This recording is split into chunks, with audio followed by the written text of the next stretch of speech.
In the second. 1-2 pitch. Kelly lines one down the left field line. That's going to drop in fair. Base hit, and in comes Dow. Lopes is right behind him in to score. Broxton being waved around third, and he's in to score.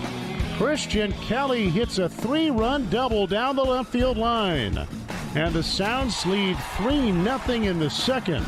A 3-run double by Kelly. The Sounds led a couple of different times, and then down 2, rallied with 1 in the ninth, but fell short 6-5. Colin Ray is on the bump tonight against Braves prospect Bryce Elder. The first pitch on ESPN 94.9 at 6:05 Central Time. This is Jeff Hem with your Nashville Sounds update on ESPN Nashville. Hi guys, are you struggling with erectile dysfunction? Well, today, Wednesday, September 15th, we're doing something unprecedented. Hillside Medical Clinic uses the most powerful form of wave therapy, shown by Cambridge University to repair blood vessels and get rid of ED at its core without pills. If you're ready to put a stop to your erectile dysfunction, call us now, and not only will the assessment and ultrasound be free, we'll also include something unique that produces immediate results in the bedroom. You're gonna love that. And today only, we're offering 2 additional treatments to our patients free. This means that if you notice results fading in the future, we'll retreat you free of charge. This is an extraordinary value, and it's only good today, Wednesday, September 15th. Call us now to qualify. That's 615-576-5000. 615-576-5000. Put a stop to your erectile dysfunction by treating the root cause of the problem. Call Hillside Medical Clinic now. This offer ends today. 615-576-5000. Nashville's best sports talk, locally owned, home of our Nashville Predators. WPRT-FM Pegram, 97.5 Murfreesboro, WBUZ HD2 Laverne, online at thegamenashville.com. We are ESPN 102.5 The Game. Live from the Game Nashville studios, it's Stillman and Company. Delivered by TriStar Moving. TriStar Movers with 5-star service. With Jared Stillman. On Nashville's best sports talk. ESPN 102.5 The Game and the Game Nashville app. Stillman and Company is delivered by TriStar Moving. ESPN 102.5 The Game. Caroline Fenton, hello. Hello, how's it going? Good. Ian Safar, how are you today? Just fine, thank you. So now I can officially report this. Stillman and Company year to year, August to August, up 370%. Woohoo! Now, I'm not saying it's all because of Caroline, because we can't let Caroline's head get too big. I'm not saying it's not. not. I think we have to be honest with ourselves. But I'm just saying. If it looks like a duck and it quacks like a duck, it's probably because of me. I mean, our digital numbers are the best afternoon sports radio show in Nashville, period. And now we have that. So I just want to thank everybody for all of their support. And there is no doubt in my mind that part of the strength of our success in August is in large part because of Ian and in large part because of Caroline. And Caroline and I were talking about this before the show. There is a little depressing angle of this in my heart about, Floyd and how we're having success without Floyd. But I would say this. I think that, the credibility that Floyd brought the radio show every day for 5 years has kind of been, in my opinion, what really built the show. So the success that we're having now, even without him, he's still a big part of it. At least in my heart, he's a big part of it, and I hope he is for everybody else. Now, one thing that he would have absolutely hated, Ian, I think you can back me up on this, the Vrabel-Julio drama of the last 2 days, he would have absolutely, positively hated it. Fair to say? Fair. I mean, he wouldn't have. We've done in the last 2 days. We did 2 hours yesterday, which is actually all because of Caroline. We did 2 hours yesterday on ESPN's comments on Vrabel's comments about Julio. Now, we did some gossiping yesterday. Oh, we did some gossiping. This was the one thing. When I worked with him, I'd listen to radio shows around the country, and we couldn't do the gossip segments. Yeah, Chase McCabe and I were texting yesterday about something, and he said, he goes, your topic development sometimes is really, really strong. And I said, that's because with Floyd, you couldn't bring that bullcrap around. Like, you could not shut it down so fast. Keyshawn Johnson said this about Julio, about what Vrabel said. Now, he would have done like one 30-minute block on it. But then after that, he'd have been like, no, they don't care about that. End of story. And so yesterday we did 2 hours on it. But today, and I will not do more than 30 minutes on this, I promise, today. Mike Vrabel was asked about the fallout of his Julio Jones comments. So just to recap for everybody out there, Vrabel said, don't do dumb blank to hurt the team in reference to Julio's penalty. Stephen A. Smith and Keyshawn Johnson go bananas about it for their own separate reasons. Keyshawn said, if a coach had said that about me, we'd be scrapping. Now, it should be noted that Keyshawn, when you think of selfish NFL players, is usually he and T.O. are right there towards the top. For the last Give me the 30 damn ball. years, I mean, he and T.O. just boom at the top. So Keyshawn and Stephen A. get mad. We talk about Keyshawn and Stephen A. get mad. And then today, Mike Vrabel's first press conference, since his press conference Monday, goodness, this sounds like high school drama. She did this, and he said this about it. Vrabel was asked about his Julio comments. Take a listen. A lot was made about your comments, your response when asked about Julio Jones' penalty. I know you've used that phrase before, but was that sending a message, or was it just simply a response? I don't think I've ever said anything in front of you guys or these cameras or this microphone that I haven't said to the players. I mean, I hope not. Like, that's never my intent. They've heard it, from me well before I've come out here. So, and that just happened to be that specific play. And it could be somebody else the next time. I mean, we're just trying to coach, the actions and not the result. Sometimes that doesn't get flagged, right? But the next time it will. Or, maybe there's a holding or a block in the back that doesn't get called. Well, we're still going to coach it. And we're going to coach it whether it gets called or not. So we're trying to focus on the actions and maybe not the results. Okay. So that's basically Vrabel's way of saying, hey, anything I say to you guys, I'm already saying to them.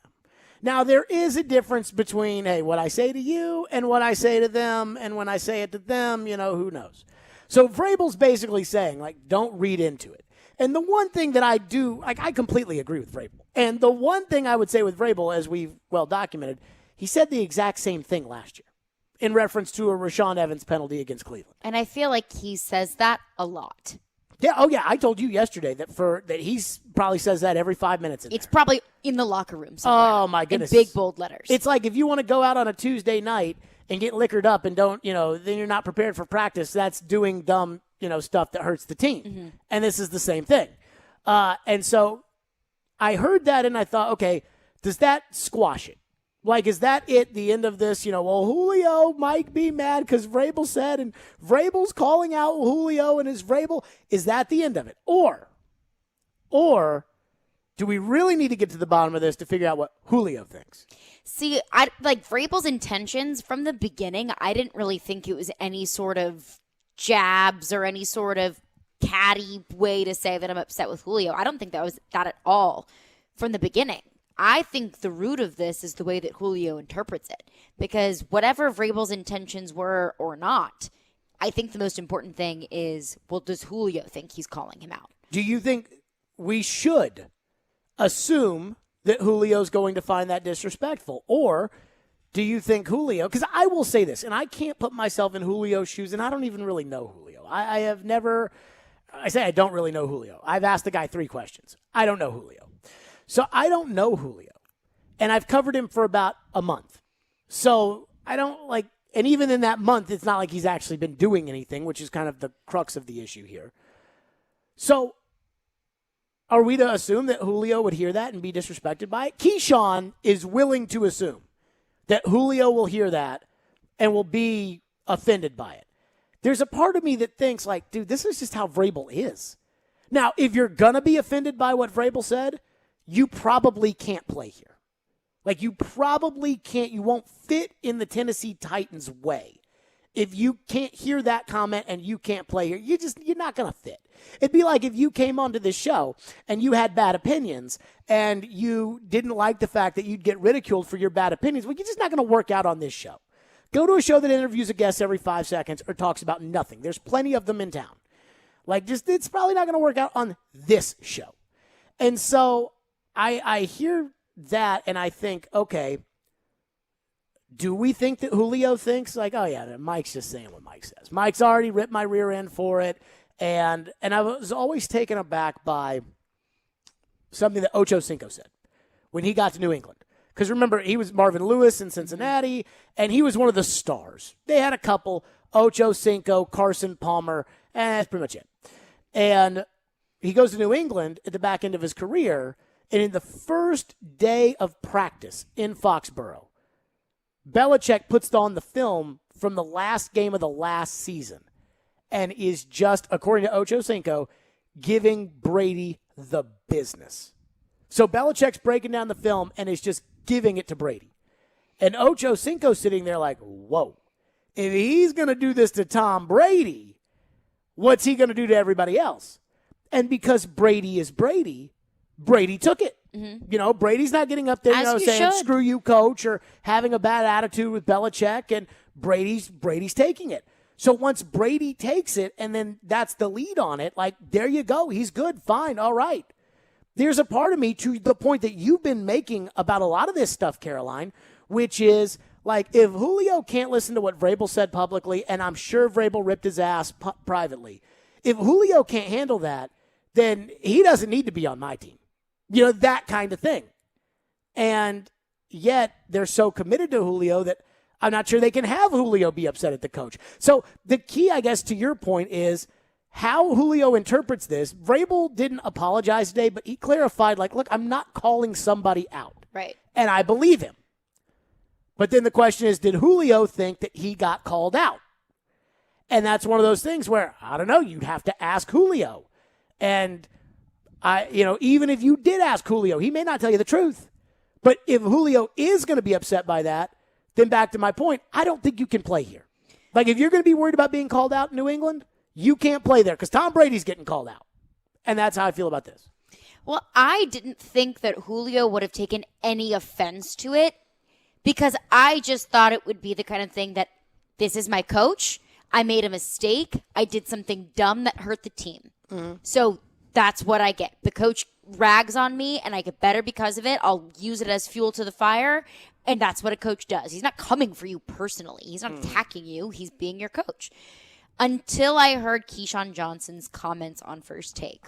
Like you mentioned when he said, we would have been scrapping if my coach said that about me. Mm-hmm. I thought, whoa.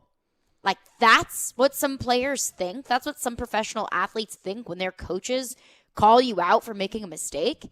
So initially, no, I didn't think that Julio would have taken any sort of offense to it because I kind of think that's a little bit ridiculous. But, and I'm not saying that Julio is as much of a diva as Keyshawn Johnson was in his tenure, but it was brought to my attention that could be a possibility. So I don't know. And here's the thing about Julio in this scenario. Like, he's not a Keyshawn level diva. Keyshawn, Randy Moss, T.O., Odell Beckham. Yeah. Like, those guys are the divas. Mm-hmm. They are just straight divas. Then you've got, Marvin Harrison, who actually turns out that he may be like kind of a gangster. But you read some of those Philadelphia Post-career stories about Marvin Harrison. It's a little scary. Then you got Marvin Harrison, and you have guys like Larry Fitzgerald, and that are just not divas at all. Mm-hmm. Great wide receivers going to the Hall of Fame, not divas at all. Julio, in my opinion, for most of his career, just from a not covering Atlanta, never really had the diva attitude until the 2018 contract. Then I think, and I forget how it all went down, but he had signed a contract extension, and then the next year, like 3 receivers in a row signed bigger contracts, and then Julio the next season wanted to be the highest paid receiver in the league and sat out. And Atlanta's like, you got 4 years left on a deal that we just signed, and now you want another deal, and that led to all this drama. So I like, is Julio a diva? I mean, he's not T.O., he's not Randy Moss, he's not Keyshawn, but there is some diva smoke that is coming from Atlanta, and then the things that we heard and that we reported on, the fact that he won't always play in the game. And he checked out. I heard Robbie and Rexroad talking about this. I know we talked about this Monday. Mm-hmm. He checked out on a 3rd and 3. The 2-minute drill. I got coach. I'm good. You got Racy McMath out there, which none of us want. Mm-hmm. And that's a little. So to me, I've always said Julio's got to shed, in my opinion. I think for the fans, they think Julio's got to earn the diva label. I think he's got to shed the diva label, even if he's not a true diva wide receiver. guilty until proven innocent. To me, yes, because of what I heard in Atlanta. So it's like I already heard the strikes against you. I wouldn't have traded for you with the strikes I heard against you, but now you got to show me that you're not that guy. And if you're going to take the Vrabel comments and take them personally, and then Vrabel clarifies, like, I say this to everybody, then you're not going to fit here. Question for you. Fire. In your mind, is there any way for us to know if Julio took those comments seriously? No. So, I mean, that's kind of the tough thing here is if Julio, let's say, knock on wood, has another bad game against Seattle, how are we going to know that that was him getting back at Mike Vrabel and saying, look, you want to say bad things about me, then I'm not going to produce on the field? Sure. Or if that's just Julio having another bad game. Well, we'll know if Julio's such a diva that he starts taking himself out and Julio, starts acting up and all the things we heard in Atlanta. If that happens, then we'll know. Then the Titans will be faced with a true conundrum of what do you do? But I think we're a little far away from that. We're far from that. But that is, to your point, if Julio's going to fire back and he does something like that, now you're in a world of trouble. But I just don't think you can be on this team, the way things are run here, if you can't hear that and understand that Vrabel's already done that. Stephen A. had a clip that we played yesterday where he said, Stephen A. said, Vrabel's never done it. I've never heard Vrabel do that before. Well, Vrabel did it last year. He did the exact same thing last year. So that may be a little ill-informed, but I again, to the point that we're making, this really is all about what Julio thinks. 615-737-1025 is our phone number, 615-737-1025. So I'm not going to read too much more into the personal foul, penalty, dumb stuff to hurt the team comments. But Vrabel had another thing today about Julio that I was actually kind of surprised that he even answered. We'll get to that next. Stillman and Company. It's ESPN 1025 The Game. We are streaming every day on Twitter via Periscope and on YouTube and Twitch, and all of our streaming is presented by the law offices of Amanda Gentry. Caroline wants to tell you about BetUS. I want to tell you about BetUS because it is my favorite sportsbook. Football is back finally, so it's time to get in on the action. BetUS has been America's favorite sportsbook for over 25 years, and that is exactly why I endorse BetUS. They've been around 25 years. That's a long time. So with BetUS, you get a sportsbook with integrity, longevity, and when you win, you know you will get paid with BetUS.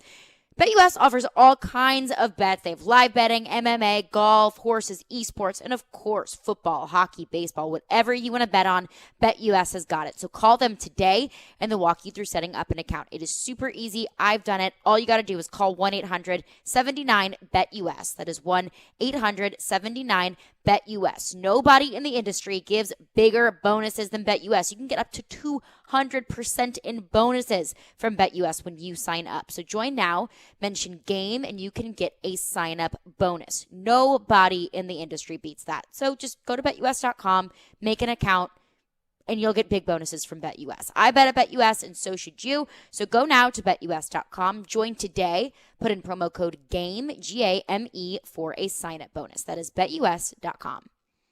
Hang out with us every weekday starting at 6 a.m. with Robbie and Rexroad. Limping off the field. I can confirm he was limping off the field. Darren, Donick, and Chase from 10 to 2. Wouldn't say it deserves a gold star. We want people to play along. This is what's crazy. And Stillman and Company from 2 to 6. I want to go last. Can I go last? Sure. Watch live on Periscope, Twitch, and YouTube. Tune in anytime on the Game Nashville app or your home speaker. This is Nashville's best sports talk. ESPN 1025 The Game. Hi, golfing friends. We're here to tell you about the 54-year anniversary membership special at Oak Hills Golf Course in Greenbrier. For only $89 a year with a $10 per year admin fee, you can get a 2-year anniversary membership at Oak Hills and enjoy unlimited golf from Monday through Sunday. Call Oak Hills Golf Course today to respond to this special offer before it's over. To get your $89 membership today, go to OakHillsGolfCourseTN.com or call 615-643-4505. When you purchase a certified pre-owned vehicle from Mercedes-Benz of Music City, you have the power of the star backing your car. To meet certification standards, a car has to be less than 6 years old with less than 75,000 miles. All certified vehicles come with 24/7 personal assistance and an extra 12-month unlimited mileage warranty. Right now, you can get 1.99% financing for 36 months on select 2017 to 2019 certified models at Mercedes-Benz of Music City. See more at mbofmc.com. Hey, Darren McFarland here, and let me tell you about my friends at Curation CBD.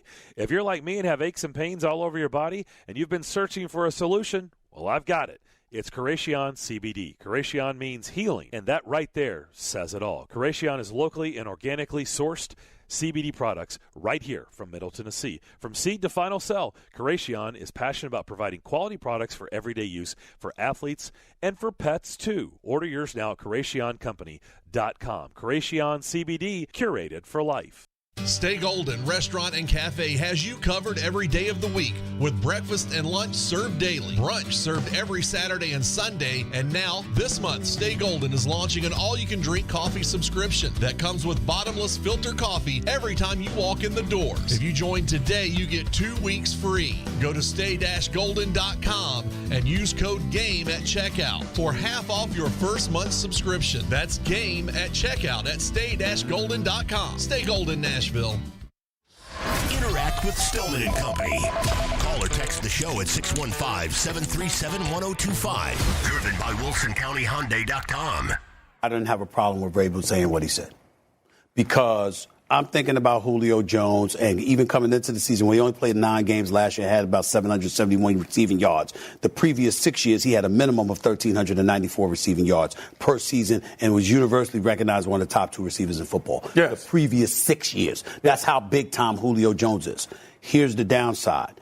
What you heard coming out of Atlanta, a guy that didn't practice much, a guy that didn't seem to be on the same page with the coaching staff, that frustrated the coaching staff because of his commitment to the work off the field. I'm talking about work. I can understand that. No, I get it. I don't know. I don't cover the Atlanta Falcons. No, I get it. You heard those things. Understand. That was Stephen A. Smith yesterday on First Take. Vrabel saying, look, these comments weren't about anything, you know. And yet everybody else who doesn't cover the Titans is convinced that, hey, Vrabel's comments were, they were about something else. It wasn't just about the penalty, and Keyshawn said it, and Dan Graziano said it, and Stephen A. said it, and they all said it, right? Yes. Well, if they all say it, it must be true, right? No. Okay. I just wanted to... I'm with you. But today, Vrabel was asked a question, and his answer stunned me as much as the fact that he answered the question. So, and this is about Julio. We're talking about, is Vrabel upset with Julio? Is Vrabel, yesterday we had the topic, does Vrabel already regret the trade? So might as well just go there. And this was John Glennon asked a question today. Again, today is Wednesday, so they are starting practice on the Seattle Seahawks. Here was John Glennon's question. Take a listen. The one on Julio, the one that wound up being an interception, is that an example of maybe trying to force it in to a situation there, or was that, a reasonable expectation of a catch there? I mean, I think that we always stop right there, and then we'll play what Vrabel said. You don't ask questions on Wednesday about the game on Sunday. And I'm not telling John Glennon what to do or what not to do. He can do whatever he wants. He's been doing this way longer than I have. But I know with Mike Vrabel, you don't ask questions on Wednesday about the game on Sunday. Because the first thing that Mike Vrabel's going to say every time. We've already moved on. Oh, that game is out. We're focused on what's ahead. We're not worried about. I'm done talking about the game Sunday. We've moved on. So I'm sitting there today, and I'm literally just listening to the stream on Darren, Donick, and Chase, and I'm listening to the Vrabel press conference, and I'm putting down on my little notepad, what Vrabel's saying to send to you and Ian to say, okay, let's talk about this. What? And I'm listening to this, and I'm like, oh, here comes the Vrabel. I think I've already moved on. I think I've talked enough about Sunday's game. We're focused on the Seattle Seahawks, and especially Glennon, because Glennon is a guy, Ian backed me up on this, Vrabel has no problem giving John Glennon the business. I'd say that's fair. Last year, at one point or 2 years ago, Vrabel said, you're better than that to John Glennon with a question. Oh, God. So, Vrabel has no problem. Okay, now play the whole clip. I mean, I think that we always expect guys that when it hits them in their hands, I mean, I think that whether there's in traffic or not, I mean, I think that, Ryan's trying to progress through and went to the second window. I mean, there's a lot of plays we'd like to have back. So, hopefully this week when we get presented with the same situation, we'll be able to execute. Holy crap, did you hear that? When it hits its hands, whether it's in hey, when it's in your hands, I don't care who's covering it or not. Catch the ball. Did you? I mean, I heard that and I thought, oh my God. Like, here I am listening to this. And I'm like, oh, Vrabel's going to shoot this question down because Vrabel is definitely going to say, hey, we've moved on. We're focused on the Seahawks. So then he starts to answer it. I'm like, that's not like very Mike Vrabel-like. Then he says, when it hits you in the hands, we expect you to catch it whether or not it's in traffic. Then it's like, oh, man, maybe I shouldn't have said that. And so he starts talking about, well, Ryan was going through his progressions, and then hopefully we have a better outcome this week. I heard that. I thought, holy crap, that's more of a call-out. In my opinion, that's more of a call-out than the don't do dumb crap to hurt the team. But it's true. I'm not saying that's your expectation. I'm not saying he's wrong, but that's a call-out. Oh, yeah. And if Vrabel, if we are to believe the Dan Graziano thing that, Dan Graziano talked to Vrabel, and I don't know how much Dan Graziano did talking to Vrabel. I'm going to be real with you because I saw Dan Graziano at practice the day he was there, and Dan Graziano didn't do anything except stand on the sideline and just stand there at the press conference. Now, when a guy from ESPN comes in town, do the Titans give that guy, a little extra? Mm-hmm. Like, Vrabel, go meet with Vrabel at noon, and then you go to the airport and fly out to Cincinnati. I don't know. So I don't know if Graziano had like a sit-down with Vrabel that I don't know about. Maybe he did. Maybe, I don't. But when Graziano was like, oh, yeah, Vrabel was just, Vrabel was boiling over about how these veteran players weren't practicing. When Vrabel told all of us, kind of brushed off the whole not practicing thing with us, I was like, okay, that's a little odd. And then this, so let's say that Graziano's right. Let's say that Vrabel is upset, with Julio Jones not practicing or the veteran players not practicing, and that this is leading to the frustration that led to the comments on Monday. That maybe gives us some insight into whether or not Mike Vrabel is not happy with Julio Jones. With the, I don't know if it was me hearing this and just what I know of Vrabel, but the fact that this guy on Wednesday never talks about the game on Sunday. And then he takes it from a reporter who he consistently shuts down. If you had to rank the least favorite reporters for Mike Vrabel, number 1, Paul Kaharski, number 2, John Glennon. I don't even think it's close after that. So he takes the question from Glennon that Glennon set on the tee for Vrabel to be, no, we've moved on to Seattle and we're focused on this week. And he answers it with the, when the ball hits you in the hands, we expect you to catch it. Like, whoa. That's what you say about Dez Fitzpatrick's drop in the preseason game.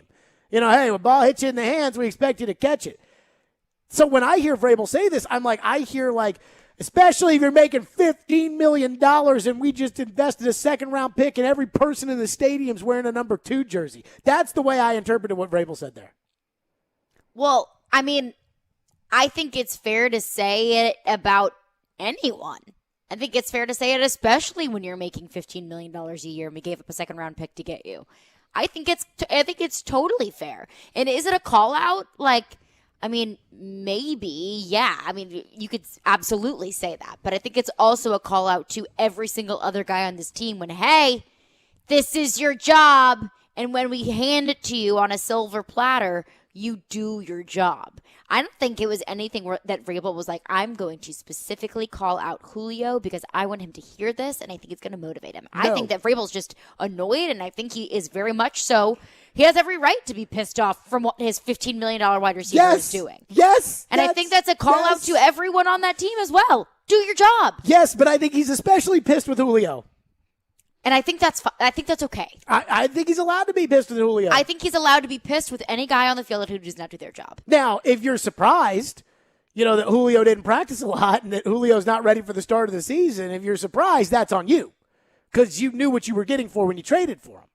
But if you're surprised that the ball hit the man in the hands and he didn't catch it, I've watched Julio Jones a lot over the last decade. Usually, when the ball hits him in the hands, he catches it. Normally he jumps up over two guys and catches it so that it's not even really in traffic. Well, I think that if your job title is wide receiver, if the ball hits you in the hands, you should probably catch it. But especially if you're Julio Jones. Especially if you're a Hall of Fame wide receiver and you're making $15 million. Like, I'd feel different about it if it was Racey McNabb. I'd still be mad, but I'd feel different about it. 615-737-1025 is our phone number. If you want to get in, our phone lines are driven by WilsonCountyHyundai.com. Chris has been waiting patiently and wants to kick us off. Thank you for calling. Go ahead, Chris. Hey, how are you guys doing? Good. I'm a long-time caller of the show. I've been calling in for the last couple of years since Floyd was on the show, God rest his soul. But you've certainly replaced him with a fantastic co-host in Caroline. I found somebody just like him. Speaking of which, Miss Caroline, there's a song by Old Crow Medicine Show with your name in it. It's called Caroline. Every time I hear the song, I think of you, and every time I hear you on the radio, I think of the song. It's a great song. Anyway, well, thanks for thinking of me. Getting a little uncomfortable. Yeah, yes, ma'am. Anyway, I'll get to what I was saying and try and keep this short. I'm real disappointed in the fan base right now. Now, I know we stunk up the field on Sunday. The kicking game, don't even get me started. The O-line was terrible. We know we had a bad game, but I have heard so much on social media about throwing the towel. The season's over. We're not making the playoffs. This is the worst team I've seen in years. I mean, come on, guys. This is not that bad of a football team. I feel like because we missed out on enough practice and the preseason, I feel like we're going to get it together. There's some chemistry that needs to be caught up with there between Tannehill and Julio and the rest of the team. And we may start 0-2, but I still feel like we got a good shot. I feel like we're a solid team, and Vrabel's going to pull this team together at least throughout the season. I still think we're a good team. Go team, go, Chris. Thank you for your call. Yes, sir. By the way, it should be noted that there's a lot of songs that have Caroline's name in them. Yeah. There's some good, some bad. Some that talk about how I smell bad. Yes, that is true. Yeah. Yes, which just made me think of something else. Anywho, so to the caller's point about fans on social media throwing in the towel. First of all, that's fans on social media about anything. Yes. You really want to. If you like, politics on social media will make you an extremist. Most people are not extremists, but if you are like just dedicated to politics on social media, you will become that. And I think fans are kind of the same way in football, especially because I liken it to like a wedding, right? So if you throw a party and you invite, how many people get invited to a wedding? 100 people? Sure. Okay, you invite 100 people, but you have a wedding every year, or you have a party with 100 people every year. You're probably not going to stress out too much about that party. You've thrown it before. You've got another one coming up. You hope everybody has a good time, but you're not going to stress too much. If this is a once in a lifetime, this is it. Then you get, super into every detail. Like, the floral arrangement's arrived 8 minutes late. What are we going to do? And it's like going to kill somebody over that, right? Well, like when it comes to the other sports, let's use hockey, for example. And I love the Predators and, whatever. But if they play their opening night game, here we are in September. The Predators open up the season like literally 1 month from today. I can't even remember who they're playing in that first game. The Kraken. Is that their first game, or is that the first home game, or I is it both? believe it's their first game I after think the you're right. preseason. I think you're right. At home. So if they lose that game, I think it's another game tomorrow. And you know what? Like, it'll be fine. And it's 1-82. And like, okay. We have been talking about the Titans football season every day since the Predators got eliminated in May. Every day we've been talking about the Titans football season. We have not. Has there been a single show in which we have not talked about the Titans? Since the Predators got knocked out of the playoffs, no. Okay. So and this is us. And we only do this because this is what the fans want to hear. And since we're up 370% year over year, I'd like to think that we know what the fans want to talk about. Like, that's how into it everybody is. You lose one basketball game, there's another basketball game tomorrow. You lose a baseball game, there's another baseball game tomorrow. Football is 4 months of the year in which every game matters, every week matters, everything, because there's only 16 now, 17 of them. And you're just glued to it. And then in the first one, you come out and you look like absolute dog hurl. And that is why the fans are so worked up. And the fans might be right. I mean, I think because a lot of us have high expectations. And for the first time in 8 months, or really the first time maybe in 2 years, fans are sitting there saying, wait a minute, we might suck. Like, now it's in the back of your head, right? Like, it's in the back of your mind. Because it's the only thing that you have to go off of. Oh, yeah. Because, I mean, think about it like with a date. Like, you get asked out on a date. He's like, let's go to dinner next Friday. So that entire time, you're thinking about it. You're thinking, oh, my gosh, this could be the love of my life. This is going to be the greatest date ever. You go on the date, and it's a terrible first date. And you just think it's the end of the world because it's something that you hyped up so much in your head, and that's the only time that you've met that person. That's the only thing that you have to go off of. That's, I think, what's going on with the Titans fans right now is that there has been so much hype, and all of that hype wasn't necessarily, it didn't come to fruition on Sunday. So that's the only thing that Titans fans have to go off of. Now, week 2, let's say the Titans go out, they beat the Seahawks by 2 touchdowns. Julio Jones has 100 receiving yards, and it's a great, wonderful day. Oh, it'll be just Then peachy. it's going to be pancaking all over the place. Oh, and then yeah. after week 4, week 5, once you have a big enough sample size, then you can start to realize, okay, this is this team's ceiling. This is what we think this team can do. This is this team's strengths and weaknesses. But at this point, we don't know what that is yet because we only have one game to go off of. Joe Rexrode, we got to talk about his listening comprehension and lack thereof. We got to get to that. Plus, we'll get to your phones on the Titans because I see them and we see your texts as well. We'll do that next. 615-737-1025. Chris Sanders later this hour. If there's anybody who's going to fairly assess Julio, it's Chris Sanders. He'll join us later this hour as well.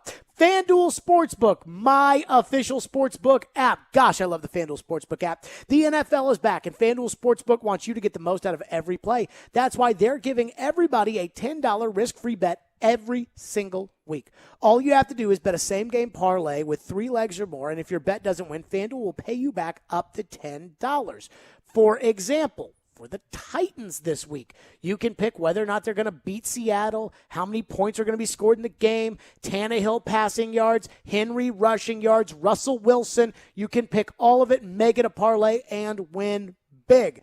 That's right. FanDuel's got fast payouts. It's easy to use, and it's America's #1 sportsbook app and my #1 sportsbook app. There's no feeling like nailing a same-game parlay. If you're new to FanDuel, you can claim your 30-1 odds on the Chiefs and the Ravens this week by using the promo code JGM. That's promo code JGM. 21 and older and present in Tennessee. Refund issue is non-withdrawable site credit that expires in 7 days. Max refund $10. Restrictions apply. See terms at sportsbook.fanduel.com. Same game parlay available for multiple sports in all states on mobile/web. Gambling problem? Call Tennessee Redline 1-800-889-9789. Titans, Seahawks. The Two-Tone Blues seeks a Week 2 victory in hostile territory.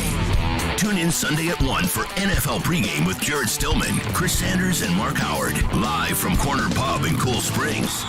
We are Nashville's best sports talk. ESPN 1025 The Game and the Game Nashville app. Fiero Tequila Habanero is for those who enjoy the flavor of spice, naturally infused with fresh, vine-ripened peppers from farmers in the Yucatan Peninsula of Mexico. Fiero Tequila Habanero is unapologetically the spiciest infused tequila available in the U.S. The hand-picked habaneros provide a delicious kick to the smooth Blanco tequila. It's a flavor punch that's perfect as a shot or a spicy way to spice up your hard seltzer, or perfect for a fiery cocktail. Available at fine liquor stores and your favorite drinking establishments. Fiero Tequila, the world belongs to the brave. More machines, more savings, and more muscle. Only with John Deere construction equipment from Meade Tractor. Hit the heavy jobs harder with our Own It offer and get special financing on select models. New, used, or rent, we have the right equipment and technology solution for you with the affordable financing you need. Contact us today at our Nashville location or go online at meadtractor.com. Offer valid on qualified purchases and new equipment made between now through October 31st, 2021. Subject to approved installment credit with John Deere Financial for commercial use only. Down payment may be required. Some restrictions apply. See store for details. The pitch is moving up a day. Antonio's animation studio needs a 3D designer today. What are we going to do? Someone who's as artistic as they are organized. How are we going to get all this done? What about the production schedule? Indeed can help him hire great people fast. I need Indeed. Indeed you do. Screen for quality candidates with the skills your role needs with Indeed assessments. Visit Indeed.com/credit and get $75 towards your first sponsored job. Terms and conditions apply.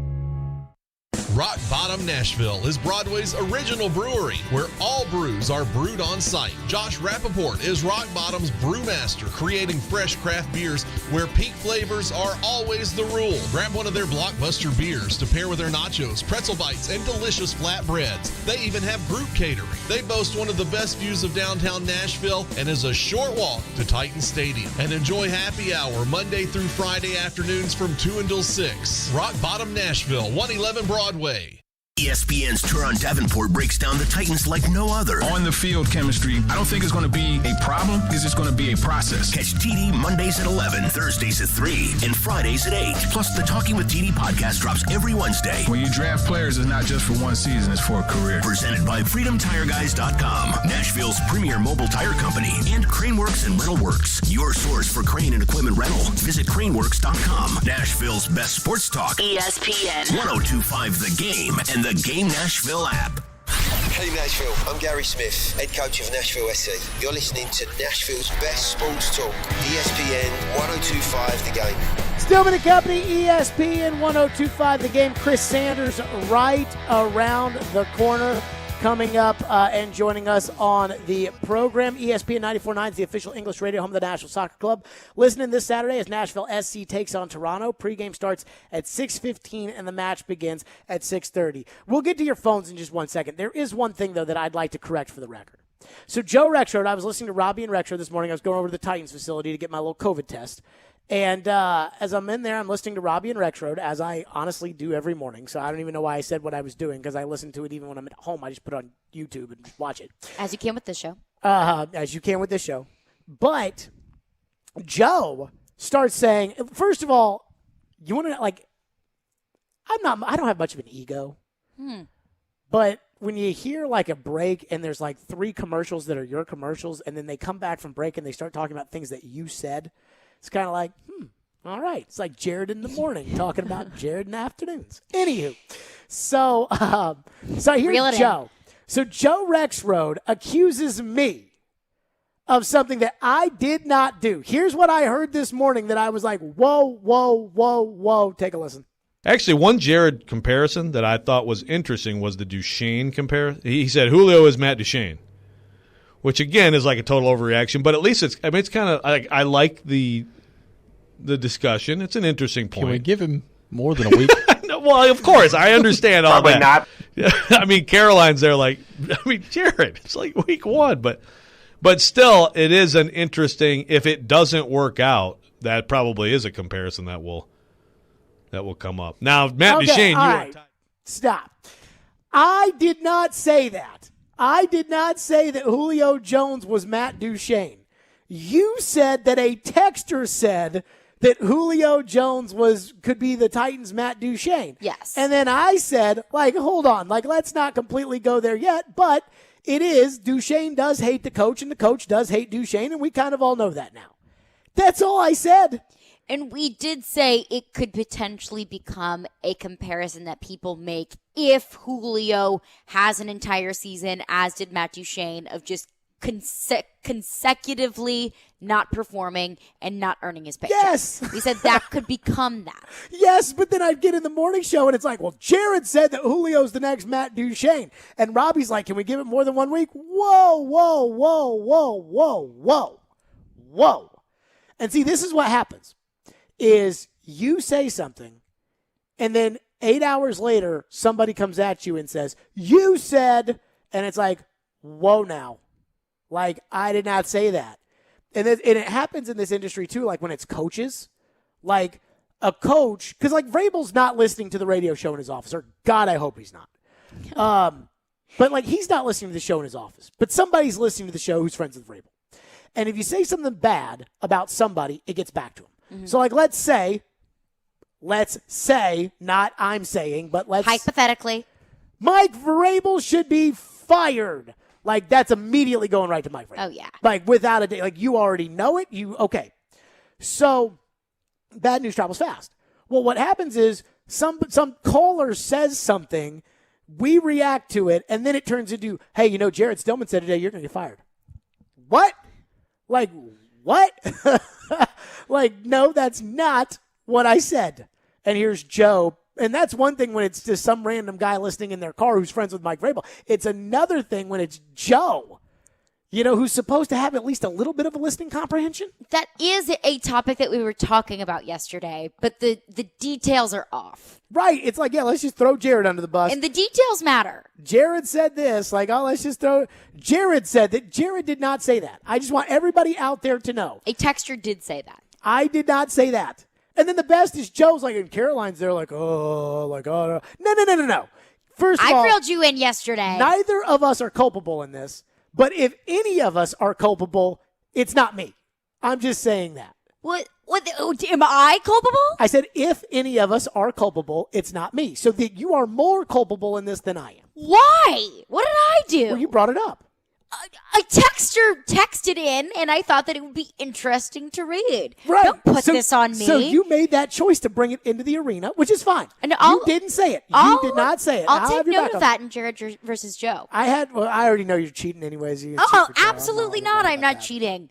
Chris Sanders will join us next. And I'm sorry we didn't get to your texts because I honestly had to discuss. I had to clear my good name on the Joe Rexrode front there. Chris Sanders. All right, here's the thing about Chris. He's going to keep it real with us about Julio. What did he see? What did he think week one? What did he think of the comments? Everything. We'll do that next right here on Stillman & Company. Buying a car can be overwhelming, especially now that the demand is back. Lucky for you, my friends at Edmunds have been taking the stress out of car shopping for over 50 years. Edmunds editors drive over 500,000 miles every year, testing thousands of hours of hundreds of new vehicles. They review almost every single car in the market and rank the best ones in each category so you can narrow your search and compare options side by side to find the best vehicle for you. When you're ready, my friends at Edmunds make it easy to find the options in your area with accurate price estimates.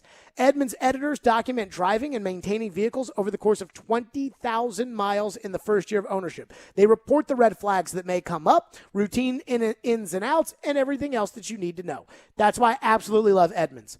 Edmunds is here to guide you to your perfect vehicle. Visit Edmunds.com to see their best car rankings and search for vehicles near you. That's EDMUNDS.com. For cars, there's Edmunds. From the Fox 17 News Code Red Weather Center. I'm Fox 17 meteorologist Greg Bobis, and today scattered showers and thunderstorms throughout your Wednesday. At times, some heavier rainfall in a few of these cells, but no severe weather, and cooler high temperatures for today. Our highs will be in the low 80s, but still a touch of noticeable humidity. This weather report brought to you by Hiller Plumbing, Heating, Cooling, and Electrical. Call the Happy Face Truck today. After a thrilling opening week to the NFL, week 2 is here, and Robbie Stanley here to tell you the recliner's ready. Now all you got to do is log on to FanDuel Sportsbook and claim your risk-free bet. FanDuel Sportsbook giving all customers a risk-free bet for week 2 of the NFL season. The Bucs back in action this week, taking on the Atlanta Falcons. The money line, the over-under, prop bets, same-game parlays, everything is on the table, and that's one of the many reasons I love betting with FanDuel Sportsbook. It's America's #1 sportsbook. It's easy to use, and they get you your money quickly in as little as 24 hours. So if you're new to FanDuel Sportsbook, sign up today with promo code ROB to also receive a risk-free bet up to $1,000. Once again, that promo code is ROB. You must be 21 or older and present in Tennessee. First online real money wager only. Refund issued as non-withdrawable site credit that expires in 7 days. A max refund of $10. Restrictions apply. See terms at sportsbook.fanduel.com. Got a gambling problem? Call the Tennessee Red Line at 1-800-889-9789. Screwball Peanut Butter Whiskey is the official whiskey of the NFL pregame broadcast on ESPN 102.5 The Game. Screwball is the original and most awarded peanut butter whiskey in the world. Made with real whiskey, peanuts, and peanut butter, Screwball is all natural flavor to be enjoyed as a straight shot, in an espresso martini, peanut butter old fashioned, or a PB&J shot with a berry liqueur. Check out screwballwhiskey.com/recipes for more. Be sure and ask for Screwball by name at your favorite watering hole in Nashville. Enjoy responsibly. 2021 Screwball Spirits LLC, San Diego, California. Whiskey with natural flavors, 35% alcohol by volume.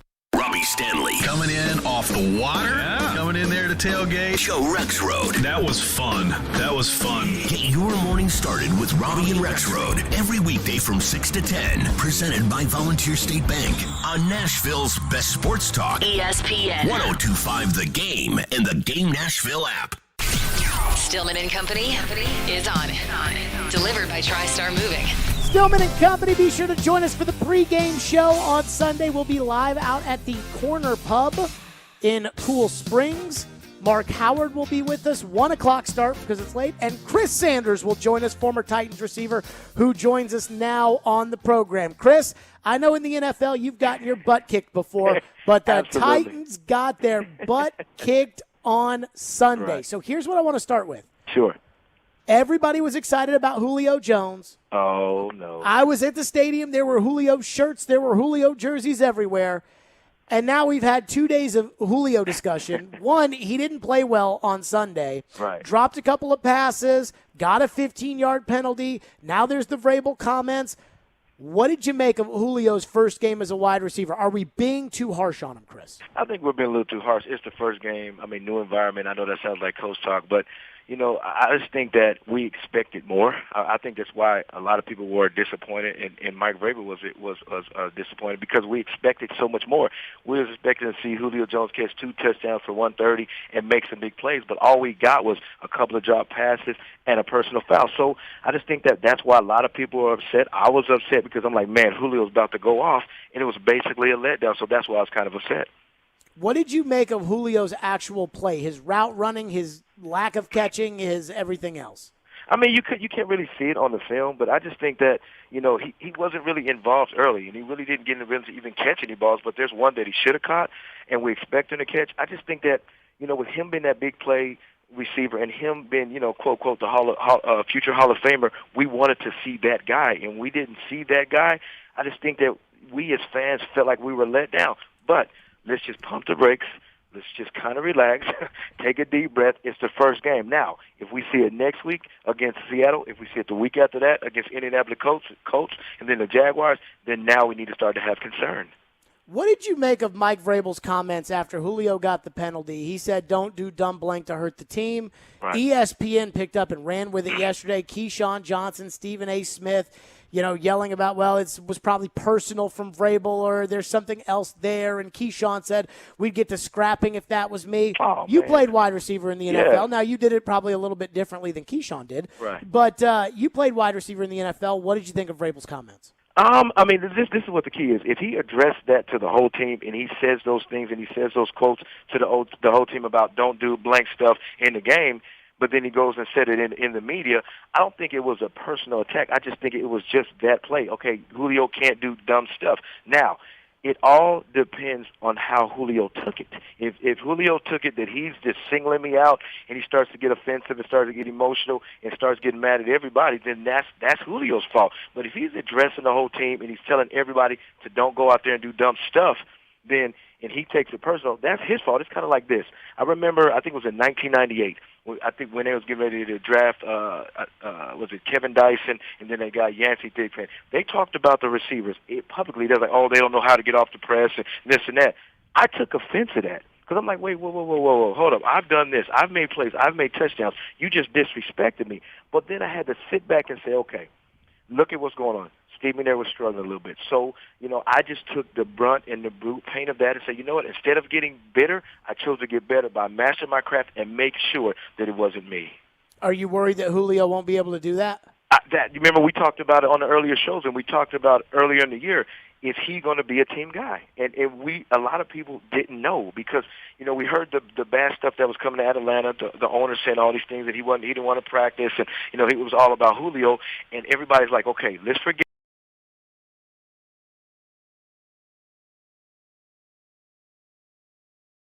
Because if you look at the game last week, Julio Jones had, if he's ready to fight the first couple of plays of the game, that means he definitely has a temper. So I just think that Julio Jones just calm down, let the game come to him, and just go out there and make some plays, and this will all be settled. Former Titans receiver Chris Sanders with us. What did you make of the whole performance about how bad the team was? Oh man, this is what's disappointing, Jared. Is last year we had the COVID, so there was no fans in there. So now you have the fans coming there, and they're ready to explode. I mean, they're ready to just scream for the Tennessee Titans, they're ready to scream for Julio, ready to scream for Henry. But then all of a sudden, in the first play of the game, you have a 3-yard loss. And then all of a sudden you have 3 possessions. You have a punt, fumble, punt, and the fans are like, whoa, this is not what I signed up for. So I just think that on offense they struggled. There was no rhythm. A.J. Brown didn't get involved early. Henry didn't play well. I mean, he couldn't play well because there was 75 guys in the box. But the one thing I was just concerned about, I understand that the Arizona Cardinals play well, but the Tennessee Titans came out with zero energy. That's a problem right there. You have, your fans getting ready to explode. You have the first game of the season. You have people that are excited about you getting ready to play, and you come out with zero energy. And you look at the Arizona Cardinals. The Arizona Cardinals were flying around. They're high-fiving each other. The coaches are getting excited. And you look at the body language of the Tennessee Titans. They're just sitting over there like, well, I guess we'll get them next week. That's kind of what I was disappointed in. What did you make of the fact that Taylor Lewan got pushed around? The offensive line got just completely beat up. I mean, the defensive line didn't do much to stop Murray. You got Jackrabbit Jenkins slipping down. I mean, things like that. Yeah. And it was the whole team, Chris. Yeah. It's funny that we talk about this. We always use this funny saying with Allen Iverson, practice. We talking about practice. It just shows you the importance of practice, because if you look at Taylor Lewan had an injury last year, so he needs reps. He needs practice. He needs to master his skills. So if you're sitting on the sidelines and you're not getting those kind of reps, you're going to be rusty coming out. I mean, just look at, and I'm not being disrespectful. I respect the man, but you're coming out there and you look like you've never played right tackle or left tackle before in your life. It's because you're not practicing. You're on the sidelines and you're not adjusting to the speed of the game. But just overall, I just think that there was no energy on defense. We were getting beaten at the line of scrimmage. The first play of the game on defense, you had Jackrabbit Jenkins falling because of the release of Hopkins. You just can't do that. I just think that if they just get back to fundamentals, understand, what they're doing, and just everybody do their job and play with some emotions, I think the Tennessee Titans will be just fine. Chris, a lot of people are upset with the offensive coordinator, Todd Downing. I don't know how you can judge Downing after one game. Yeah. How would you judge an offensive coordinator's success, and what did you think of Downing? I mean, you got to give him time. I mean, he's calling plays and he's on unfamiliar territory. So I just think that we need to be patient. And when I say patient, I mean we need to fix it and do it this week. But we just got to give him time. I mean, he's still getting familiar of understanding these players as a whole. There's not a whole different group. You got different guys that are in different positions. So he's basically understanding and learning who does what best. So once he understands that and understands, how to put guys in position, I just think that people just need to push their brakes and just relax and let him know he's going to do his job. He's going to be just fine, man. So one thing, Chris, about the Vrabel Titans. Now, you go all the way back to, 1992 with Mike Vrabel? Yeah, at Ohio State. Yeah, I mean, So you've known Mike Vrabel for 30 years. Yeah. And the one thing about the Vrabel Titans are that when they lose a game and everybody's down on them and they're playing a team that they have no business beating, they go out there and put together an incredible effort. It reminds me of, the game against Houston where we sat up there getting ready to talk about the pregame show and they had no tackles and they were playing J.J. Watt and Whitney Merciless, and we're like, how the heck are they going to win this game? And they ended up doing it. And they've done that a lot in Vrabel's tenure. Seattle is a team that a lot of people consider to be a Super Bowl contender. They've got Russell Wilson, who's probably a Hall of Fame quarterback. They've got two great receivers, and yet there's something about the Vrabel Titans that make me think they're going to be able to go up there and win this Sunday. What do you think about this game coming off of the loss? I think, and this is my opinion, I think the Tennessee Titans are going to win. And the reason why I say this is because Mike Vrabel's built for this. And when I say he's built for this, is he's been through when he was at Ohio State when they said he couldn't amount to anything. And next, he's a Big Ten All-American and a Big Ten champion and all that. And then even coming here, everybody's like, oh, he's not ready to be a head coach. He's not ready for all this. He's built for that. So what he's doing is he's taking his DNA and injecting it into this player to say, you know what, it's me against the world. And I think that that's where the Tennessee Titans are at their best. But here's the thing. You got different players on defense. You got a couple of players on offense. Do they have the same makeup that they had last year? Can they respond like they did last year? Because this is a whole different team. You got different attitudes. You got a little bit of different scheme. So let's see if they can bounce back and say, you know what, we lost, but we're going to come back and do what we usually do when our back is against the wall. Do you think that they have the attitude to be able to do that? Absolutely. Do you think they have the leadership on the team to be able to, pick it up? Absolutely, and the reason why I say this is because I was listening to a lot of the guys do their interviews, and everybody's saying the same speaking the same language. I got to do my job. I have to be better. I'm not pointing finger at the defensive tackle. I'm not pointing my finger at the corner. I got to do my job. So if you have everybody speaking the same language, if you have everybody saying, you know what, if I do my job, then we're going to win, you have a recipe for success. So I definitely think, I'm not going to say it's a given, but you're going to see a different team than last week, a team that was lackadaisical, a team that was just out there, to a team that's going to be ferocious, flying around on defense, Henry making plays, Julio Jones making touchdowns, A.J. Brown. So I think you're going to see a complete team, offense, defense, special teams, do better than what they did last week. Chris Sanders, as always, former Titans receiver. Chris, we will see you on Sunday at the pregame. Yes, sir. Appreciate you, man. Chris Sanders joining us as always. So Chris thinks they're going to win. Chris thinks they're going to go to Seattle and win, and I don't think it's crazy. And you know me, if I think Chris says something crazy, like his coin toss, his coin toss stuff, I will let him, Chris will hear that. Or his Josh Reynolds take. Then again, they did bench Josh Reynolds. That is true. There is that. 615-737-1025. So Chris is playing it along the lines of, hey, it was one game. I want to react to something Chris said. I want to do that next. Plus something Tannehill said today I want to get to as well. We'll do this all coming up. 615-737-1025. And then we will get to your texts that we have not gotten to yet so far about all the Julio drama. Do not miss the pregame show. Chris, Mark Howard, yours truly from 1 to 3 live at the Corner Pub in Cool Springs at 9200 Carruthers Parkway prior to the Titans taking on the Seahawks. The pregame show brought to you by TriStar Moving, Parman Tractor and Equipment, FreedomTireGuys.com, FanDuel, E2 Roofing, Hillside Medical, Social Furniture, and Screwball Peanut Butter Whiskey. So we look forward to seeing everybody there. Stillman and Company, it's ESPN 102.5 The Game. Your speaker at home is so smart that even Alexa knows where to find Nashville's best sports talk. 102.5 The Game is Nashville's best sports talk. Ask Alexa to enable 102.5 The Game. Once enabled, ask Alexa to play 102.5 The Game. Welcome to 102.5 The Game. We are Nashville's best sports talk, ESPN 102.5 The Game. ElectronicExpress.com. We make it happen.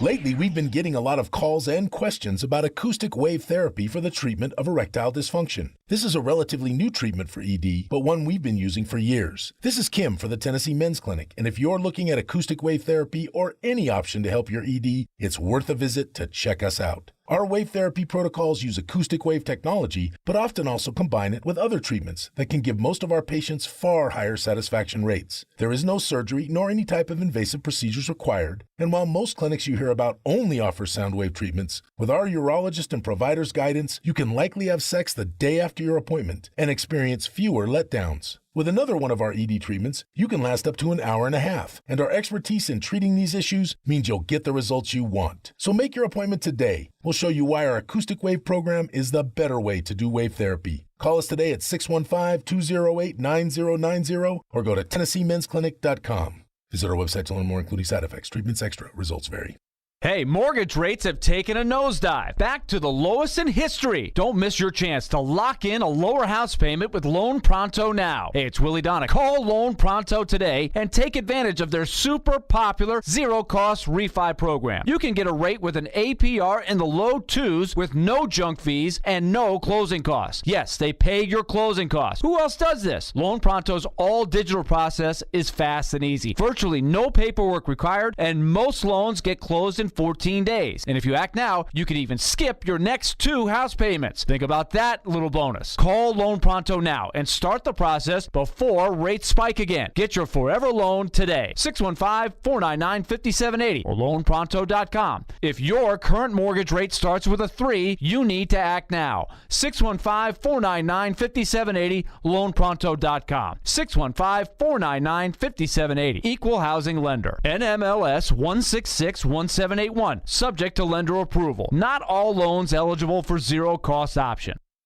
Hi guys, are you struggling with erectile dysfunction? Well, today, Wednesday, September 15th, we're doing something unprecedented. Hillside Medical Clinic uses the most powerful form of wave therapy, shown by Cambridge University to repair blood vessels and get rid of ED at its core without pills. If you're ready to put a stop to your erectile dysfunction, call us now, and not only will the assessment and ultrasound be free, we'll also include something unique that produces immediate results in the bedroom. You're gonna love that. And today only, we're offering 2 additional treatments treatments to our patients free. This means that if you notice results fading in the future, we'll retreat you free of charge. This is an extraordinary value, and it's only good today, Wednesday, September 15th. Call us now to qualify. That's 615-576-5000. 615-576-5000. Put a stop to your erectile dysfunction by treating the root cause of the problem. Call Hillside Medical Clinic now. This offer ends today. 615-576-5000.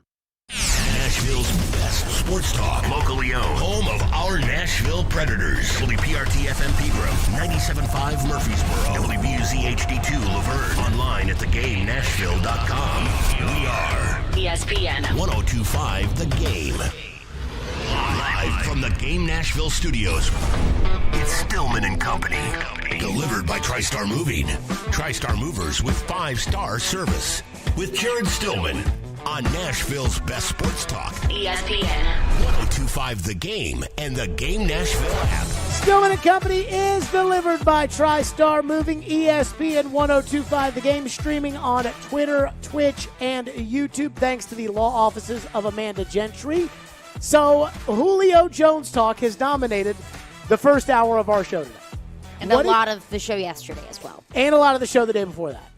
What do you make of Chris Sanders saying basically that Julio needs to practice, but that the biggest problem that he had with the Julio stuff is that everybody was so excited with Julio, so the fact that he didn't have a big game based on the expectations is probably what bothered him more so than actually the way that he saw Julio play Sunday? I think it had a lot to do with the expectations because, is everyone getting all worked up about Chester Rogers having a good game? No, because nobody really expected Chester Rogers to have a big game. So the practicing thing, that's going to come. Experience, vibing together, that's going to come. Of course, we kind of wish that it would have came a little bit quicker. Maybe it became a thing before the season started. But if the issues that we saw from Julio on Sunday against the Arizona Cardinals, if that can be solved by more practice, more time with Tannehill, more time with this team, more time in this offense, then that's exactly what he's going to get. So one thing I do wonder, Julio is the biggest star on the Titans. Floyd and I one time got in this big argument. Ian, I don't know if you remember this, but we were arguing over whether or not Tony Romo was a star when he was the quarterback of the Dallas Cowboys. And the reason we were arguing was because Floyd just thought that Tony Romo was an average quarterback, that there was nothing special about Tony Romo. And the truth is, when you look at Tony Romo's career, he was kind of an average starting quarterback. I mean, when you think of the Cowboys and their quarterbacks, and you think of Aikman and Staubach and, those guys, he's not one of them. Well, I think just wearing that jersey is going to make you a star. And that's my no point pun intended. Is when you are the starting quarterback of the Dallas Cowboys, unless you're Quincy Carter, you are a star. Like if you are the starting quarterback of the Cowboys, you're a star. And so like the term star, I think, meant different things for us. And Julio, as far as star is concerned, I think Julio's the biggest star on the Titans. I think there's two stars. There's Julio and there's Derrick Henry. I think there are better players than maybe both of them on the Titans. I think Derrick is way more important to what they do than Julio is, but Julio's the biggest star. And I do wonder if at 32 years old, we should still be looking at Julio like he's a star, or they should still be treating Julio like he's a star. But Ryan Tannehill was asked today about kind of trying to force feed the ball to AJ and Julio, and I thought his answer, where I think he's telling us the truth, is pretty telling about how they feel of the offense. Take a listen. Balance, Ryan, between you got those two Pro Bowl receivers and you want to get them targets, but at the same time you don't want to force balls in there. What's kind of the balance there and kind of that fine line that you got to walk? Yeah, I think just take the opportunities when they arise, right? We have different play calls that will come up in different situations, and I just try to read it true, right? Go through my read and my progression to what the defense is dictating, just like I have any other point here in Tennessee. So that doesn't change. Obviously, we added a piece on the outside, but my process doesn't change as far as getting those guys the ball. What do you think of that? Tannehill's basically telling you, hey, I know we added Julio Jones, $15 million, paid a second-round pick, But I'm the same guy that I was that was getting the ball out to Corey Davis and getting the ball out to Khalif Raymond and getting it out to A.J. Brown and Cam Batson, and I'm the same guy he's been, that he's going to be that way for Julio. I think Tannehill's telling the truth. Is that a good idea? Or should they be trying to force the ball to these guys to get them going? Because to Chris's point, our expectation is Julio Jones is going to make some plays. I don't know, because I think that kind of goes along with how much of a diva, and I don't like using that word, but I'm going to use it anyways because that's kind of what we've been using throughout the show, but how much of a diva really is Julio? Why don't you like that word? I feel like it has a negative connotation. It should. Well, yeah, but I'll go on. If Julio's going to stomp and pout and cry about not getting the ball, then yeah, you need to force feed the ball. Because if that's what's going to get him going and he catches the ball and he's able to make plays, then yeah, okay, Julio, prove yourself and we'll continue to give you the ball. But to Tannehill's point of like, I'm still the same guy. I'm the same guy that was giving the ball to Johnny Smith, to Corey Davis. Should he be the same guy? Should he be the same quarterback? Should he have the same approach? Because you don't have the same receivers. And I kind of don't think he should. So I'm going to tell you the answer to that question is yes. And I'm only going to tell you the answer to that question is yes because that's what got Tannehill here. Like Tannehill, the 2 years he's been here, I can't speak to Miami.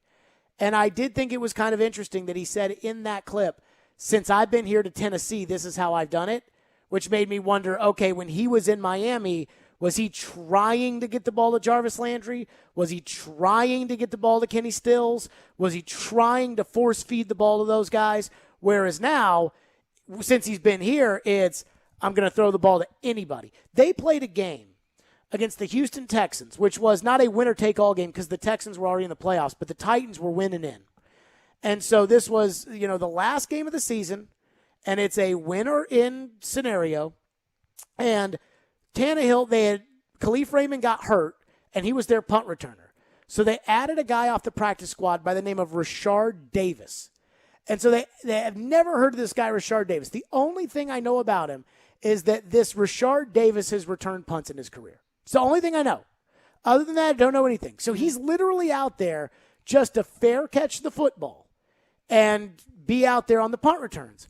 And I'll be darned if there wasn't a third down throw where Tannehill's firing the ball at Rashard Davis.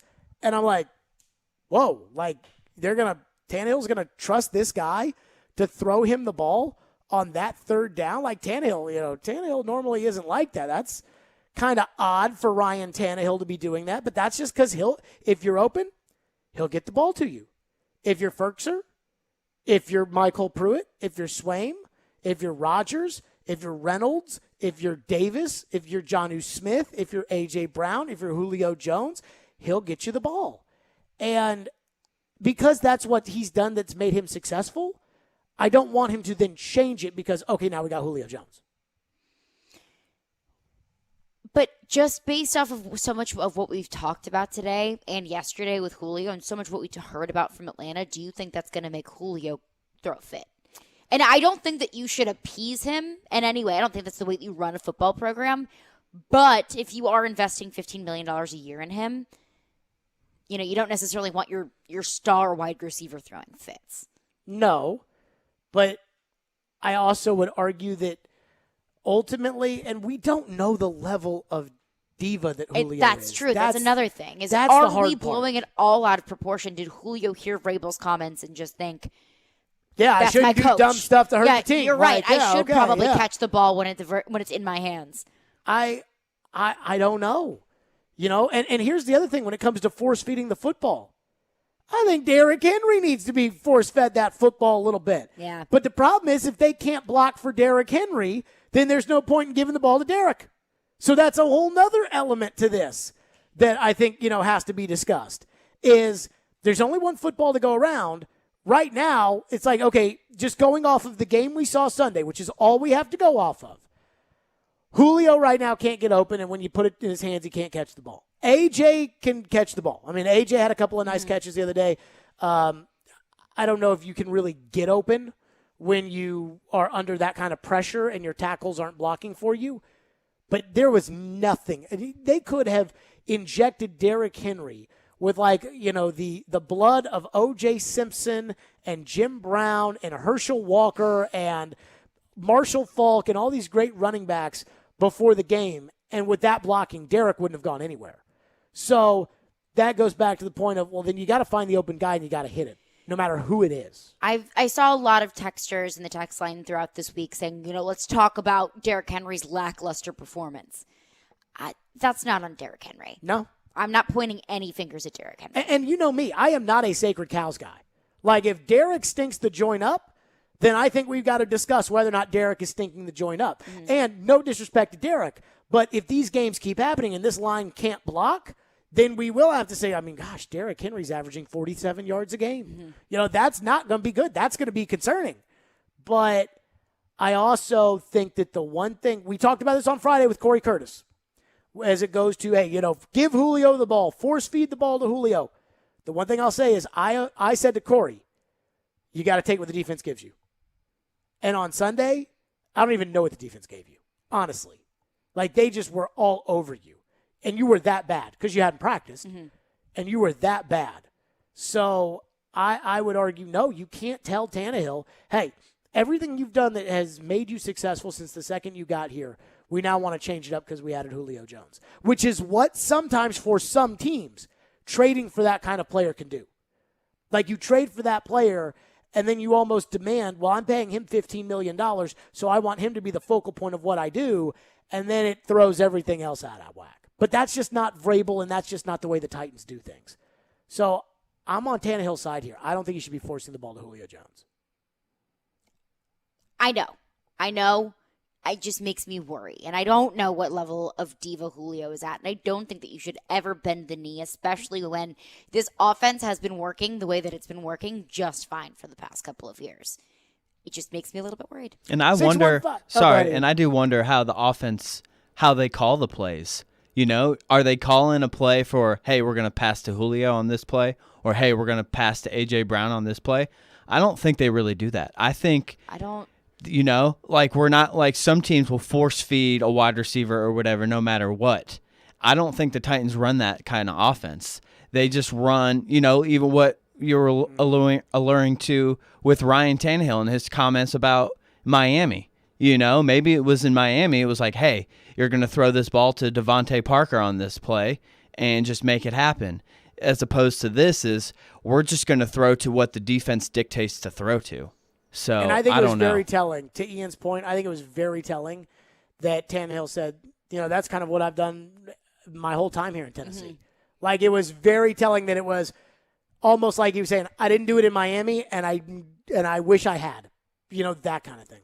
615-737-1025. We're to your reaction next. 615-737-1025. Stillman and Company right here on ESPN 1025 The Game. Let me tell all the fine folks out there about the fact that 1025 The Game and Cromwell Media are helping our friends at WQMV in Waverly rebuild from the catastrophic flood last month. Head over to thegamenashville.com to learn how you can help, as well as the radio station suffered major damage to their structure, equipment, and more. We want everyone affected by the floods to know you aren't alone and to keep being Humphreys County strong. Hang out with us every weekday starting at 6 a.m. with Robbie and Rexroad. I really am. You gotta be. I just totally am. You've gotta be. Darren, Donick, and Chase from 10 to 2. Good participation. We have a system now, thank goodness. I had a funny moment happen. And Stillman and Company from 2 to 6. I have a story. Get a cupcake. Watch live on Periscope, Twitch, and YouTube. Tune in anytime on the Game Nashville app or your home speaker. This is Nashville's best sports talk. ESPN 1025 The Game. Put your tray tables up, turn vacation mode on, and fly away to where you belong. The beach. Myrtle Beach is 60 miles where you can let your best self shine. Start planning at visitmyrtlebeach.com. Hey, it's Chase McCabe. Get your payout before the game's out with BetMGM. Place a moneyline wager on any Thursday night football game, and if your team is up by 10 or more points at halftime, you win. That's a full payout for only half the game, no matter what happens the rest of the way. Simply go to your BetMGM account and opt in each week to the Thursday night halftime payout promotion. Want to continue wagering in the third quarter? Keep it rolling with BetMGM's extensive live betting options. Need to hit the sack early? Use your winnings to place a one-game parlay on Sunday and go for gridiron glory.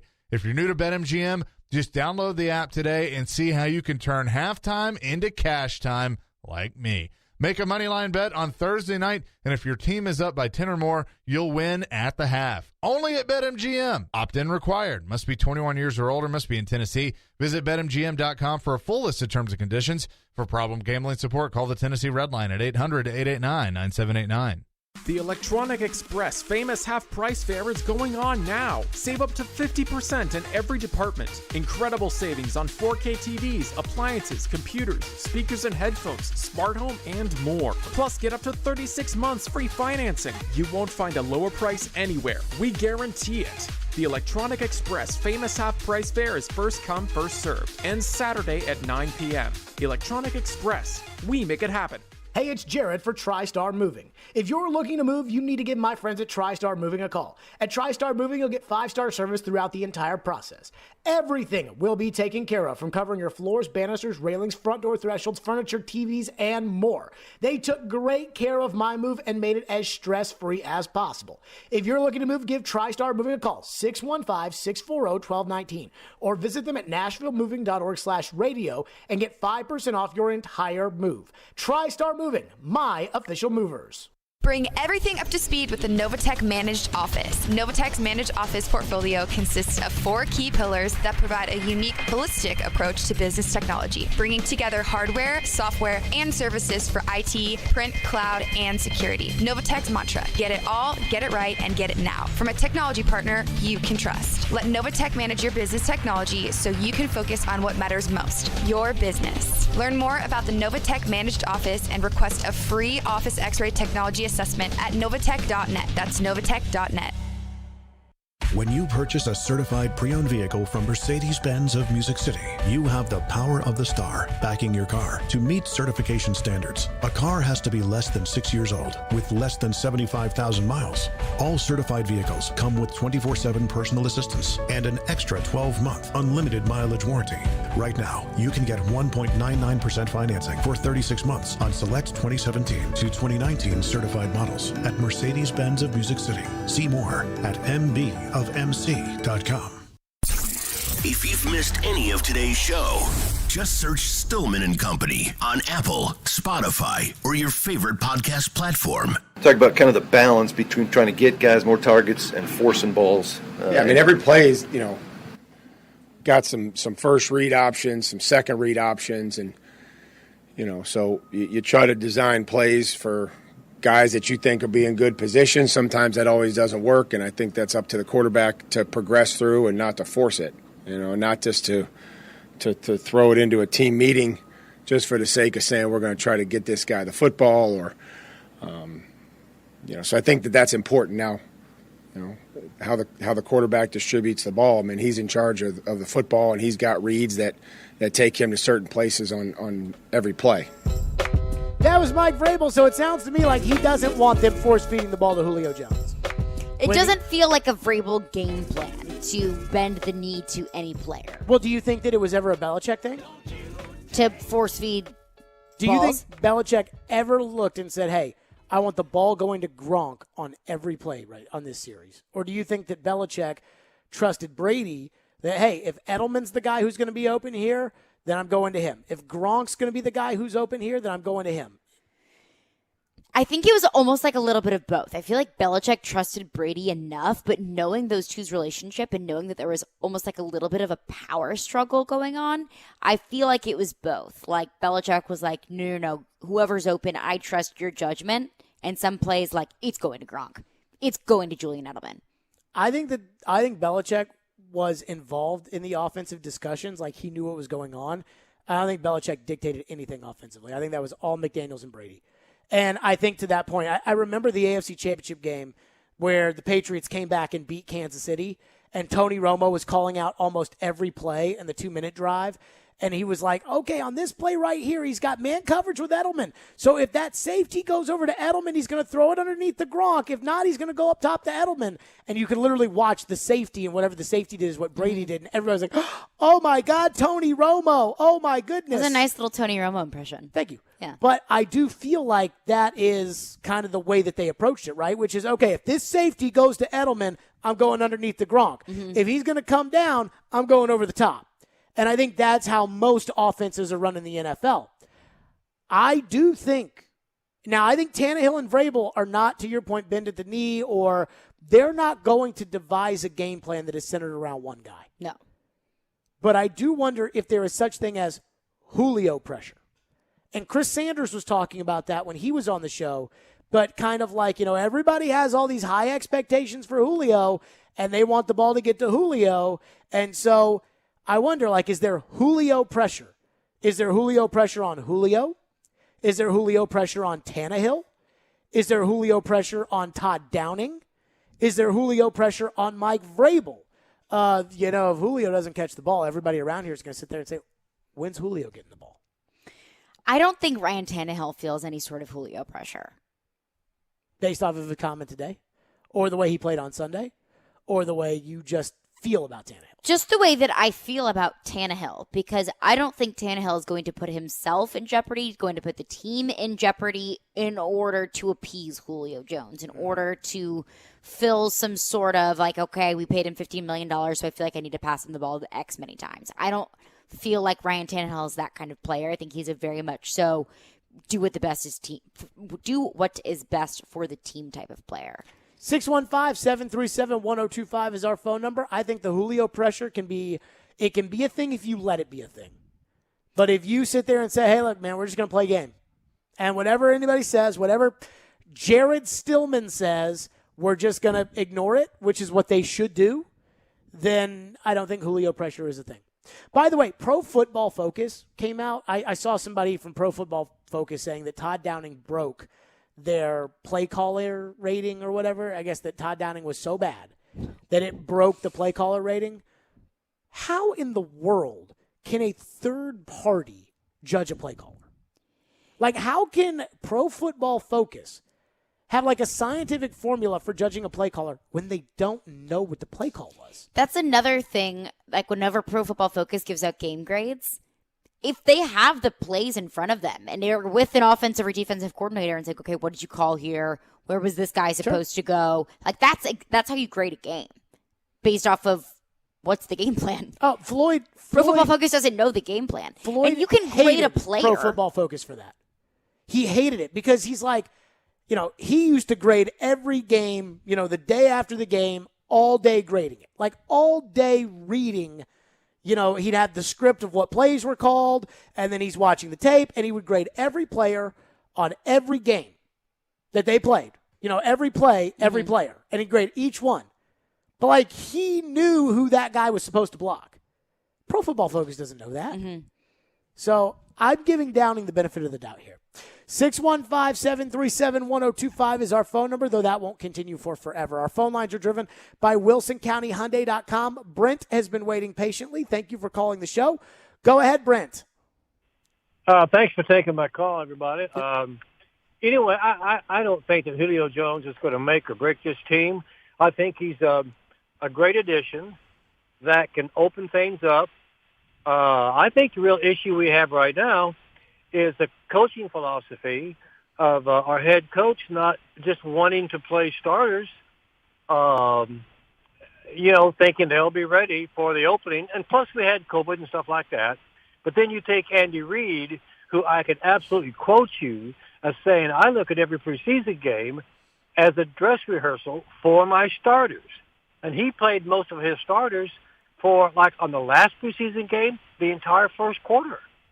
And those guys and Cleveland and some of the other sort of really contending teams like we were supposed to be, and maybe, those guys were way, way more prepared, and the Titans looked like the worst first preseason game you could ever have. And now we're going to go against Seattle, and it's going to be really tough. That's Yep, thank you for your call, Brent. bet. Keith Bullock brought something up very similarly this morning on Robbie and Rex Road about how he needed to play in the preseason. I said this on the show Monday or yesterday. I can't remember which. I think Tannehill getting COVID threw everything off. That's what I was going to say is I don't necessarily know exactly what Mike Vrabel's plan was for the preseason, but I can only assume that he wanted his starters out in game 3 and Tannehill wasn't available. A lot of players weren't available. Mike Vrabel was not available. My gut is, remember, Ben Jones and Nate Davis got hurt. Taylor Lewan was coming back from an injury. He wasn't going to play him in the first preseason game because you can't play Tannehill behind a backup offensive line. You cannot put Tannehill out there with a backup offensive line. If your offensive line gets hurt in a real game, Tannehill has to play behind a backup offensive line. Right. But not in a preseason game. You are not putting Derrick Henry or Ryan Tannehill behind that offensive line. And you're not putting A.J. Brown or Julio Jones out there to catch the ball from Logan Woodside. So, I get what everybody's saying. They played the defensive starters. They played them in the preseason. They played them in the Atlanta game. And so I think their whole thing was, Davis and Jones were banged up on the offensive line, and Lewan was a little banged up. And I think their thought was, okay, here's what we'll do. When we can get Nate Davis and Ben Jones back, we'll put them out there for the third preseason game, and they'll be able to get reps in and be ready to go. And then Tannehill, Jones, and Davis got COVID. And that just threw – and again, you're not playing Derrick Henry behind a backup offensive line. So now Derrick Henry's out. And you're not going to throw the ball to Julio Jones and A.J. Brown with Logan Woodside at quarterback or Matt Barkley. So now they're out. So you've really got nobody out there except for David Quessenberry, who's simply just not good enough, and Chester Rogers, who actually did play the best of probably any of those guys on Sunday. So I know it's going to be easy to sit there and bang on Vrabel for he didn't play the guys in the preseason, but I at least understand why he didn't play them on the each individual game level. Now, we don't know how banged up Nate Davis and Ben Jones were, but when that Atlanta game happened and they didn't play anybody, nobody was saying they need to play Tannehill and get him ready for the season because nobody expected Tannehill, Jones, and Davis to get COVID right before the start of the year. So the preseason game thing, I have some sympathy with Vrabel. The practicing stuff, that's different. That's an issue, and I think they know. I think they knew that was an issue. 615-737-1025. We're right back to your Titans phones next. 615-737-1025. Plus something to be a little worried about on the injury report. We'll get to that coming up as well. FanDuel Sportsbook, my official sportsbook app. I absolutely love the FanDuel Sportsbook app. The biggest game this Sunday is the Chiefs versus the Ravens, and FanDuel Sportsbook is going to make it even bigger because FanDuel is giving new customers 30-1 odds on either team to win. I feel pretty good about the Chiefs. Have you looked at the Ravens roster right now? I feel real good about the Chiefs. That means you can end the weekend right by winning $150 on a $5 bet. Again, the FanDuel Sportsbook app is America's #1 rated sportsbook app, and it's my official sportsbook app. It's easy to use, it's safe and secure, and they'll pay you in as little as 24 hours when you win. Plus, you can see for yourself why it's so great.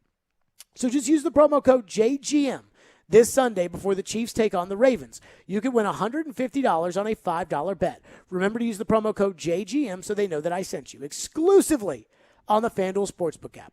21 and older and present in Tennessee. New users only. $10 first deposit required. Must wager in a designated offer market. Max bonus $150. Bonus for Tennessee users fulfilled in site credit within 72 hours. Tennessee site credit expires 14 days after receipt. Restrictions apply. See full terms at sportsbook.fanduel.com. Gambling problem? Call the Tennessee Red Line 1-800-889-9789. Titans, Seahawks. The Two-Tone Blues seeks a Week 2 victory in hostile territory.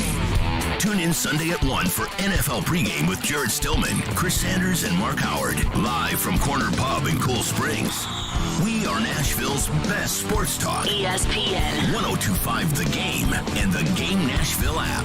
I come from a military family. That's Stasha at Genesis Diamonds talking about the Hero Rewards program at Genesis, providing special discounts every day for heroes in uniform. Whatever their budget is, we're going to make sure it stretches the best for them and that they will get the most beautiful ring at the best value. Special hero pricing on any item extends to all military plus police, fire, and first responders. They make us have the great life we have, and we are eternal eternally grateful for that. Genesis Hero Rewards Program and free services is yours for life, no matter where you move. Travel anywhere in the world, we're one phone call away. So no matter where you're stationed, if you're military or if you're a police officer and you go to another state, we're going to take good care of you. Of course, it doesn't hurt that Genesis owner Boaz Ramon is himself a veteran of the Israeli army. Boaz, having served in the military, appreciates the military and what they do for us. Genesis Diamonds, where our heroes in uniform get red carpet pricing and white glove treatment every day of the year. We're there for them because they're there for us. Genesis Diamonds, continuously voted best jewelry store and best place to buy an engagement ring. Green Hills and Cool Springs.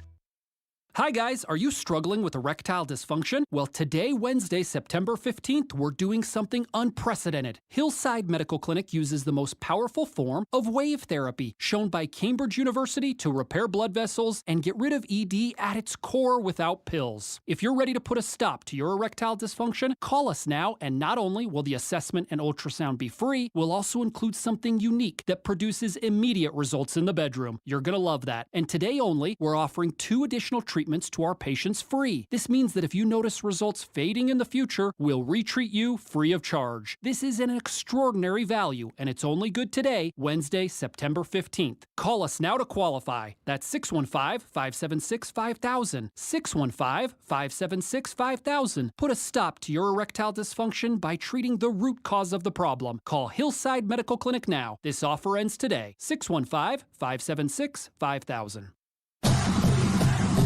Saturday night, the MTSU Blue Raiders kick off Conference USA play when they head to San Antonio to go head-to-head with the UTSA Roadrunners. Caught touchdown, Middle Tennessee. Coverage begins at 4 on ESPN 1025 The Game and the Game Nashville app. What's happening in Nashville? This is Scott Van Pelt. You're listening to Nashville's best sports talk, ESPN 1025 The Game. Mike, how do you set the tone, or what's the approach of trying to bounce back, going on the road, and trying not to press too much but make the corrections that are needed? Well, I mean, I think it's got to be the same every week. You know, whether you win or you lose, you have to clear it and prepare for the next opponent. And this is obviously a huge challenge for us, one that we're excited to get ready for. You know, learn their personnel, understand what it's going to take to go on the road and win out there, which is difficult. You know, I mean, they've only lost, maybe 8 times in 3 years, in the last 3 years, including, playoffs and everything else. So there's a lot of success in that stadium. We understand that. And, we'll have to do everything, that we can do to prepare for that, to go out there and give ourselves a chance. There you go. That was Mike Vrabel today as the Titans get ready for the Seahawks. Practice today. Got some bad news on the injury report. Bud Dupree did not practice. Knee. Are you worried? Hell yeah, I'm worried. Okay, I'm just asking. I mean, this guy is supposed to save the defense, right? Yes. Like, that's fair to say that he's supposed to save the defense. For the amount of money that he's being paid, yes. He's coming off of a knee injury, and now he's not practicing after the first competitive game he's played in almost a year because he's got a knee injury. Yeah, that's worrisome. A.J. Brown was limited with a knee. Ferkser limited with a knee. Harold Landry limited with a groin. David Long Jr. limited with a hamstring. Farley with a shoulder, full participation. Chris Jackson, full participation. Josh Reynolds with a foot, full participation. Derek Roberson with a groin, full participation. Farley with a shoulder. What's wrong with his shoulder? Dude, I don't know. Don't get me started on Farley. Oh, it's just a laundry list at this point. Don't get me started with Farley. At what point is Farley supposed to be able to play football? Has anybody asked that question? I mean, at what point is it an unacceptable pick? I guess that's my question. At what point is it an unacceptable pick? Let's see. Today's Wednesday. So Tuesday. Yesterday? 3 days ago. Okay. 3 days ago. Sunday? Yes. Let's go to your phone, 615-737-1025. Antonio has been waiting patiently on Todd Downing. Thank you for calling. Go ahead, Antonio. Hey, you guys. Thank you all for taking my phone call. Hey, I just have something quick to say. First of all, we all know that our offense was never the problem. But I want to state this. We do know that Arthur is gone, which he was a big part of our offense. And sure. Todd Downing is, well, not Todd Downing, I don't know his name, Todd, whatever. It's his turn to, I'm sorry, correct me on that one. But I just think the weight is on him. It's time for him to, he has to figure out the offense, the ins and outs, and what we can capitalize off of adding Julio to our already good offense. So my thing is we just got to give it time. You know, it was the first game. We didn't look good, and the second thing is that offensive line. Like, ain't no way in the world Chandler Jones was looking like Lawrence Taylor the other day, coming off the edge, and we just couldn't stop that. We couldn't address that. So, Antonio, are you calling on a landline right now? I'm on the speakerphone. I'm sorry if it's cutting in and out. No, I'm telling you, no. It's the best. Antonio, you call whenever you want with that phone connection. I mean, I thought that was a landline. Thank you for your call. I mean, that thing sounds like it is like hardwired. Call whenever, Antonio. With Pro that, Antonio that show. Phone, like that is a phone. I'm listening like, what service? You give me that phone. A couple of things on Downing. First of all, Chandler Jones is not some bum. Like Chandler Jones is a bad dude and has been bad in this league for a long time. So when Chandler Jones racks up those sacks, it is not like, hey, Downing is such a bum. He let Chandler Jones Chandler Jones is a bad dude. Now, could Todd Downing have done more to stop Chandler Jones from continuing to sack Ryan Tannehill? Like maybe chip him a little bit? Sure. Yes. Now, you also don't want to take your $15 million left tackle and give him, have to give him help. But that is what was the case on Sunday. Last year, they had to do that constantly. And I do wonder if it was like, hey, Taylor's back. Let's move some of the help to the right side, and help with J.J. Watt and see if Taylor can handle one-on-one. So I don't know. Maybe it was some type of overcorrection based off of last year. I will say this. The offensive line is a total freaking mess. And here's what I mean by it being a total freaking mess. 2 years ago when the offensive line started the season it was as bad as this. Mm-hmm. I was calling for them to fire Keith Carter, the offensive line coach. I have now rescinded that demand for them to fire him, but I also am not a huge Keith Carter fan because I've seen good offensive line coaches. Russ Grimm, when he was here, good offensive line coach. Mike Munchak, best offensive line coach in the NFL. And I don't think it's an accident that 2 years in a row the Titans have drafted a tackle that is not anywhere near ready to play in the NFL. And that's a concern. But the depth on the offensive line right now is so atrocious. Did you guys see Kendall Lamb out there when Lawan was cramping up and they put Kendall Lamb at left tackle? How could you miss it? He sucks. Oh, it was so bad. I mean, he freaking sucks. I went to the first week of practices and Harold Landry and Ola Dennehy, and they were just going right off Kendall Lamb every time. No pads. And they're just running past Kendall Lamb every time. The next day, so the third or fourth day of practice, I'm out there, and Lamb is on the right side. Lamb is on the left side because right tackle was the opening. Lamb is on the left side and Quessenberry's on the right side. And I'm like, Kendall Lamb's not going to be the right tackle of this team. And I remember Joe Rexrow talking about, Sam Brilo or Lamb. And I texted Joe listening to the morning show. And I'm like, Lamb's not going to be the right tackle of this team because he sucks.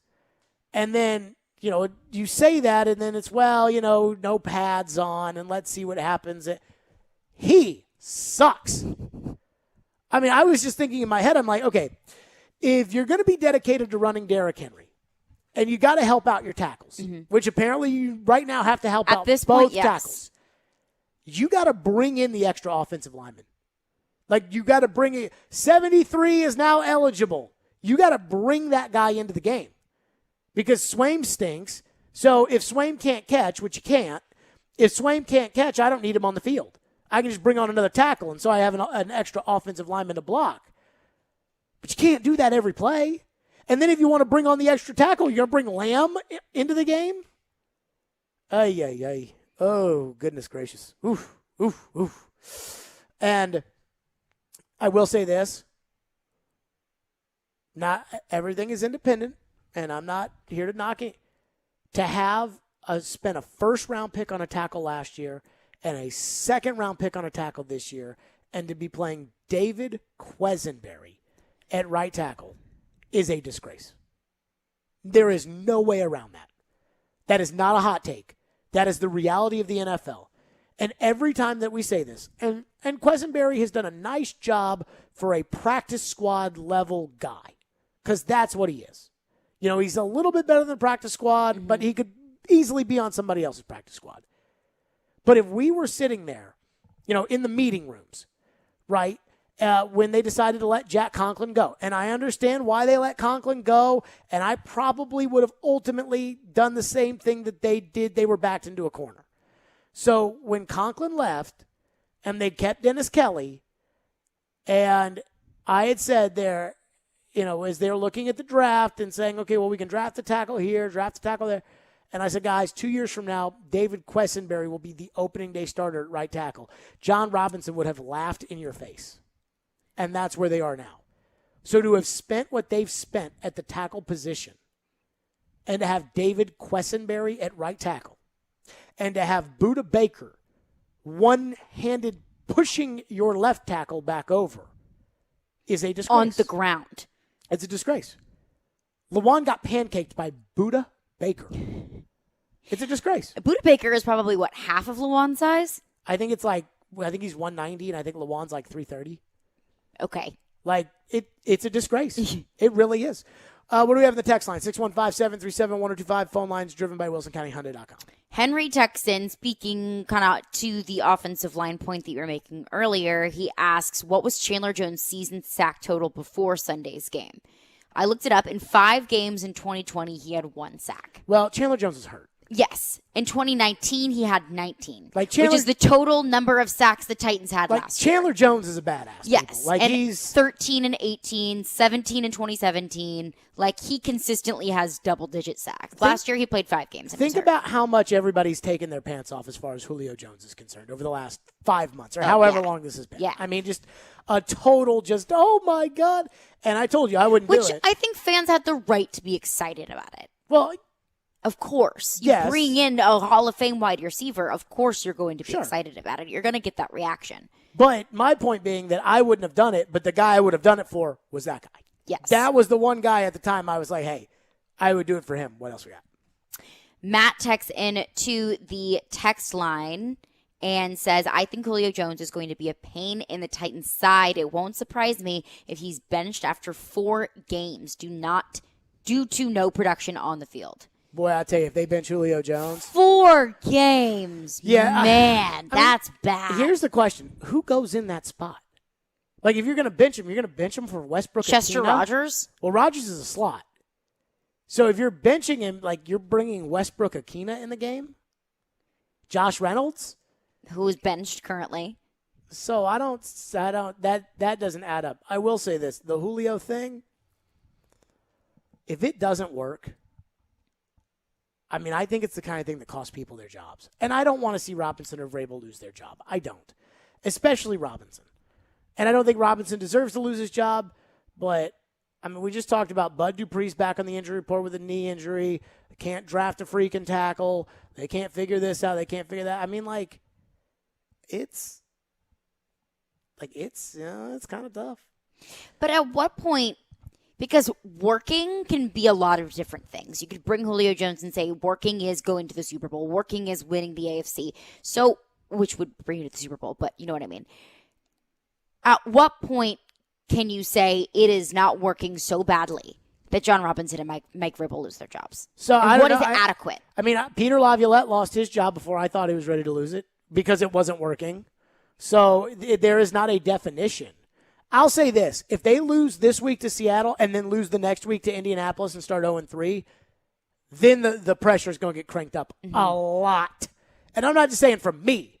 Like, I'm just saying I know the fans and I know what the reaction is going to be. Oh, well, the pressure's already cranked up super high but after it's going to 1 be. week. But I know it's only going to snowball. They start 0-3 and lose to Indy. Oh, boy.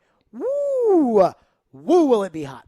615-737-1025 is our phone number, 615-737-1025.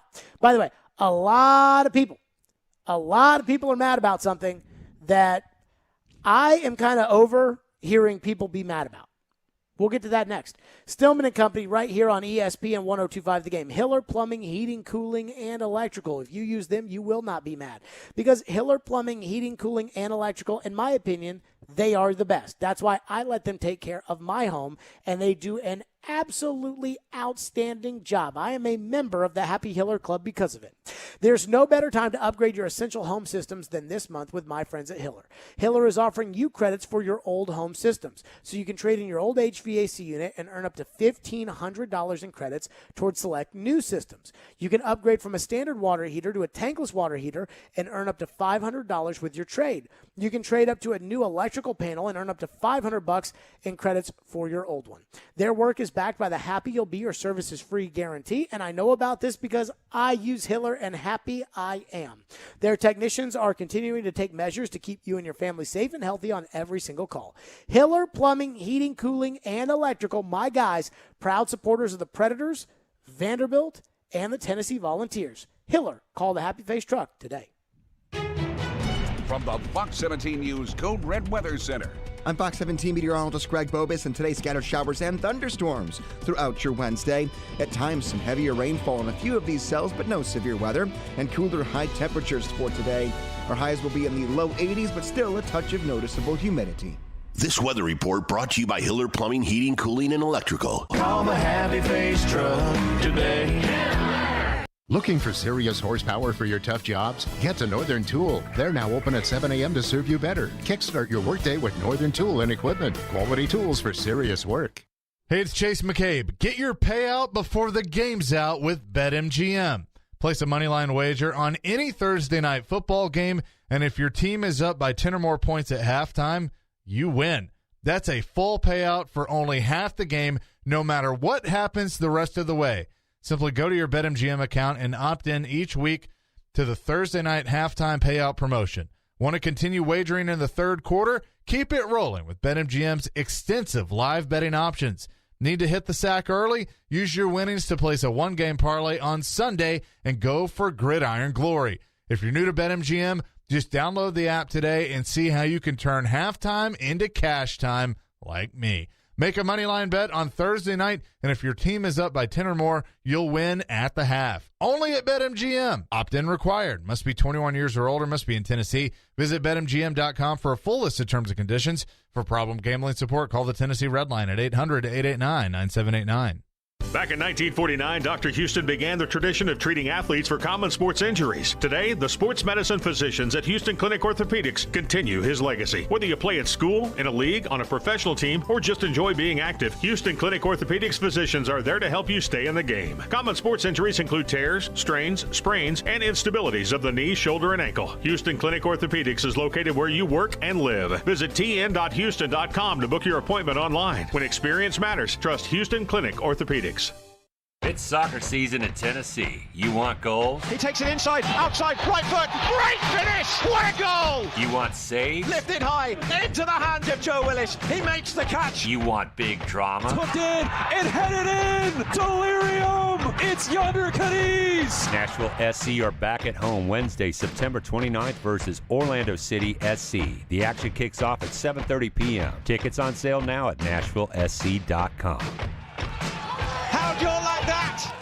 Darren McFarland. And a mulligan that we all look for in golf. Lord knows our game could use it. Willie Donick. Outworked and outperformed a lot of other really good players. Chase McCabe. I want some sort of trade protection. Darren, Donick, and Chase have you covered weekdays from 10 to 2. Presented by Curacion CBD on Nashville's best sports talk. ESPN 102.5 The Game and the Game Nashville app.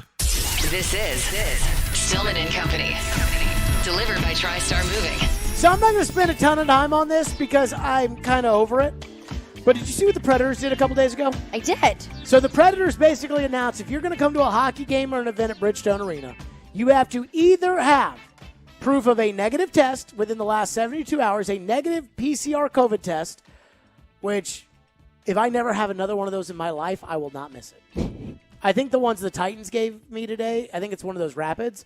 Because they just go in your brain? No, they just go right around the base of the nose and then done, like literally just a tiny little swab. Whereas, the PCRs that I've had done, in the past are like, sticking an ice pick into my cranium. It's terrible. So I hate those. So if I never have to do that again, I won't. So you either have to go to hockey games this year, which is just around the corner, and subsequent events at Bridgestone Arena, you have to either have proof of a negative PCR test within 72 hours, which, as we all know, can be a complete pain in the ass, or you have to be vaccinated. That's all. And people are mad. Oh, my goodness. Are they mad? Oh, they're mad. I saw Clay Travis, shockingly enough, is very upset about this. And I say that, almost jokingly. But I would say this. My thought to anybody, because there's a lot of people that hear something like that and they're going to get mad one way or another. First of all, I don't care if you don't like it. Like, let me be clear with this. I do not care. If you are in your car right now and you're like, I think that is so wrong of them to do to make people, I don't care. Do you care? Not really. Ian, do you care? Not really. Okay. So you may not care what I think, but I don't care what you think. And not only that, the Predators don't care what you think. Like, they know when they announced this that people were going to be mad. They knew. So, like, somebody tweeted me yesterday and was like, I'm a season ticket holder and I'm vaccinated, but this is bad business. Well, guess what? Then let them lose the money. If it's such bad business, let them risk it. Colin Kaepernick, a handful of years ago, was signed by Nike. And people were saying, this is terrible business and Nike will learn the lessons and this is... Did Nike learn a lesson? I don't know if Nike learned a lesson or not. I think still a multi-billion-dollar company. I think Nike learned their lesson when they signed Michael Jordan and gave him his own shoe, and it exploded the entire company. And now it's one of the most popular shoes in the world. That's where I think they learned their lesson. Like when Converse told Michael Jordan, we don't want you to have an own shoe because we've got Magic and Isaiah and Larry and Kevin McHale and Mark Aguirre, whoever the hell that was, all wearing Converse weapons. Converse weapons? That's the shoe. Let's Magic do what he was born to do. When they had that, they're like, we're not going to give Michael his own shoe. Well, I think Converse learned their lesson that was a bad idea. So these people that are like, oh, this is bad business. Okay, fine, whatever. But, I'm tired of hearing people complain. You don't like it? Don't go. The end. And then you don't have to say anything more about it other than, I don't like it. Fine, don't go. And it's like the people that are afraid to leave their house because of COVID. That are like, oh, no, I would never. Okay, fine, don't go. Don't go. Don't go. That's fine. And that's how I feel about this. You don't like having to get tested. If you don't want to get vaccinated, you have to get tested. It's not like they're saying you either have to be vaccinated or you're not allowed at the stadium, which, by the way, they're allowed to do. It's NashvillePredators.com. It is not NashvillePredators.org. It is not NashvillePredators.gov. It is .com. So they're allowed to do whatever they want to do. So if you can sit there and say, well, I just don't like it. Okay. But they don't care. They know you're going to not like it. And they don't care. And I'll say this. I don't have a problem with it. I'm vaccinated, so I'll have my car. I'll go to the game, show them my thing, and I'm in. Okay. But I didn't feel like there was outrage. I actually thought there was going to be outrage. Like when the Predators announced that, again, mandatory vaccinations or a negative PCR test. The other thing is that they're not demanding you get vaccinated. They're demanding that you get tested. Because you don't have to be vaccinated to go to a Preds game this year. But you have to be tested. Now, I will say this. If you're a season ticket holder and you're against the vaccine, you're going to be in a tough spot because let me say this about getting COVID tests. It's a pain in the butt. So if you're going to have to think about it, before every game.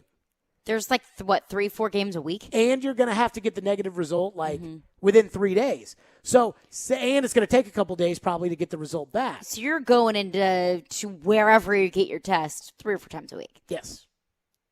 So that's on you, though. Don't like it? Stay home. And I'm okay with it. And the other thing that I have to say about it is I'm sure that there are going to be people into the text line that complain about what I just said right now. And guess what? I don't care. I mean, you may feel differently. You can. I don't care. And the Predators don't care. So when people get mad about it, they'll get mad and then just move on. And I feel totally fine about it. And I have no second thoughts about completely endorsing the thing the Predators did from the standpoint that would I do it if I owned the team? If I owned the Predators, would I have this same concept in place? I don't know. I don't know what the Metro Health Director is telling me, and I probably would listen to that guy or lean in and listen to what they say. I'm an information guy, not an affirmation guy, so I don't need you to tell me things that I want to hear. I need you to tell me things that I need to hear. And so I would listen to that. And I would also be consulting with the NHL's people that are probably pretty involved in on this because, again, I want to know what they think. And then you'd have to show me, okay, here's how much money we're going to lose if we do this. And if it was too much money for me to stomach, then maybe I'd say, hey, if you don't feel comfortable going to the game, then don't go to the game. If it's not enough money and I feel like it's the right thing to do, then I do it. But guess what? If I owned the team, I would feel confident enough that, hey, this is my decision and I can do it. And in their case, it's their decision and they're doing it. And if it's bad business and they lose money, it'll be on them. But for people like me, good. I'm for it. Let's knock it out. And I'm not going to sit here and listen to, people get mad. And it's all the same people every time, right? Yeah, pretty much. Like, again, I thought people would be outraged in town when that happened. I've heard it from one person, Clay Travis. Does that surprise anybody? I mean, that's kind of par for the course. That is literally, made for him. That is here. It's like, if you work for him, it's like, oh, we saw this. Oh, my God, we got to make sure that he sees this right now because this is, his thing. It would be like if Jadeveon Clowney goes the entire season without a sack. And then you saying, do you know that Clowney went the entire year without a sack? Oh, I can't wait to talk about this. Or if Clowney has a 5-sack game. Do you know how many people are going to tweet me if Clowney has a 5-sack game? Oh, you're going to have to turn your phone off. Oh. You're going to have to mute all your Twitter notifications. So, again, you may not like it, and I don't. You may not like it, and I may not like it, though I don't really have a problem with it. But they don't care. So I'm just tired of hearing all the complaining. And those are the rules, by the way. So if you plan on going to the games this year, get a negative PCR test within 72 hours. If you plan on going to a concert, get a negative PCR test within 72 hours, or get vaccinated. This also, the Predators and Bridgestone Arena are not the first team or venue that is requiring vaccination status, requiring a vaccine or requiring a negative PCR test, whether you like it or not. It's not like this is something that's completely new that the Predators have just cooked up. I mean, I'd argue they're like the 900th team to do this. Yes. So it's different when it's your team, whatever. And I saw this, and as soon as I saw it, I'm like, oh, people are going to be mad. And but I think I realized it when I just was like, you know what, I don't care what you think. I think when I tweeted out, I said, good for the Predators. And, I got, the usual suspects tweeting, whatever. And I just thought, I don't care what you think. 615-737-1025 is our phone number. I do care what Mike Vrabel thinks. And coming up next, the Titans start practice today for the Seahawks. And on paper, it doesn't look very good. But while it's early in the year, I think there's something about this Seahawks game that's going to tell us a lot about the Titans. We'll get to that coming up next. Stillman and Company, it's ESPN 1025, the game. TriStar Moving, they are my official movers. I absolutely love TriStar Moving, and I hate moving. But when I used TriStar Moving when I moved in November, they took care of everything. That's why their motto is TriStar Movers with 5-star service. From the initial phone call to the final signature, moving was a breeze. They offered home protection, covering floors, banisters, railings, door jambs, even the doors themselves.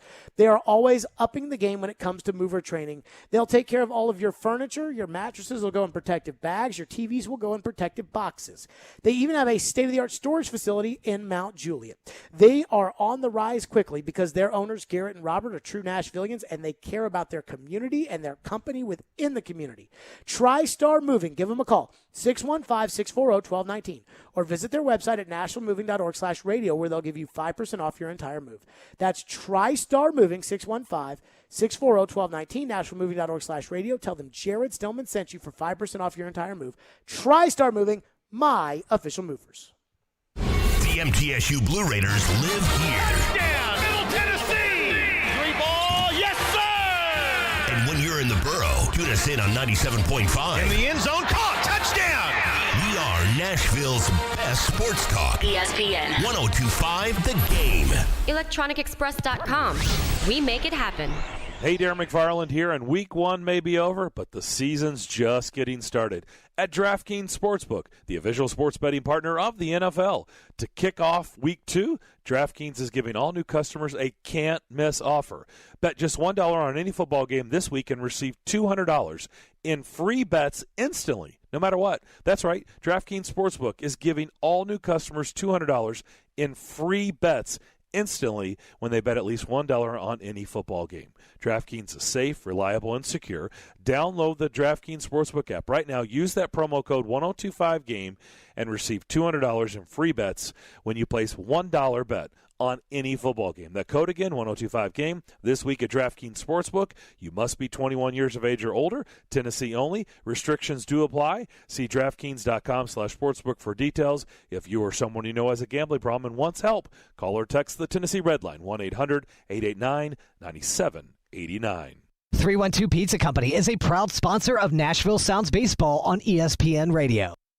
Hi guys, are you struggling with erectile dysfunction? Well, today, Wednesday, September 15th, we're doing something unprecedented. Hillside Medical Clinic uses the most powerful form of wave therapy, shown by Cambridge University to repair blood vessels and get rid of ED at its core without pills. If you're ready to put a stop to your erectile dysfunction, call us now, and not only will the assessment and ultrasound be free, we'll also include something unique that produces immediate results in the bedroom. You're gonna love that. And today only, we're offering 2 additional treatments to our patients free. This means that if you notice results fading in the future, we'll retreat you free of charge. This is an extraordinary value, and it's only good today, Wednesday, September 15th. Call us now to qualify. That's 615-576-5000. 615-576-5000. Put a stop to your erectile dysfunction by treating the root cause of the problem. Call Hillside Medical Clinic now. This offer ends today. 615-576-5000. Nashville's best sports talk, locally owned, home of our Nashville Predators. WPRT-FM Pegram, 97.5 Murfreesboro, WBUZ HD2 Laverne, online at thegamenashville.com. We are ESPN 102.5 The Game. Live from the Game Nashville studios, it's Stillman and Company. Delivered by TriStar Moving. TriStar Movers with 5-star service. With Jared Stillman on Nashville's best sports talk. ESPN 102.5 The Game and the Game Nashville app. Stillman and Company is delivered by TriStar Moving. ESPN 102.5 The Game, streaming on YouTube, Twitter, and Twitch. Thanks to the law offices of Amanda Gentry. Titans trying to turn the page. Ready to move on to the Seattle game. Are you ready to move on to the Seattle game? Like, yes and no, because I think I just am so I don't feel like any amount of time talking about the Arizona game does it justice. But yes, I am ready to move on. See, I don't know if I'm totally ready to move on to the Seattle game, because to your point, the Arizona game was so bad. It was so bad that I have so much that I need to unpack. I watched the coaches show last night, the Mike Vrabel coaches show, and I always watch it. Like, when I was a kid, I used to watch Monday Night Live with Jeff Fisher. I loved Monday Night Live with Jeff Fisher. I don't know why. In fact, my buddy Scott, he one time went to school and said he watched the Jeff Fisher show and got made fun of for like 5 years. I was like, oh, you're going to watch the Jeff Fisher show? So I didn't tell anybody that I watched Monday Night Live with Jeff Fisher. But I used to love watching Monday Night Live with Jeff Fisher. That's so sad that he's like a guilty pleasure. What? That Jeff Fisher is so bad that people make fun of you for watching him. This was pre, like, everybody thinking Jeff Fisher was a joke. Okay. This was like when he was, our coach. But I think it was just like your level of fandom is so sad that you watch the Monday Night Live with Jeff Fisher. But they used to have it like at Opry Mills, and it looked like a party, and, they'd recap the game and then lead into Monday Night Football. And now Monday Night Football's, on ESPN, and so it's different. But I watched the coaches show because I don't want to miss anything. If Vrabel says something on the coaches TV show that is like eyes go up like, oh my God, Vrabel just said that, which literally happens like once a season. But if he does, like, I want to be able to discuss it. Right. So I'm watching the coaches show last night. And they did like one segment on Arizona, one segment on Seattle, and then the rest of it was just, the garbage stuff. Like fodder. The fodder. That's right. We went out to, Nolensville to help rake leaves, and here's a report on that. Which is very nice of them to do. The leaf raking was just, I'll be honest with you, I don't know. In all seriousness, I think it was some of the Waverly Flood stuff, so I was glad that they did it. Yes. But, I just zoomed forward past all that. And I kept waiting. Normally, it's usually like a show where they got like a player guest, and after they have the player guest, then they come back at the end for Vrabel's Keys to the Game. So when they were like 8 minutes into the show doing Vrabel's Keys to the Game, I was like, whoa. Like, they are going to tack on a bunch of nothing onto this show. And they did a fine job of that. But they quickly moved off Arizona, as I think you would expect, and quickly onto Seattle. And I was thinking about, I said this yesterday, and I stand by it. Chris Sanders was on the show earlier today. He thinks they're going to win at Seattle. He said he thinks the Titans are going to Seattle and they're going to win.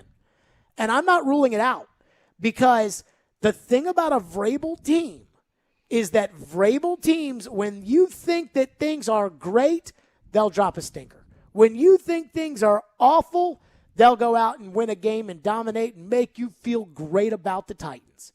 And Vrabel was asked about that today, the fact that his team has shown a lot of times the ability to get off the mat. Here's what Mike Vrabel said.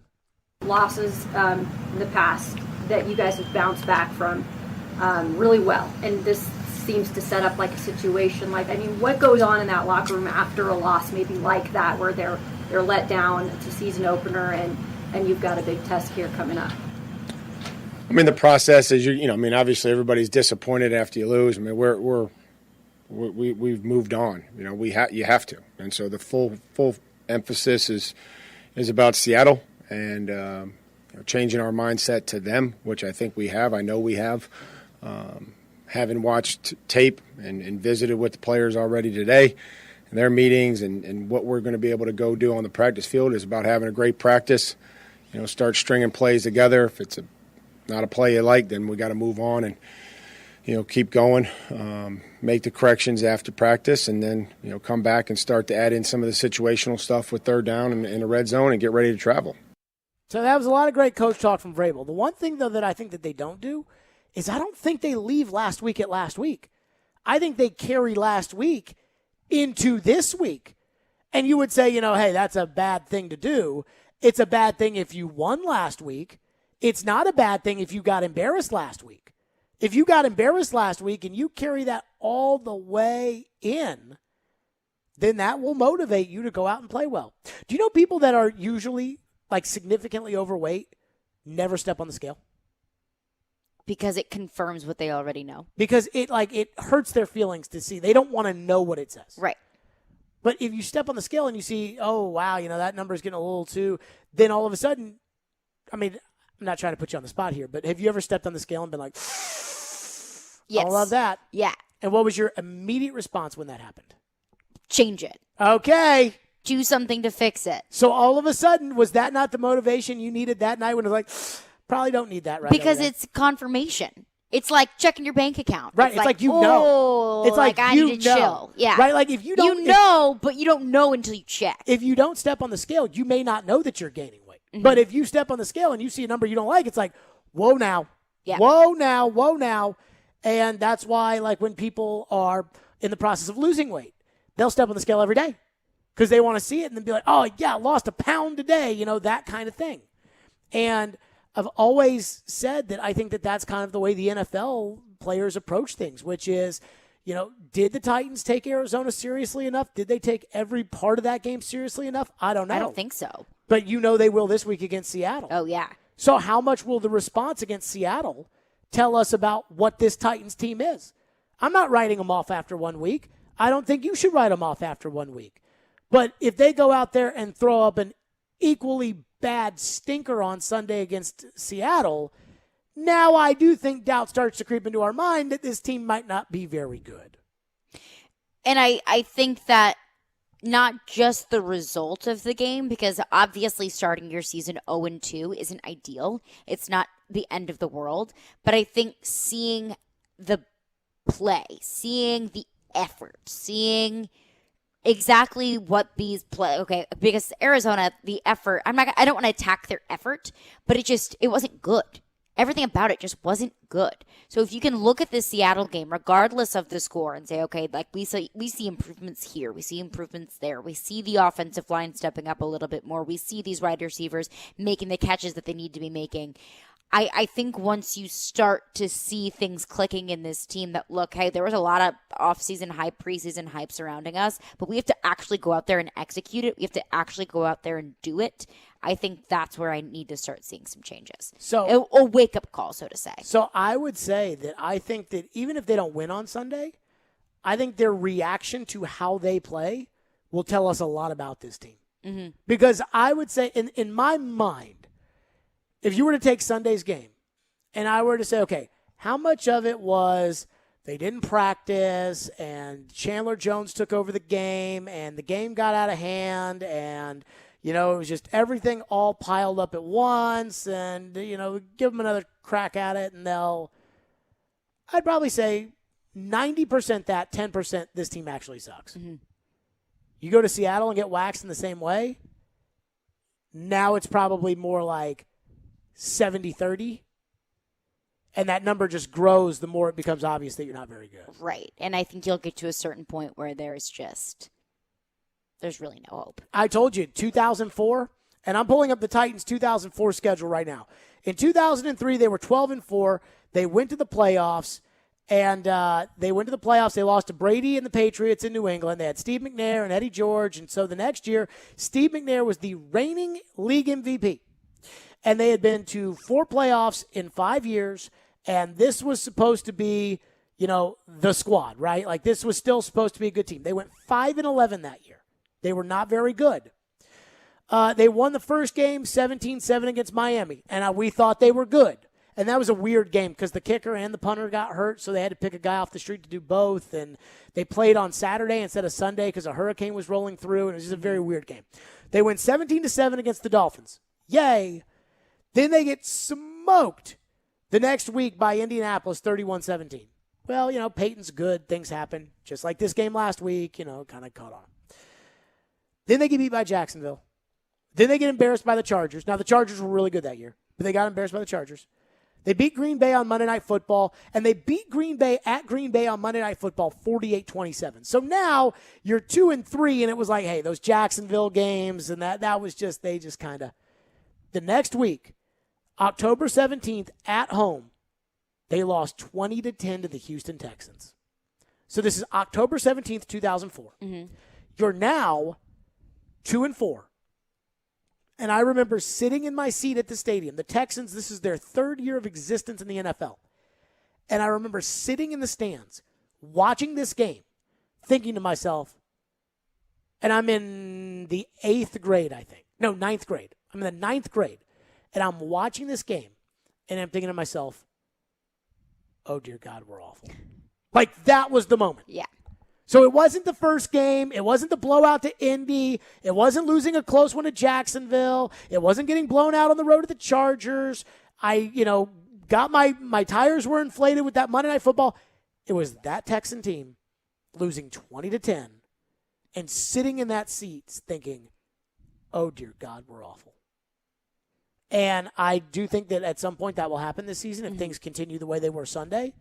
And that's why the response on Sunday is so important. Because if they go to Seattle and they win the game, not to say that it's, going to be the defining moment that tells us the Titans are Super Bowl contenders. But, use it as a law of averages. You get blown out by Sure. Arizona. You beat a talented Seahawks team. You still have questions about exactly what this team is. But are the Tennessee Titans terrible? No. Are they Super Bowl contenders? We don't know yet. Right. It keeps it to where that doubt, that 10% that this team might actually be bad, probably ticks back to about 5%. Uh-huh. But if it could tick back up. Oh, it could definitely tick back. Again, the Titans, what was that score of the Green Bay game? 48-27, I just told you. On a Monday night, they go to Green Bay and Brett Favre, and they crush them. And now they're 2-3. And so it's like, okay, look, they got off to a tough start. But remember, 2 years ago, we were 1-4 and made it to. Then you lose to the Texans, and it's like, uh-oh. Oh, no. It starts to get bad. Oh, no. Oh, no. I remember my math teacher at the time, Miss Pope. Uh-huh. She was also my advisor and at USN. And I remember her saying to me, It's funny because I wasn't a talk radio host then, but I might as well have been. I remember her saying to me, like, she was like, and she was, you know, an older woman, probably like in her 60s or 70s. Mm-hmm. And she was like, what do you think this is? Do you think this is because Eddie George isn't out there? Because we lost Eddie George. And I remember being like, I don't know. I'm very, very concerned. 615-737-1025. We'll get to your reaction. 615-737-1025. It's the how they turn the page on the Seahawks game, I think, is kind of what's important. We'll get to that coming up next. If you are not feeling good about yourself, we're talking about not feeling good about your team. If you're not feeling good about yourself, if you're getting on the scale and you don't like the number you see, you need to give my friends at Invigorate Health a call. Invigorate Health is going to change your life, whatever you may need. If you're feeling old, Invigorate Health, say you're 46, you wish you felt more like you were 26, InvigorateHealthTN.com. Invigorate Health, those are my guys. And what they'll do, you'll get a consultation with their doctors. You call them and say, hey, this is what I'm looking for. And they will tell you, okay, here are our options after a consultation, after they know exactly what's going on with your body, and they can prescribe what is exactly right for you. And if it feels right and they explain it to you, then you can do it.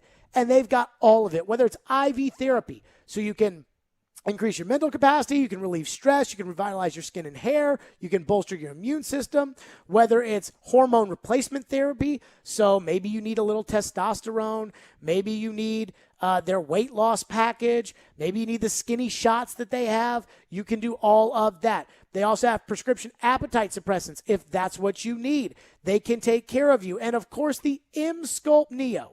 People are like, what is M-Sculpt Neo? And I keep trying to explain it. Maybe I don't do it justice.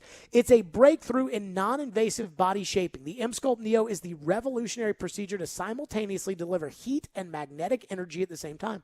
And what that does, it reduces fat and it grows muscle. So you're talking about, getting those machines on your belly, on your waist, on your hips, and a 25% gain in muscle and a 30% loss in fat on average. That's right. Again, the M-Sculpt Neo, the world's first only technology that uses radio frequency and high-intensity electromagnetic field to eliminate fat and build muscle non-invasively. They've got an option for you. Don't feel bad about yourself. Don't feel bad about your 45-year-old body not being able to feel like it's 25 again. InvigorateHealthTN.com. Invigorate Health. Give them a call today. Just get a consultation. Go see what's right. And trust me, they know what they're doing over there. I trust them, and you will too. That's Invigorate Health, InvigorateHealthTN.com. Touchdown, Tennessee, A.J. Brown. A.J. Brown and the 0-1 Titans are headed to Seattle for a crucial Week 2 showdown with DK Metcalf and the Seahawks. And we've got you covered with nonstop coverage all week long. Maybe Vrabel can pull something off and totally change the discussion a week from now. This is Nashville's best sports talk. ESPN 1025 The Game and the Game Nashville app. Looking for an easy and fast way to start investing in Bitcoin? CoinFlip ATMs will flip your cash into crypto within minutes. Visit coinflip.tech to find your local ATM.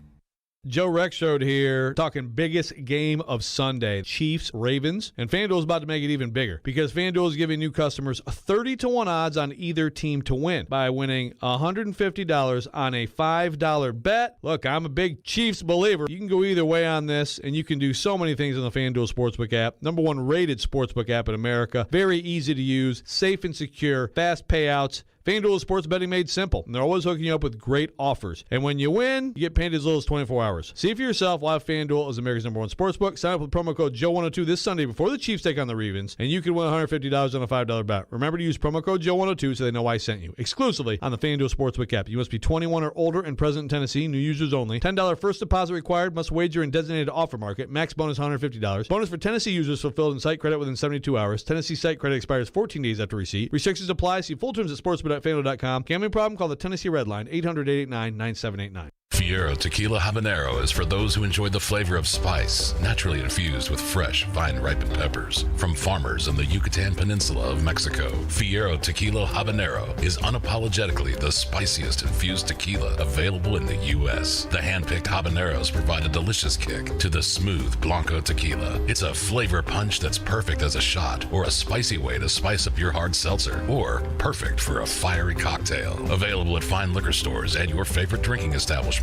Fiero Tequila, the world belongs to the brave. No one outfits golfers better than Edwin Watts Golf Shops. We've been fitting golfers since 1968. Utilizing cutting-edge fitting technology, we'll analyze your swing and our Foresight launch monitors and fit you with the perfect club, pair of shoes, the latest golf apparel, golf balls, bags, and more. So come by today for your complete custom fitting. Edwin Watts Golf Shops, home of the 90-day 100% satisfaction guarantee. Interact with Stillman and Company. Call or text the show at 615-737-1025. Driven by WilsonCountyHyundai.com. Were you looking at Seattle's defense last week and what they did to the Colts? Yeah, they did a really good job. I think you can pretty much count on every year that Seattle's defense is going to be pretty good. I think it's been, the last 10, 12 years that they've been solid just about every single year. So a ton of respect for their program and what they've been doing. Obviously, you look at this team, they got length on the edges. Flying linebackers, Bobby Wagner, obviously one of the best linebackers in the game. He's flying around. Jamal Adams is making plays all over the place. He's aggressive. He's a great tackler, great pressure guy. The corners are covering well. So definitely have our hands full this week. There you go. That was Ryan Tannehill on the Seattle Seahawks. I can't even remember the last time the Titans played at Seattle. I want to say it was 2013. They went on the road, and Ryan Fitzpatrick got beat by Russell Wilson. I want to say that's the last time they played Seattle. They don't play Seattle very often. In fact, I want to say that the Titans had a lead at halftime, or it was close at halftime, because the Seahawks dropped a field goal and Jason McCourty picked it up and ran into the end zone with it, or something crazy like that. That's just off the top of my head. I have no idea. I did look at the game release. We'll look and see. I looked at the game release earlier this week that would have all that information. Andrew Catalon and whenever I look at the game release, I only look at who the ref is and who the announcers are. It's only two things I care about. Why? Well, I think the announcers are like a status symbol. So Andrew Catalon and James Lofton are doing the game. That's a crap crew. So CBS is telling you what they think of this game. They're putting Andrew Catalon and James Lofton on it. If you get a good crew, then it tells you that CBS thinks it's an important game or Fox thinks it's an important game. Mm-hmm. So I always look at that. And then I always look at the referee because I think there's a handful of really bad referees, and I hate when the Titans have them. They have John Hussey this week, who I think is the best ref in the league. So I can't stand Jerome Boger, who they had last week. I can't stand Alex Kemp. I can't stand Hockley's kid. I can't stand Cleet Blakeman. I think he's the most overrated ref in the league. And I forget why. I used to always think Bill Vinovich was a good referee, but I've moved him into the crap category recently. There's something about his crew I don't like. I can't remember what it is, though.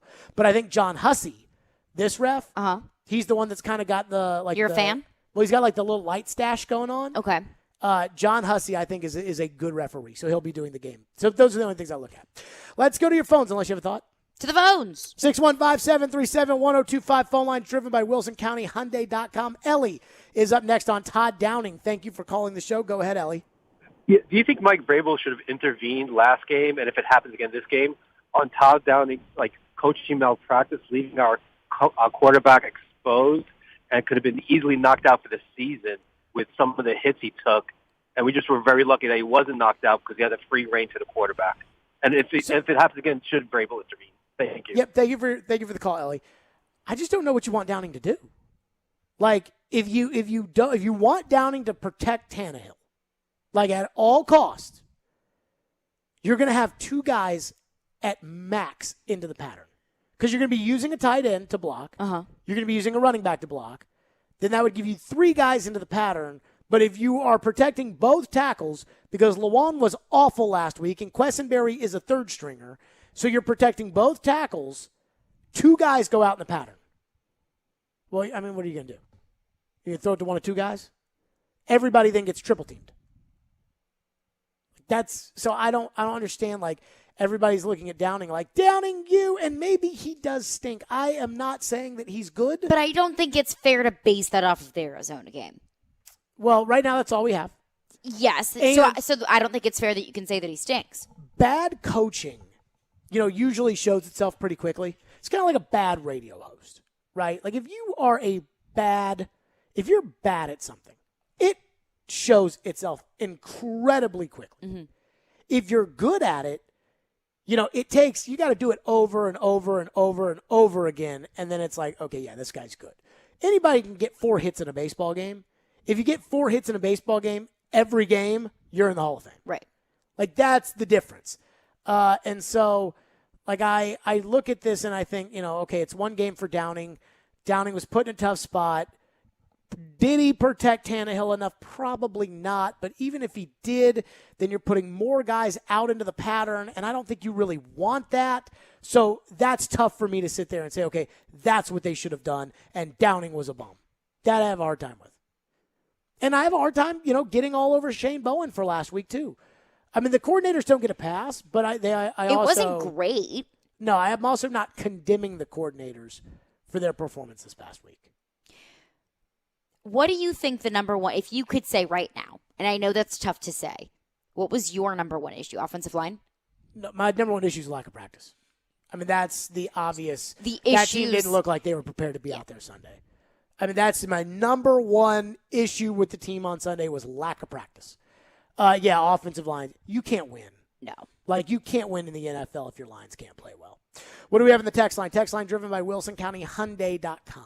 Nate texts in response to us talking about, can the Titans turn things around? They could get a win in Seattle, so on and so forth. And Nate asks, what if they lose closely to Seattle? Well, if you lose closely to Seattle, you're 0-2, and that's not good. But it's not as embarrassing as, oh, my God, this team might be horrible. Not as embarrassing as getting blown out twice. Porth and I were talking about this off the air yesterday. What is the week like for Vrabel if they're 0-2 going into Indianapolis? Like, is that a coach you to the hot seat kind of game? I mean, when you are going into a game 0-2 against your divisional rival, and going into this season, we felt like it was Indianapolis or Tennessee in the AFC South. Mm-hmm. You go into that game 0-2. And we still look down on Indianapolis. Yes. And they should be 0-2 because they play the Rams. Yes. I mean, you have to win that game. But I also go back to the point that you were making earlier about this team performs so well when it's like, the world versus me mentality. Yep. So, I mean, if the Titans do go 0-2 into that game, like maybe they use that to their advantage, which that's really all you can do is use that to your advantage. But that's not a comfortable place to be in if you're Mike Vrabel going in 0-2 against an incredibly important game. 615-737-1025. What else do we have in the text? Ryan texts in and says, what are your thoughts on the lack of play action calls made against Arizona? You're going to run the ball down by 13 points? Like, you're going to run the ball down by 20? I mean, once the game gets out of hand, you can't run the ball anymore. Right. And that's like Derrick Henry got some nice gains in the second half. You know why? Because Arizona didn't care. Run the ball. Do it. Go ahead. Run. I mean, the play action is only effective if the threat of handing the ball to Derrick Henry exists. And if the threat of handing the ball to Derrick Henry doesn't exist, then the play action is meaningless. And I think we found out very early on. And if the play action is meaningless, Tannehill's worthless. So that's why the play action was a non-factor on Sunday. 615-737-1025. We'll hit the headlines with Caroline. We'll do that coming up next. We'll get what's going on around the league and in all of the other sports as well. 615-737-1025. Join us in partnering with the Leukemia and Lymphoma Society's Light the Night. Light the Night brings the light to the darkness of cancer through hope, research, and support for patients and families. Through this inspirational nationwide movement, we raise awareness for funding and for groundbreaking research and treatment options to eliminate cancer. Nashville's Light the Night will be virtual and take place on November 4th. Learn more at lightthenight.org/TN. Titans, Seahawks. The Two-Tone Blues seeks a Week 2 victory in hostile territory. Tune in Sunday at 1 for NFL pregame with Jared Stillman, Chris Sanders, and Mark Howard. Live from Corner Pub in Cool Springs. We are Nashville's best sports talk. ESPN 102.5 The Game and the Game Nashville app. Attention homeowners. Interactive Mortgage has dropped rates again to a rock bottom 1.75% rate in APR. Yes, it's incredible. A rock bottom 1.75%. And if that's not enough, Interactive Mortgage will even pay your title, escrow, and appraisal fees. That's right. No points and no fees. Absolutely zero. Zilch. None. So what are you waiting for? Call now and take advantage of these never-before-offered rates. A 1.75% rate in APR with no fees whatsoever. Call Interactive Mortgage now at 844-392-CASH. 844-392-CASH. 844-392-2274. Or visit interactivemortgage.com. WinPoint Corporation, DBA Interactive Mortgage, Equal Housing Lender. Terms and conditions apply. New clients only. Loan amount $300,000 to $548,250. Minimum FICO of 740 and maximum LTV of 60%. All loans subject to underwriting approval, and not all applicants will qualify. NMLS number 302352. Want a world-class designer engagement ring but think you'll pay more for it? Not at Genesis Diamonds. People ask all the time, am I spending more money just to get the designer name? And I can tell you unequivocally, no. Genesis Diamonds Vice President Wendy Canavan. What you're getting is better made jewelry, a better made engagement ring. So at Genesis, you don't have to make or settle for a knockoff mass-produced ring. You can get a handcrafted masterpiece from designers like Tacori, Verragio, Henry Dossi, Kirk Cara, the names on every woman's wish list. They're just better made. The people who design these rings are truly artists. They're not some backroom jeweler knocking off a ring. And don't be fooled by people who say you will overpay. We have beautiful engagement rings starting at $795. Designer made. Genesis Diamonds. It's easy to find the ring of her dreams without having to compromise. You don't want people to say, oh, your ring's okay. You want people to say, wow. Genesis Diamonds, voted best jewelry store and best place to buy an engagement ring year after year. Green Hills and Cool Springs. Your home value is way up this year, and with mortgage rates back to all-time lows, it's a great time to call Loan Pronto. Refinance now and get cash out of your home's equity. Hey, it's Willie Donick. Loan Pronto can refinance your loan at a super low rate. They can pay the closing costs for you and get you a bunch of cash out. How does $40,000 or $50,000 sound? Don't just sit on that home's new value. Use it. Use it to pay off credit cards. Use it to consolidate other debt. Get rid of PMI. Use IT to make your home even more valuable with that home improvement project you've been dreaming about. Loan Pronto's all-digital platform makes it fast and easy. And if you act now, you can even skip your next 2 house payments. Call Loan Pronto now, 615-499-5780, or go to loanpronto.com. Ask about the Loan Pronto zero-cost cash-out refi. LoanPronto.com, 615-499-5780. Equal housing lender. NMLS 1661781. Subject to lender approval. Zero cost option not available on all loans. Saturday night. CJ Sapong! He is a phenomenon! CJ Sapong and the boys in gold continue their road trip when Nashville SC visits Toronto FC. Coverage begins at 6:15 on ESPN 94.9 and the Game Nashville app. Hey Nashville, this is David Poyle. You're listening to Nashville's best sports talk, ESPN 102.5 The Game. Who wants to go see the Rolling Stones? Ooh, I do. Do you? Yeah, I do. Well, go on to our YouTube page and subscribe to 102.5 The Game on YouTube, and you'll enter for a chance to see the Stones. One winner will be chosen on Monday. That concert is Saturday, October 9th. So all you got to do, there's literally no skin off your rear end. Just take your smartphone out right now, go to YouTube, click 102.5 The Game. You'll see my handsome tiface. Oh, boy. And click that and just click subscribe, and you've got a chance to win a pair of tickets to see the Rolling Stones. Seems pretty simple for me, at least pretty simple to me. And again, we are streaming every day on Twitch, Twitter, and YouTube, thanks to the law offices of Amanda Gentry. It's time now for Headlines with Caroline.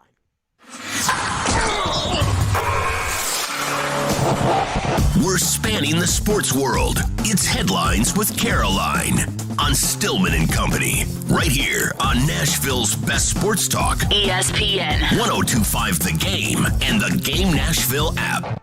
Headlines presented by Firo Tequila, the spiciest infused tequila on the market. The world belongs to the brave. So, we have some updates from some of the responses around the national media surrounding the Titans. First and foremost, The Athletic released their updated power rankings for Week 2. The Titans dropped 10 spots from number 10 to 20 in the power rankings that were released today. Greg Oman, who covers the NFL for The Athletic, said maybe the Packers edged this out for the most underwhelming debut by a presumed playoff team, but not by a wide margin, which is really sad considering the Packers got blown out by a Saints team that I was not very high on. Lindsey Jones, who also covers the NFL for The Athletic, said really rough start for new offensive coordinator Todd Downing and the entire Titans offense. I want to believe the Titans have the talent to rebound, but if protection issues continue, how much can they do? So I do not actually subscribe to The Athletic anymore. Oh, okay. Not to say that has anything to do with this. But well, I will keep you updated on all of your athletic news. Well, they try. I was going to do it, but then I got a new credit card, so they kept emailing me like, "Hey, we tried to charge your credit card," and I emailed the person back, and then I found out it wasn't a person; it was just like those do not reply emails. Yeah, you can just change it yourself. But it was asking me to reply. It was like, "Hey, this is Andrew from The Athletic, and I just wanted to do such and such." Well, The Athletic, it's like $72 a year, right? Which I'm fine with paying. But, yeah. I mean, I got offers on Instagram of $9 for the year. So I'd like to get the Instagram offer for $9 a year as opposed to $72. I think so that's like if you're like a person. first-time subscriber. No, but this said it wasn't. So I'd like the $9. So now I'm mad over the principle of it, so I don't subscribe to The Athletic anymore. But that sounds about right for the Titans dropping in their power rankings. And it also seems a little bit dramatic. Also, ESPN posted their Week 2 overreactions. The question was, which team should be most worried after Week 1? Jeremy Fowler said the Tennessee Titans. Jeremy Fowler said that was a sort of a lifeless Week 1 performance that I did not expect. Titans are a team that typically thrives off of toughness and extension of Coach Mike Vrabel, but I didn't see much of that, and after years of shuffling parts on defense, I'm still not convinced that they can stop passing attacks consistently. I would say that, Week 1 was alarming. Yes. Like, I'm not saying it's the end of the world, and we talked, literally 20 minutes ago about, their response and what their response will mean and if their response will show us that they don't actually stink. But as far as being concerning, I don't think it gets worse than Week 1. I think Jeremy Fowler's onto something.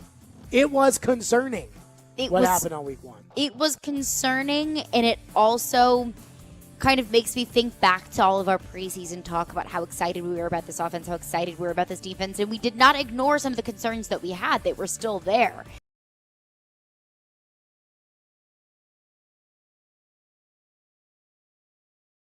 Forward, I think the Titans have been able to fill enough holes. But now I look back and I'm like, dang, I really should have looked into those question marks a little bit more. If the Titans' issues continue, coaching then becomes like this. I was thinking about this today at the gym, and I like Vrabel, and I think Vrabel's a good coach. Mm-hmm. But if the issues continue, like if they've spent all this money on Bud Dupree and the pass rush, and they brought in Ola Adenayi, and they drafted Rashad Weaver, and they still can't get a pass rush, then coaching now is where the issue. When you think you fix something, and it's like, man, every guy we bring in, it just seems like we can't get it right, then it's coaching. And I look at the kicker situation, right? Vrabel made some backhanded comment today about, I expect Randy to go out and make the kicks. 53 kickers that we've had in my 5 years here. Right. And I'm like, Suckup's kicking for Tampa Bay right now. Mm-hmm. I believe Cody Parkey is kicking in the league right now. Ryan Santoso was kicking in the league this week for Carolina. Ian said Greg Joseph was kicking this week. Cairo Santos was kicking in the league this week. So we can sit there and crap on all those 59 kickers that have come in here, but half of them are kicking in the NFL and they're making kicks. Well, at some point, I turn around and look at you. Say, all right, well, everybody that comes in here can't kick, but somehow they can kick somewhere else. And you know how I feel about Ackerman, the special teams coach. Mm-hmm. So it gets me all worked up. What's next?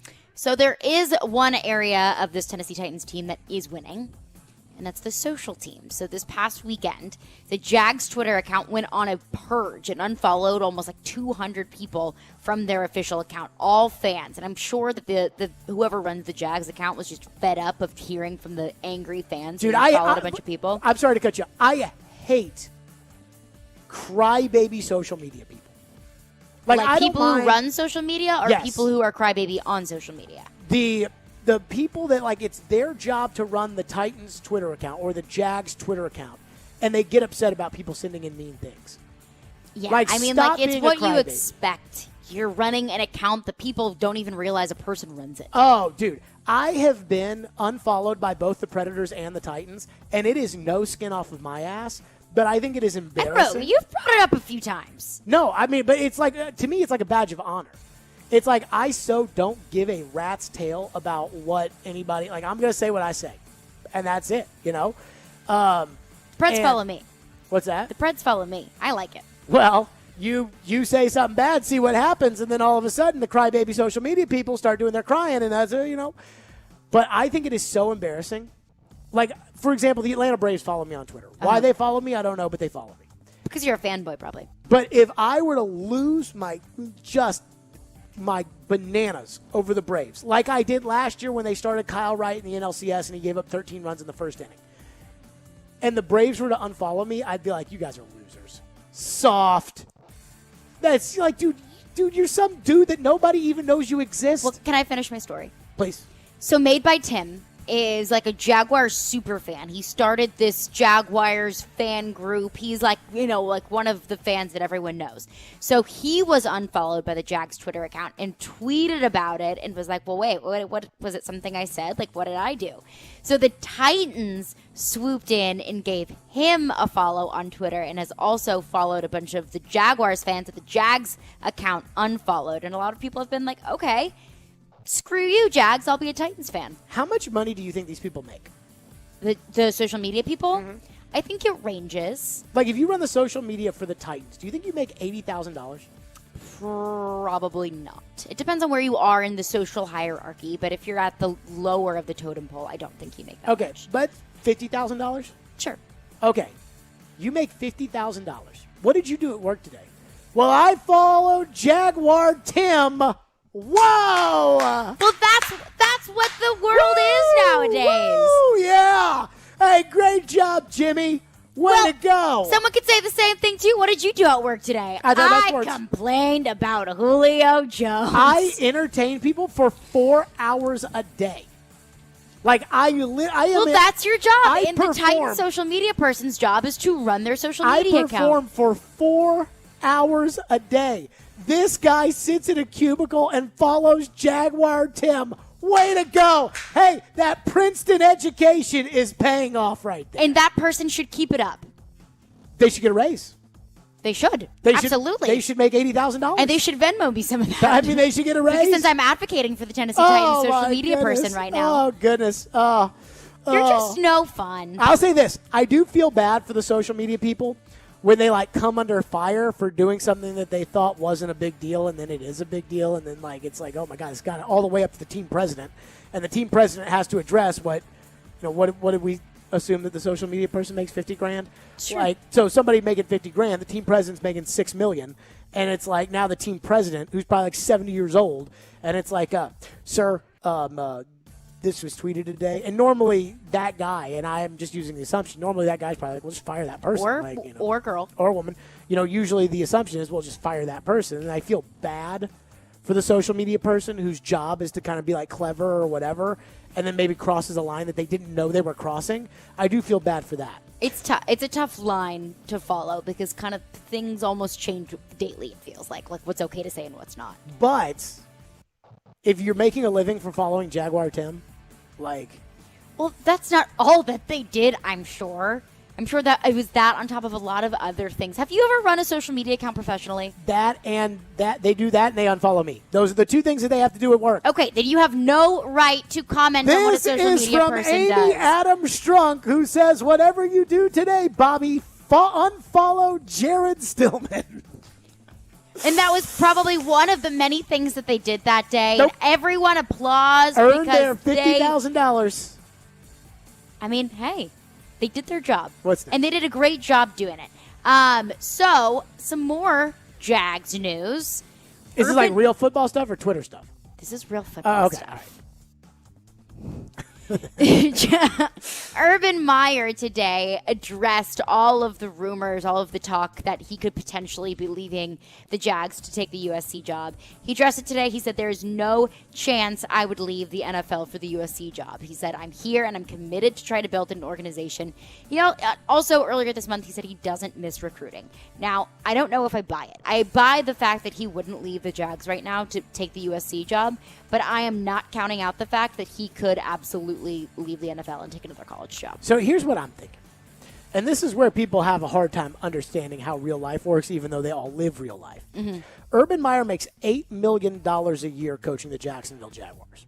There is no state income tax in the state of Florida.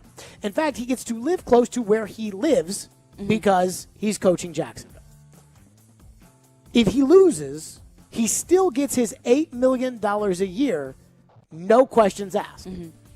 If he goes to college, let's say USC, they're going to pay him $16 million because those taxes in Los Angeles and in California are through the roof.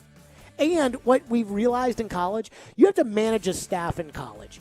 And if one person on that staff slips up, they can try to sue you to try to keep from paying you. They can't do that in the NFL. So Urban's not going to do that. So I hear that, and I'm like, oh, like the media wants to make a story out of Urban. It's not going to happen. He's not going to USC. No. Now, in the future, will he go back to college? Nope. Nope. I don't think he's going back to college. I don't know. I don't think he's going back. Back to school. I think Urban's all about keeping that check. And that's all that matters now is get that check. He's got Trevor Lawrence. I'm good. Those are headlines with Caroline. You want to put a bet on it? Yeah. So how long do we have? Like 3 years? How long is this Urban will not be back in college by 2024. Okay. The 2024 season, he will not be employed as a college head coach. Okay. $200. No. Why? Because I don't want to give you my money. I'll do something. Well, I just have so much faith in your talent that I feel like at that point, $200 will be a drop in the bucket. Oh, you do? Okay. Thank you so much for having so much faith in me. I appreciate that. Headlines with Caroline, presented by Fiero Tequila, the spiciest infused tequila on the market. The world belongs to the brave. It pains me in my heart that I will never be able to get my $100 that I am owed, even though I called off the bet because he was being a jerk from Floyd. And I still think about that $100 almost every day. But you did get your $80 from the Vanderbilt basketball camp. Belmont. Thanks to Coach Casey Alexander, which I am so appreciative of. At least you're getting paid somewhere. Kicker. How mad are we at the Titans that kicker seems to keep being an issue? We'll get to that next. Stillman and Company. It's ESPN 1025 The Game. Let me tell all the fine folks, Sounds baseball tonight at Gwinnett as they take on the AAA affiliate of the Braves. Pregame with Jeff Him, 5:50. First pitch, 6:05. Sounds baseball. Presented by 312 Pizza Company and our friends at Farm Bureau Health Plans. From the Fox 17 News Code Red Weather Center. Storm chances will continue to decrease heading into the evening hours as we look at a partly to mostly cloudy sky. Temperatures drop back to the mid to upper 60s with patchy fog for early Thursday. I'm Fox 17 Chief Meteorologist Katie Morgan. This weather report brought to you by Hiller Plumbing, Heating, Cooling, and Electrical. Call the Happy Face Truck today. Panera believes in saying yes to things like the new sausage and pepperoni flatbread, crafted with rich cheeses. Order on the app today. Panera. Live your yes. Restrictions apply. Trust the roofers with integrity. E2 Roofing is a veteran-owned and operated local Nashville roofer with over 90 5-star Google ratings and an A+ Better Business Bureau rating. While roofing is our business at E2, honor is our code. For roof repair, roof replacement, free inspections, or insurance claim assistance, visit e2roofingnashville.com.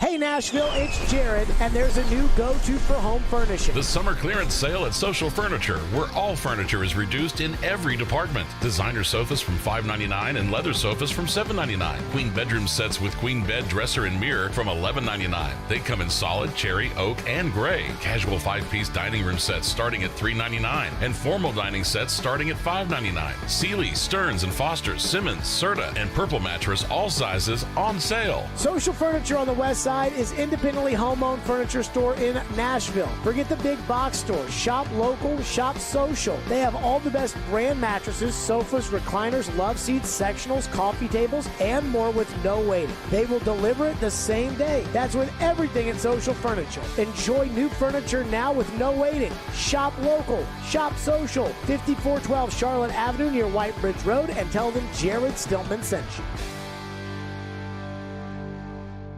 Hi guys, are you struggling with erectile dysfunction? Well, today, Wednesday, September 15th, we're doing something unprecedented. Hillside Medical Clinic uses the most powerful form of wave therapy, shown by Cambridge University to repair blood vessels and get rid of ED at its core without pills. If you're ready to put a stop to your erectile dysfunction, call us now, and not only will the assessment and ultrasound be free, we'll also include something unique that produces immediate results in the bedroom. You're gonna love that. And today only, we're offering 2 additional treatments to our patients free. This means that if you notice results fading in the future, we'll retreat you free of charge. This is an extraordinary value, and it's only good today, Wednesday, September 15th. Call us now to qualify. That's 615-576-5000. 615-576-5000. Put a stop to your erectile dysfunction by treating the root cause of the problem. Call Hillside Medical Clinic now. This offer ends today. 615-576-5000. Robbie Stanley. Maybe it doesn't hurt their bottom line this year. I don't know. I don't know what's going to happen on that front. Joe Rexrode. 5 guys who are on the roster are not going to be on the roster. Get your morning started with Robbie and Rexrode every weekday from 6 to 10. Presented by Volunteer State Bank on Nashville's best sports talk. ESPN 1025 The Game and the Game Nashville app. You're listening to Stillman and Company. Delivered by TriStar Moving. Randy Bullock, and how much you're hoping he just does the job. You don't have to worry about kicker anymore. Every time we go out there to kick, I hope they do their job, Jim, no matter who it is, whether it's Brett Kern, whether it's Randy, or the 53 other kickers that we've had here in the 3 years that I've been here. There you go, Mike Vrabel with a little zinger there today. Randy Bullock has been signed to the active roster. By the way, Randy Bullock cost the Titans the playoffs in 2016. He was the kicker for the Bengals. The Bengals were playing the Texans on a, I believe, Saturday night game. You know how they have those Saturday nights at the end of the year once college is over? Mm-hmm. So the Titans had lost to the Jags. Mariota broke his leg, and they needed the Bengals to beat the Texans in order for the Titans to then be playing the Texans for a winner-take-all game to make the playoffs. And this was 2016, Malarkey's first year, and Randy Bullock missed a kick from like literally 35 yards. And because they missed the kick, the Texans won and won the division, and the next game was meaningless. And now here's Randy Bullock as the kicker for the Titans on Sunday, replacing Michael Badgley, who freaking sucked.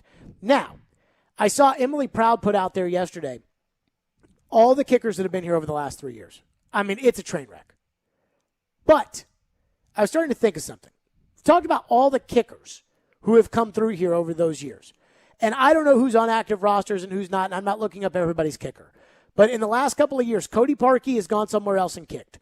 Ryan Suckup won the Super Bowl with the Tampa Bay Buccaneers. Cairo Santos has been the Bears kicker for the last couple of years. Ryan Santoso was kicking on Sunday for Carolina. Greg Joseph, Ian told me, was kicking somewhere else. And Greg Joseph was terrible. Minnesota, I want to say. Minnesota, I guess. Greg Joseph was kicking. Michael Badgley's had 3 straight years in the NFL, comes in here and can't make a kick. And at what point are we going to turn around and look at the Titans and say, hey, look in the mirror for why the kicking is not working? Because I find it very hard to believe that all these guys can go kick somewhere else. If the Titans had a bunch of DBs that left Tennessee and went somewhere else and covered like Deion Sanders, wouldn't we look at the Titans and say, what were you guys doing? That was such a mess that you guys couldn't get anybody in there. Probably.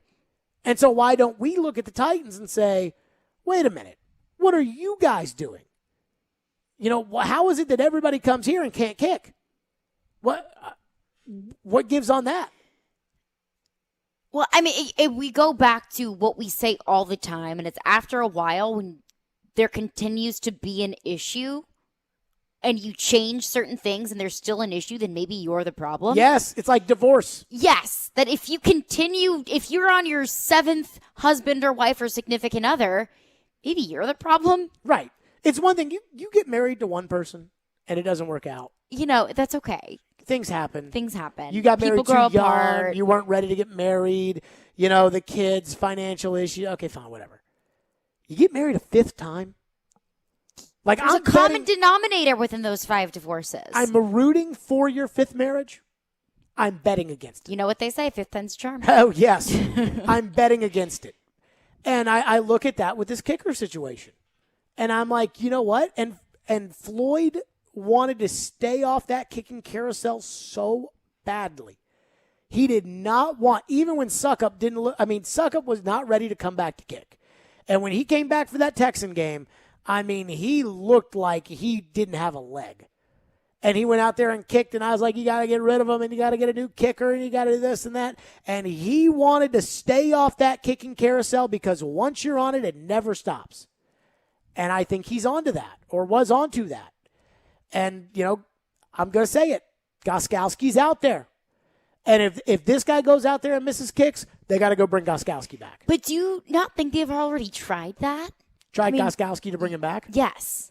So I think Gostkowski is not happy with the Titans about the fact that they haven't committed to him, that it wasn't like, hey, Steve, we want you to be the kicker this year. We want you to come back. It's more like let's see how these guys go out there and kick, and then let's see what happens there. And, and I do think there's a part of them that wants to get Sam Ficken healed and then put him back out there. But,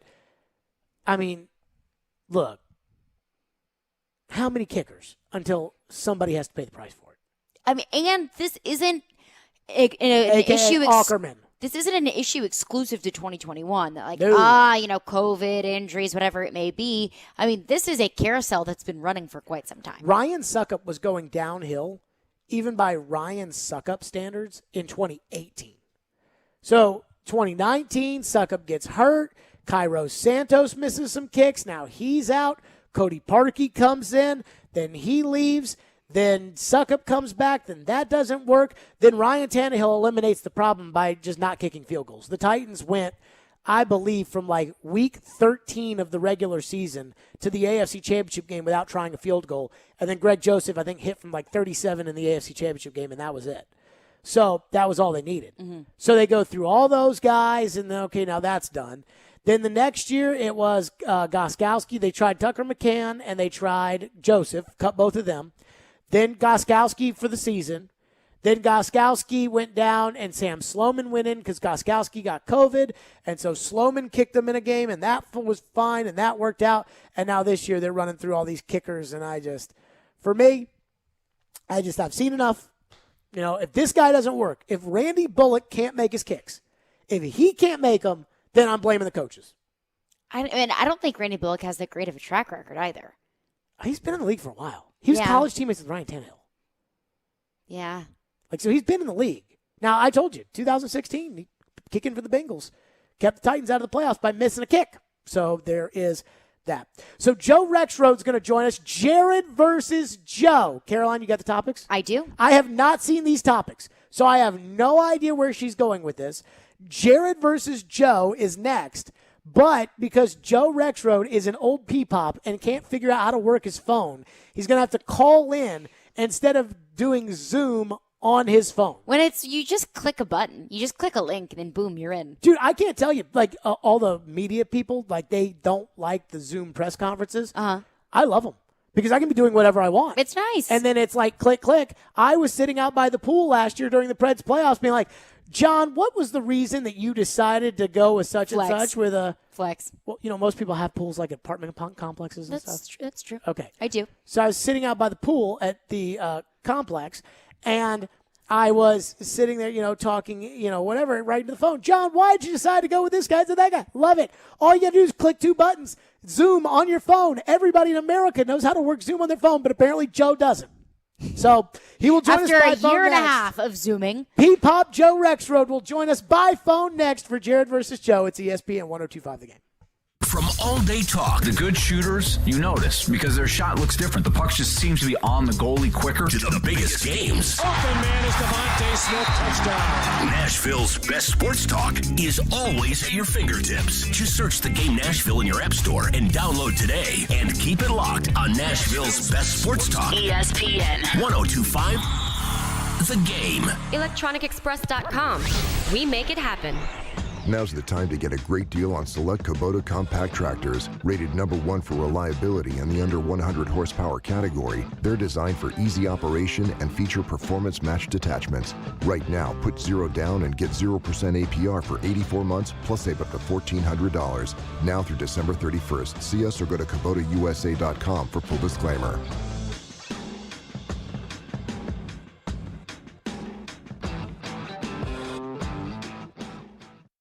The rock holiday tradition returns. Trans-Siberian Orchestra live in concert. December 1st, Bridgestone Arena. Tickets on sale this Friday at 10 a.m. at livenation.com. Millions have witnessed this electrifying concert experience. Trans-Siberian Orchestra's Christmas Eve and Other Stories. Live at Bridgestone Arena, December 1st. The story continues. Ryan Porth back again to tell you about Dr. Kelly Rice, Family Cosmetic and Dental Sleep Medicine. Earlier this year, Dr. Rice, I was disappointed to have a cavity filling even after brushing my teeth all the time and having regular checkups. Ryan, cavities are like any other health condition. You don't really know you have one until it gets bad. Recently, I saw a patient for treatment that they had been putting off. Something that could have been simple to fix 6 months ago turned out to need a root canal and a crown. Postponing treatment costs more and takes time away from work. Well, I can attest to the fact that if I had not been doing regular checkups, I may have had to get a root canal by now. But thanks to your great staff that has been taking care of me for almost 15 years, my teeth are as good as they've ever been. Well, we do things differently. I want to let people know that if they're afraid of pain or worried about the cost, they are not alone. Don't be embarrassed. We understand. Give us a call at 615-373-4488. That's KellyERice.com. Dr. Kelly Rice, Family Cosmetic and Dental Sleep Medicine, 615-373-4488. Hi, golfing friends. We're here to tell you about the 54-year anniversary membership special at Oak Hills Golf Course in Greenbrier. For only $89 a year with a $10 per year admin fee, you can get a 2-year anniversary membership at Oak Hills and enjoy unlimited golf from Monday through Sunday. Call Oak Hills Golf Course today to respond to this special offer before it's over. To get your $89 membership today, go to OakHillsGolfCourseTN.com or call 615-643-4505. Signs First is the official sign company for 1025 The Game. Go to sfnash.com. Bode Nashville is a chic and stylish downtown Nashville hotel, walking distance to some of Music City's most popular spots. Bode Nashville is also home to Sidebar, an in-house cocktail bar, perfect pregame spot on your way to a ball game, a show at Ascend Amphitheater, Broadway, or as a nightcap after exploring the city. Join Jared and Caroline on Monday, September 27th, live at the Bode Nashville for a Titans edition of Stillman and Company from 2 to 6. We hope to see you there. Bode Nashville is located at 401 2nd Avenue South in Sobro. See you on Monday. Nashville's best sports talk, locally owned, home of our Nashville Predators. WPRT-FM Pegram, 97.5 Murfreesboro, WBUZ HD2 Laverne, online at thegamenashville.com. We are ESPN 102.5 The Game. Live from the Game Nashville studios, it's Stillman and Company. Delivered by TriStar Moving. TriStar Movers with 5-star service. With Jared Stillman.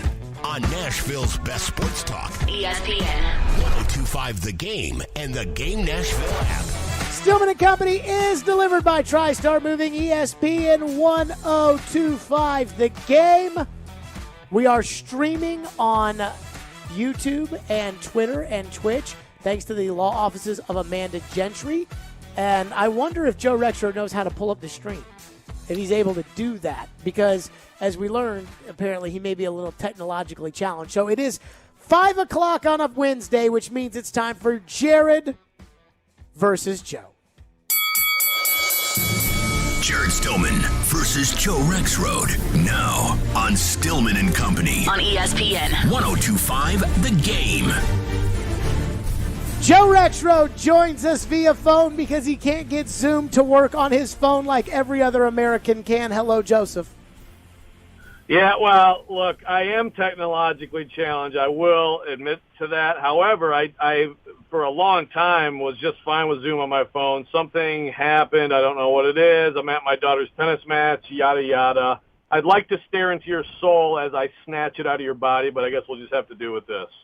You buying that? Zoom worked on his phone then, but it doesn't work now. Well, I wish Caroline Rexroad the best of luck in her tennis match. But do you buy that, though? Thank you. Yeah, I buy it. Oh, no, you don't. Yeah, I do. Okay. You don't know what I buy. Hey, I'm going to tell a story, and I can tell it now because I've already told Dennis this, and Floyd's gone. So a couple of years ago, Ian, you remember this story, right? Probably. We'll see where you're going. We had an all-staff meeting. And it was like a mandatory all-staff meeting, like emails, signs around the building, like everybody, all-staff meeting, 10 o'clock on Wednesday. I remember that. And so I said to Floyd on Tuesday, I go, we have an all-staff meeting tomorrow. Are you going to the? No, I said, are you going to the all-staff meeting? And he looks at me like, oh, I didn't get that email. I'm like, bull crap. You got that email. But he would do this. He'd pretend like he's the old guy that doesn't know how to work anything. And so it's like, I didn't know. And it's like he's totally lying. So I know this. So this is Tuesday, and I tell him about this meeting. I'm like, well, now you know, because I just told you. Meeting happens. Floyd doesn't go. Next day, we're doing the show. Dennis, our general manager, walks into the studio and goes, Floyd, we missed you at the meeting today. And Floyd goes, he said something about it, and I just didn't get that email. And I'm sitting there like this, like my mouth is open, like liar. Oh my God. And Dennis like walks out of the studio. He's going to like the IT people to like check, like to make sure that they got the right email. And he's coming back in the studio. He's like, Floyd, it's this email, right? Like not this one. Yeah, that's my email. I just don't know. Like I just didn't get it. I just did nothing, whatever. My phone doesn't do email. And so Dennis walks out. He closes the door. We get ready to go back on air. I go, you are a liar. And he looks at me and goes, I didn't get it.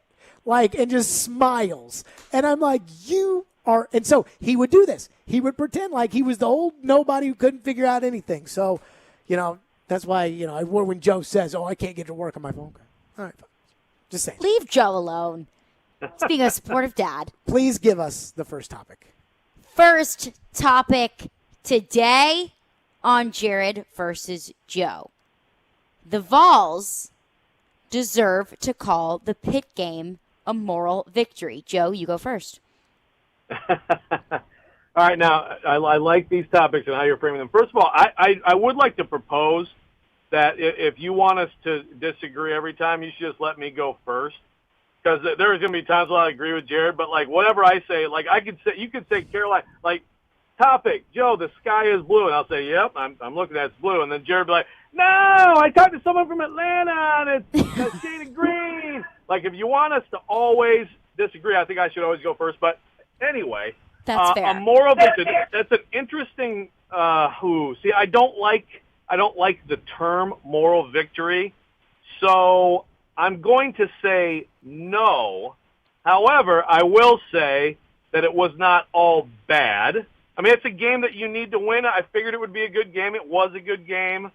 But it's also a game that they had so many opportunities that I think you have to regret those missed opportunities early in the game with Joe Milton missing some shots. And then, late in the game, they got hosed on a call, but you still don't do the Butch Jones shotgun draw on 4th and inches from the 3. So I'm not going to call it a moral victory. I will say that, and maybe this is somewhat just because I like watching football that's watchable, but, I mean, there are some improvements this year for Vols fans. I'm going to say it was a moral victory, and here's why I'm going to say it was a moral victory. Because I listened to Pat Narduzzi go on Robbie and Rex Road, and the way that Pat was playing grab-ass with Joe on Friday was like, I felt like he had his feet up on the desk, thought they were going to come in here and win by 30 points. I mean, he made that joke on the air that, Nick Saban can't figure my defense out. And so, look, the Vols lost because they're undisciplined and they have no defense. And that's not going to change this year as far as the defense is concerned. But as I told you, Caroline, I walk out of that game after they lost thinking, okay, they're going to beat Vanderbilt, Missouri, South Carolina. They're going to lose to, Georgia, Ole Miss, Alabama, Florida, and Kentucky. And they're going to go 5-7 this year. And that's going to be what they are. And you know what? That's good enough because that's what everybody should do with this team. 5-7 is probably a fair expectation. Not beating Pittsburgh is probably a fair expectation. And so they're not going to be as bad as they were last year with Pruitt. And so they have a chance. And that's all I'm asking for is a chance this year to not be embarrassing. So to me, moral victory. And it was a fun game to watch. Moral victory. Did you have fun watching that game? Me? Yeah. Well, I was at Walgreens hanging out with all the people in the photo department. Oh, you love the photo department at Walgreens. But they're very, very nice people. I know. They are. If you are looking to get photos done, and I am not sponsored by Walgreens. Hashtag not sponsored. Hashtag not an ad. This is a free plug for Walgreens. The people at the Green Hills Walgreens on Abbott Martin Road and the people at the Belmead Walgreens on Harding Road are the nicest people, and I will hammer that into the ground. So I was watching the game on my phone over at the photo department of Walgreens. Great people. Jared, you up first. The Tennessee Titans regret the Julio Jones trade. Yes. Yes, they do. They regret it. And here's why they regret it. Because they thought their team was better outside of Julio. They thought their team was better than it is. They thought when they released Dennis Kelly that they'd be fine with, Sam Brylow or Kendall Lamb or drafting Dylan Radins, and they're not. When they went out there and added Julio Jones, they thought they could get by with Jeff Swaim and Ferkser at tight end. They can't. Like, they've got holes on their team, and they don't have any way to fix these holes because the big investment they made was Julio Jones. And so the one chip they had to play was the Tannehill contract. And in order to do it, they acquired Julio Jones. They did what nobody else in the league would do. And there were some theories of, hey, Julio doesn't practice a lot. And, hey, Julio might have a bad attitude. And I told you, and Joe knows where I heard it, and you know where I heard it. If Floyd had heard what I heard from who I heard it from, he would not have acquired Julio Jones. And so I think the Titans thought, hey, we talked to Saban, and Saban's talked to Julio, and, Julio's going to have a good attitude, and the guy doesn't practice, and now the guy right now is hurting the team. So, yes, I think they regret the trade. Joe? Completely asinine. I mean, just completely asinine. You honestly, look, I understand you didn't like the trade, and now that things didn't go well in the first game, although the fact that you had the judgment that Julio Jones stunk in the first game is laughable. But Vrabel said you today honestly, basically that he stunk in the first game. He didn't produce much in the first game. He did have a drop. You can't have that. Again, if you watch that game and you came away like, oh man, Julio Jones, what is he doing out there? Then there's no way you watch the game. If you cannot even do a 5-step drop, then you can't. I mean, again, did Derrick Henry stink then? Was he stinky on Sunday? No, they don't regret the Julio trade. Look, anything's possible, and I understand the concerns. I do. I'm not going to completely dismiss them or minimize them. I think it's going to be very interesting moving forward in terms of practice, in terms of how he performs, most importantly, and just even interacts with Vrabel and the players and all that stuff. I mean, look, I have an open mind on it all, but to say right now after one bad game that they regret that trade, and also to suggest, Jared, that, they let, an all-pro go in Dennis Kelly, and now they've completely fallen off at right tackle. Look, they made what looks like a bad draft pick right now, and that's a problem. But, I mean, you think that there's some huge fall-off at right tackle, like that's the issue? It's not even – I mean, David Questenberry was probably the least of their problems up front Sunday. Joe, he stinks. Okay. But Dennis Kelly was amazing. But Dennis Kelly didn't stink. Dennis Kelly didn't stink. That was the one thing you could say about Dennis Kelly. He was solid. He didn't stink. He's like Callie Yarncroke. For 6 years, Callie Yarncroke was never a great player, but he didn't stink. And so they're taking a guy that might stink over Callie Yarncroke. They went out and got tackles that did stink over Dennis Kelly. Dennis Kelly was a great trade, and he did a real nice job. He was a great swing tackle. And there's a reason that the Packers, who couldn't block the New Orleans Saints to save their lives, still aren't using him. I mean, he faded last year. But that's because their coach sucks. Okay, well, there you go. That's right. The coach who decided not to run Derrick Henry, even though Derrick Henry said himself that he wasn't good then, but sure. Revisionist history. You're a wonderful revisionist historian. Same. On this same topic, this is not something that we have necessarily talked about, or if we have, it was not at length, but I do want to hear y'all's thoughts on it. Joe, you go first. If things continue to go downhill for the Titans on offensive line, they will put Dylan Radins in. Ooh, well, I mean, at this point, I've got to say they're a ways away from that. I mean, look, I think probably the best news out of this awful debacle of a performance is that the worst part of it is something that has a pretty strong track record. I mean, Nate Davis, I believe, is a very good player, and he will play like one again. when I watched that game again, he was very not good against the Cardinals. And it's a guy who was hurt throughout camp, and he was on the COVID list, and he was right there next to Ben Jones, letting J.J. Watt just kind of do whatever he wanted to do, who was also hurt throughout camp and also on the COVID list. I think Roger Saffold is still a good player. I don't think that's going to be Taylor Lewan. If it is, then they're in trouble. But I don't think that's going to ultimately be Taylor Lewan. And so basically, where would he play? I mean, unless someone gets hurt, could he possibly get into the mix at right tackle? No. I mean, right now, I suppose he'd be fourth on the list. Now, if it's not good, because I didn't like Kendall Lamb, if it's not good, maybe at some point, but at this stage, I would have to say there's a low chance.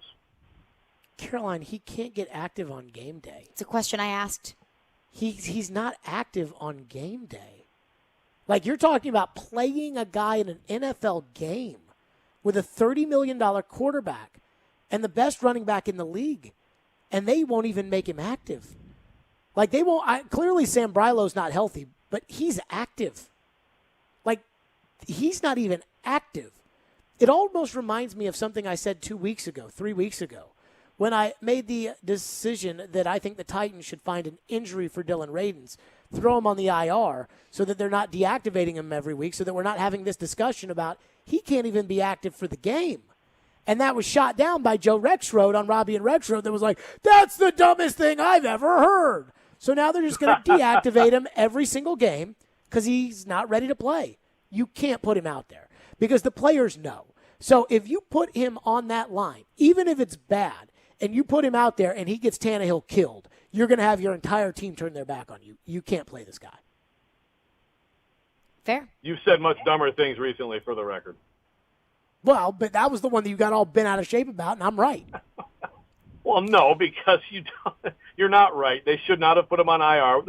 Dylan Radins has already been widely criticized, and the pick has been that's not going to change anything. It gets worse every week, Joe. Well, fine. It's already bad. It can only go up from here. Jared, you go first. An AFC competitor that could potentially be a threat, that we said preseason could potentially be a threat to the Titans in the AFC, the Baltimore Ravens. They're done. Yeah, I think the Ravens are done. I think the Ravens are going to get embarrassed by the Chiefs on Sunday. By the way, new users, promo code JGM on the FanDuel Sportsbook app. You can get 30-1 odds on that game. Take the Chiefs. I think they're done. And here's why I think they're done. Not so much like all the running backs that are hurt, though that's a problem. I mean, right now, no Marcus Peters out there for the season. And it's not like they're going to stop having injuries now that they've gotten injured and that's it. I think Lamar's going to need more help. He's not going to get it this year. He doesn't have the run. He doesn't have Mark Ingram to help him out. He doesn't have J.K. Dobbins to help him out. He doesn't have Gus Edwards to help him out. And remember the Titan playoff game 2 years ago when Mark Ingram hurt the calf and he had to come out, and the Titans, it made things easier on the Titans.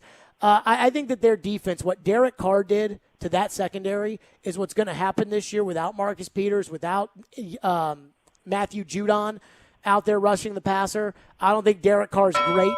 So I think we're going to see more teams do this. I think where you got to play Cleveland. Pittsburgh had a nice week 1 win. I don't see the Ravens putting up much of a fight this year. Joe? I don't think they're done. I don't think they're a real contender because of the injuries, but I don't think they're done in terms of making the playoffs. I actually liked a lot of what I saw from Lamar Jackson in this game, other than obviously the fumbles. I mean, you can't have those, but I really liked what he did in the passing game. I mean, Tyson Williams, I don't know why he didn't play in the second half, but he looked awfully good in the first half. I still think they have a good defense. Peters is a crushing loss. I think they're going to be in there until the end to get a wild card spot. So you think they'll make the playoffs? I'm not saying that, but I just don't think they're done right now. I think they're going to be in there until the end. They're good enough to win 9, maybe 10 games still. And they were probably a 12-win team before this. In a 17-game season, does 9 wins get you into the playoffs? Well, in the AFC this year, probably not. In the NFC this year, possibly. It probably will take 10 and 7.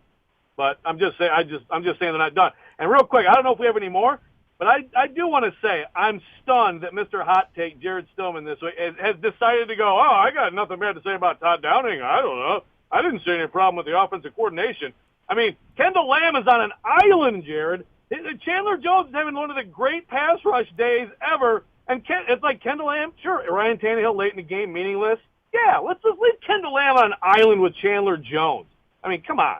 What did I say my one criticism of Downing was? With the offensive coordination.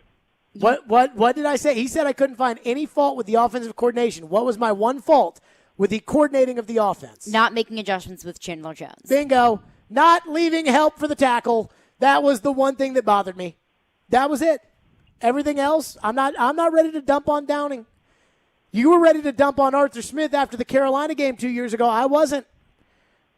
Just saying. Okay. We all remember that column when I subscribed. Back when I had a subscription to The Athletic, we all remember that column in which Joe said no playoffs in 2019 after they lost to Carolina, and I'm not sure they lost again that year. So.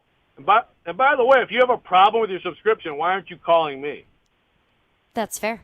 Because I don't want the backdoor hookup. I want The Athletic to do it right for every customer, including me. Oh, get off your high horse. I am. Are you now a customer service representative? I tried to email the guy back. Apparently, it's a fake email. Some Russian hacker sending me stuff from The Athletic. Gonna take all my money. Just swipe up on your Instagram ads. Yes. Or are you an old peepop who can't do that? No, I bought something off of Facebook, and then when it came back all Chinese or whatever, I was like, oh crap. Off of Facebook? So you're a peepaw. You're a peepaw who can't figure out, change your credit card, and you have to get your photos developed. I mean, that's what I said. It's just change your credit card. I don't get my photos developed at Walgreens. I get my photos framed at Walgreens. They actually do a great job, and you can use all these promo codes and everything, and it's pretty cheap. I'm just saying. Do we have another? We do have another. Okay. Something that we just brought up. This was the last one that I added to my list. I want Joe to go first. You know how Joe's an old peepop? He just talked about photos being developed. I'm not sure I've had a photo developed in like 20 years. I've never gotten a photo. What is going on right now? Just an old peepop. Please give us our last one. Joe, I want you to go first. Urban Meyer leaves the NFL to go coach college football again within the next 3 years. No. I mean, the only way. Look, no, Joe. I'm sorry. Like, I mean, look, I've heard all this USC talk, which is just ridiculous.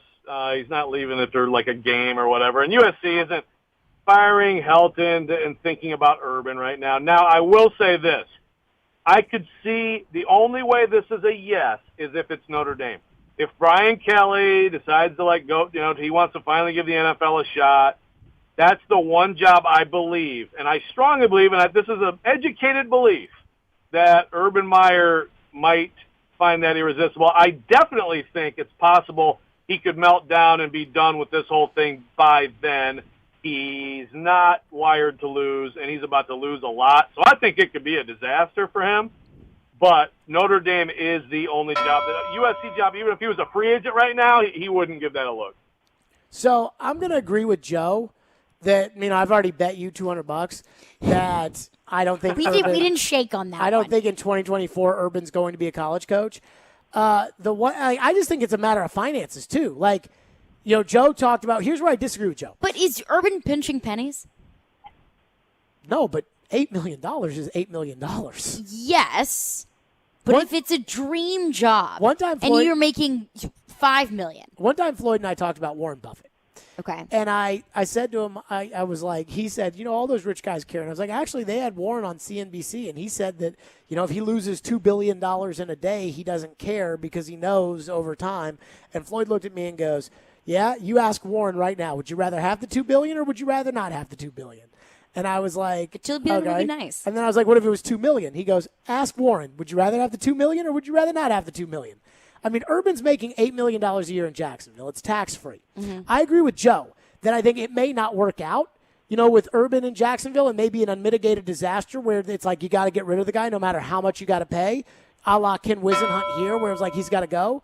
But I don't think Urban is walking away from the money in Jacksonville. I think Jacksonville would say, okay, this guy's a total fool. Get him out of here.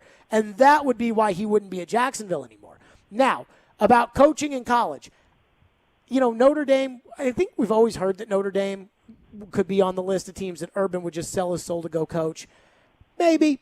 I don't know. Sure, fine, whatever. But he's not going somewhere where it's Los Angeles, where your city and state taxes take away almost half your income. He's not leaving Florida in order to go do that. I'm with Joe. He's not doing that. Well, I think you're both wrong. Well, so that one doesn't count. So weak. Well, I agreed with you on something. Okay. Yeah. And the winner is? So, since that one doesn't count, we did 5. It's a tie right now because I wrote down which one I thought. So this is like a full-on boxing match where it's like the first round went to him, the second round went to you. Yes, the first round. Can you give us a round by round? The Vols deserve to call the pick game a moral victory. I agree with Jared. Joe, I also don't like calling things a moral victory, but I do think that there was enough that the Vols could take away from that game to keep them moving forward. See, here's the thing about moral victories. People are afraid in life because it's like a sign of weakness to claim a moral victory. I grew up a Vanderbilt fan. So there is no problem with claiming moral victory. I'm used to it as a kid. So it's easier for me to do that. Well, I think Tennessee right now shouldn't be very nitpicky with the things that they look as positives and negatives. They're like Vanderbilt. Mike Vrabel regrets the Julio trade. Jared is so wrong on this one. Joe, point goes to you. The Baltimore Ravens are done.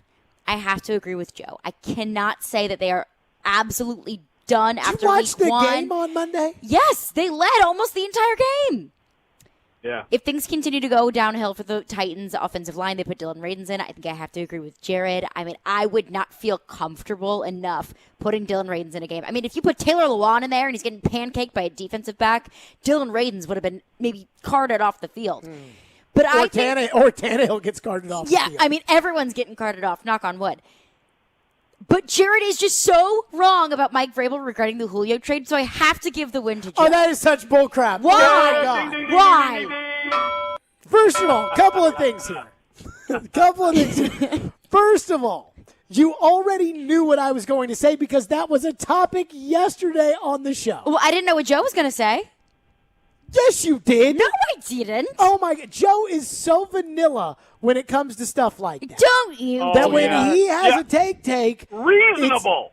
It's just being reasonable. No. One of the last things that Floyd Reese ever said, one of the last things on this station that he ever said was when you said, knowing what I know now, I still would have done the Clowney deal.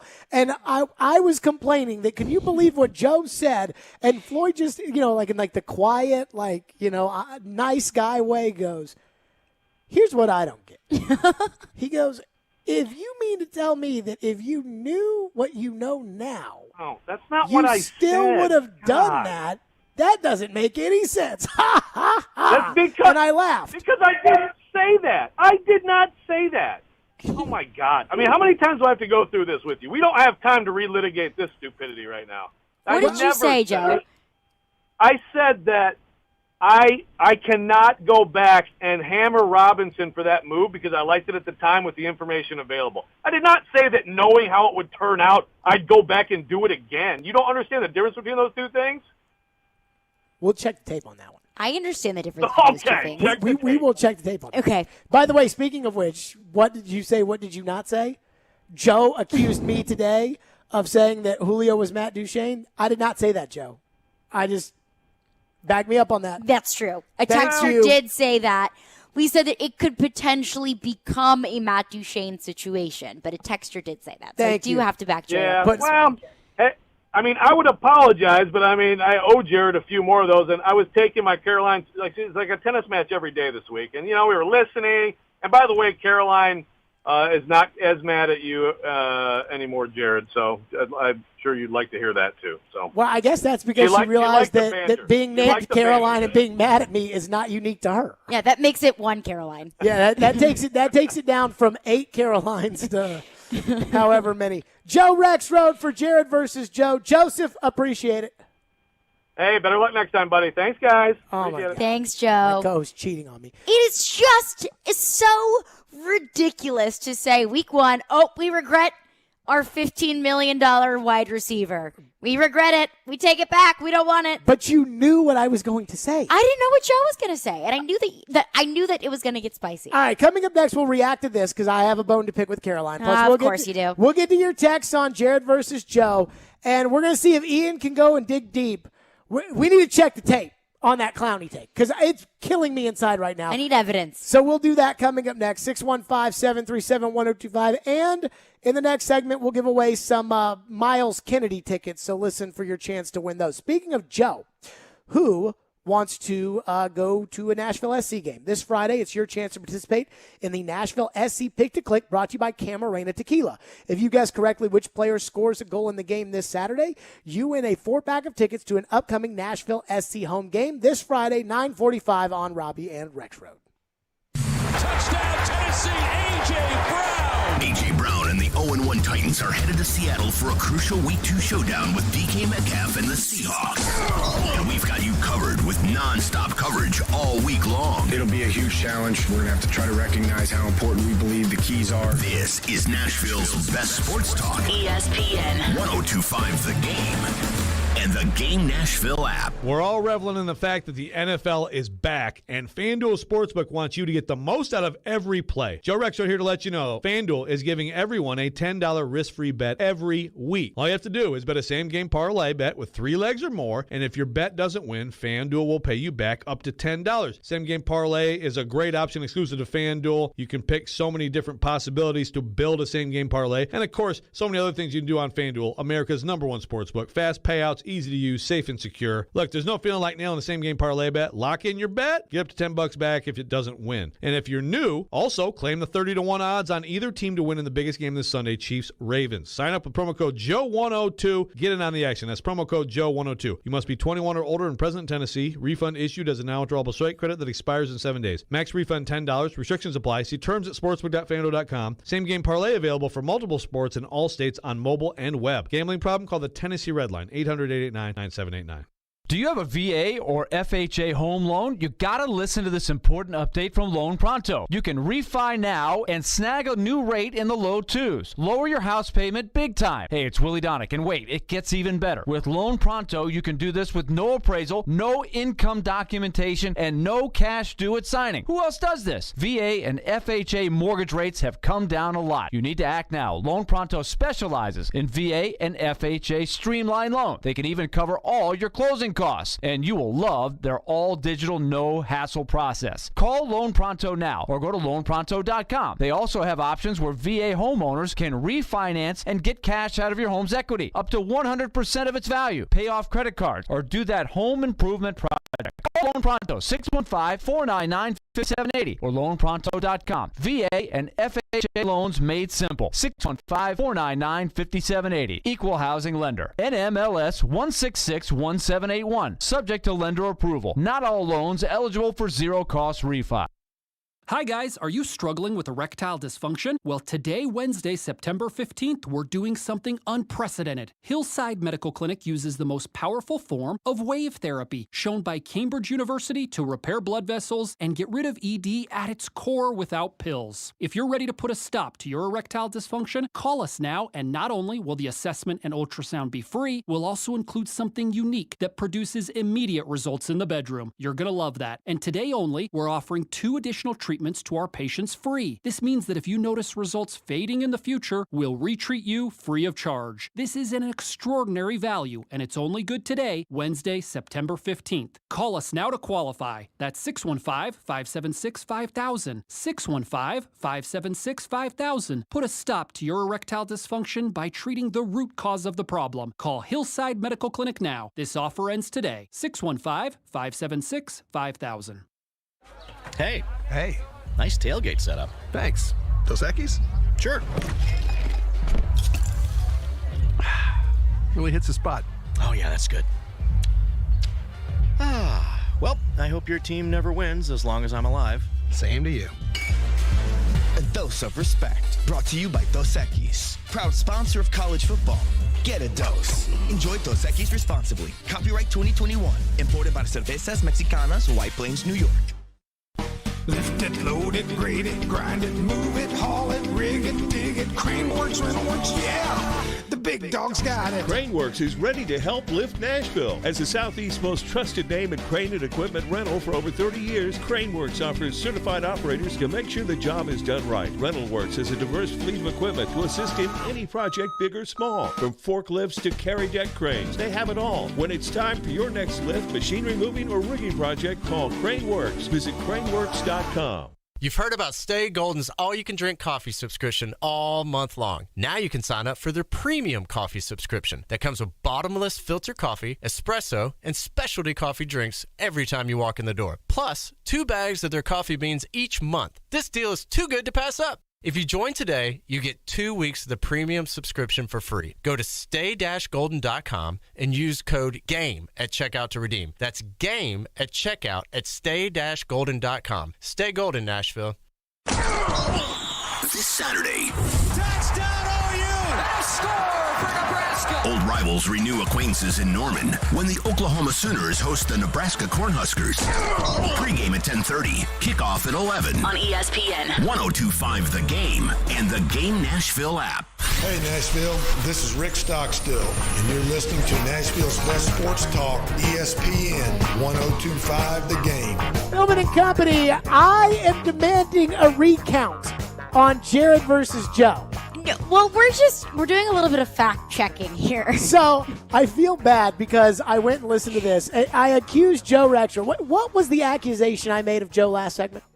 You said that about Clowney? Yeah. You said he that. He said he'd do it again. Yes. And he said, knowing what he knows now about Clowney, he would do it again. And he said, I didn't say that. I said I understood it at the time, which is why I was for it. Fair representation. Yes. Okay. So I told Ian, I was like, hey, we got to dig for it. And I'm like, I think I cut that. So if I cut it, then it's on my computer. So my computer's right in front of me. So I'm like, okay. So I went and looked for it. So I found it. And Ian found it too. And let's just go ahead and play it. So this is Joe Rexrode on October 28th of 2020. And by the way, Floyd, of all the people that crapped on this take, Floyd crapped on this take for the fact of, wait a minute, like you said that if you said it, you do it again. Like, what? Like, that's silly. Here's what Joe Rexrode said. So Jared's acting like he's the only one who knew that Jadeveon Clowney's not a big sack guy. We all knew that. We all talked about it, yes, right? We did. But we thought, like you just said, we thought he'd have more of an impact. He's got to have more. It hasn't been good. But Jared, like, you can't go all Bayless on this. Like, I mean, like, if once Clowney's going to have a good game and then it's going to be like, yeah, but it's really because Jack Crawford got double teams. Like, you know, dude, like, if he's good, say he's good. If he's bad, we'll say he's bad. He's bad. No good games, yeah. He hasn't been good. But imagine that my whole point back then, and it is now too, is you have to do something. You don't have enough pass rush. How can you trust Vic Beasley?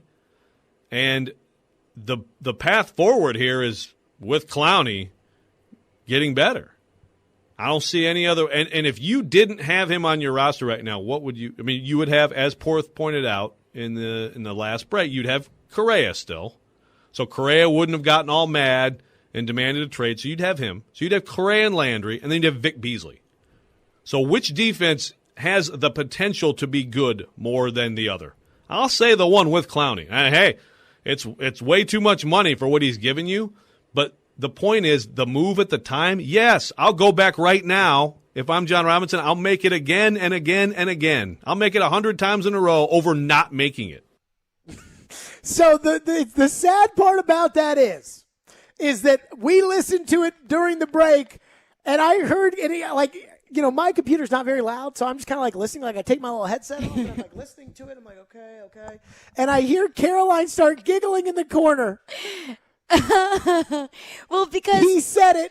Because he said it. He said it. And I understand what Joe meant, like, you know, knowing what we knew at the time. Yeah, I was for it, so I'm not going to flip-flop on that I would do it again. But he said it. He said, I would do it again. That's exactly what he said. And here's what gets me. His argument was, what sounds better, Correa and Landry or Landry and Clowney? And I would say this. What sounds better, 0 sacks or 0 sacks? I would say they're about the same. Okay. The one that's cheaper. One of them cost you Jonnu Smith. The one that's cheaper. The one that cost you Jonnu Smith, I will pass on. I'll take the other one.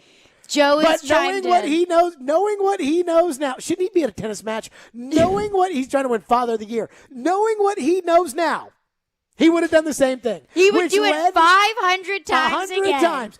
What led Floyd to say, and I almost feel like we got to go back and get Floyd's reaction to this, and because, God, I miss Floyd. But he literally, Floyd never got it. Like, whenever I'd go off on Joe, he would just kind of chuckle about it, but like not really like go there. And he just said, so hold on. He just goes, somebody help me understand. If you know it's not going to work out and you're not happy with it, why would you say you do it again? But I get what Joe means. I get what he's saying. At the time, it seemed like a good idea, so I would go back and do it again.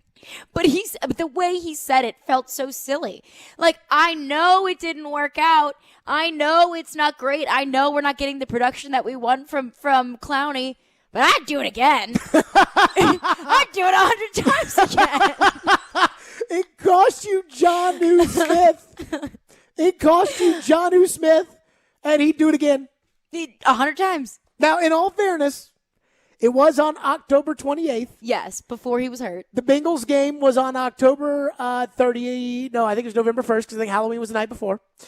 And so that would mean that I think Clowney played in one more game after that. And it all went down. Could you say that Joe maybe jinxed Jadeveon Clowney? Oh, I don't know. I said this when they signed him because there were two people that were acting as if Clowney was the end-all, be-all, which is also one of my big beefs with Julio, which is, and again, this is not about Julio, but this is about kind of the representation of Julio, which is the fans that sit there and think, hey, bring this guy in, treating somebody like the savior. I didn't bring this name up with Chris Sanders earlier today, but I probably should have. And the name is Carl Pickens. So if you didn't do this show, you would have never heard of Carl Pickens. Probably Fair? not. Text your dad right now. I want you to text him and say, what do you think of Carl Pickens? Okay. Because your dad is a die-hard Tennessee fan. Yes. And Pickens played at UT, and he had a solid career in the NFL with the Bengals, and he was brought in to be the savior. This was an offense. He's probably listening right now. And I'm sure your dad probably has very fond memories of Carl Pickens. I'm sure he does. And so they brought in Carl Pickens. They had an emerging Kevin Dyson, but it was a run-the-ball with Eddie George kind of team. And it was like, if they get a little bit more of a passing attack, they're going to win the Super Bowl. They bring in Carl Pickens. And Carl Pickens didn't do jack. Now, they got bailed out because Derek Mason was on their team, and all of a sudden they had injuries to Yancey Thigpen, and Kevin Dyson, and Carl Pickens, and they cut Isaac Byrd. And so luckily, Derek Mason and Chris Sanders were the two best receivers on the roster, so they went to Derek Mason and Chris Sanders, and it all worked out.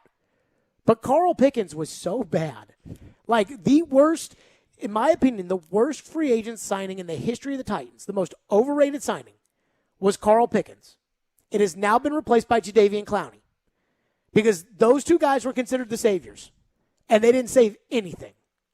And so that's, and you go to the stadium, and you still see Carl Pickens jerseys every now and then. Not as much. I mean, I didn't see a single one this week, but till about 2000, and this was 2000 when they signed him. 2015, there were still some Carl Pickens jerseys in the stadium. And every time a Carl Pickens jersey walked by, my dad would nudge me and be like, look, Pickens. Every time, because it was such a bust. Chris Sanders, you want to get him going on Carl Pickens.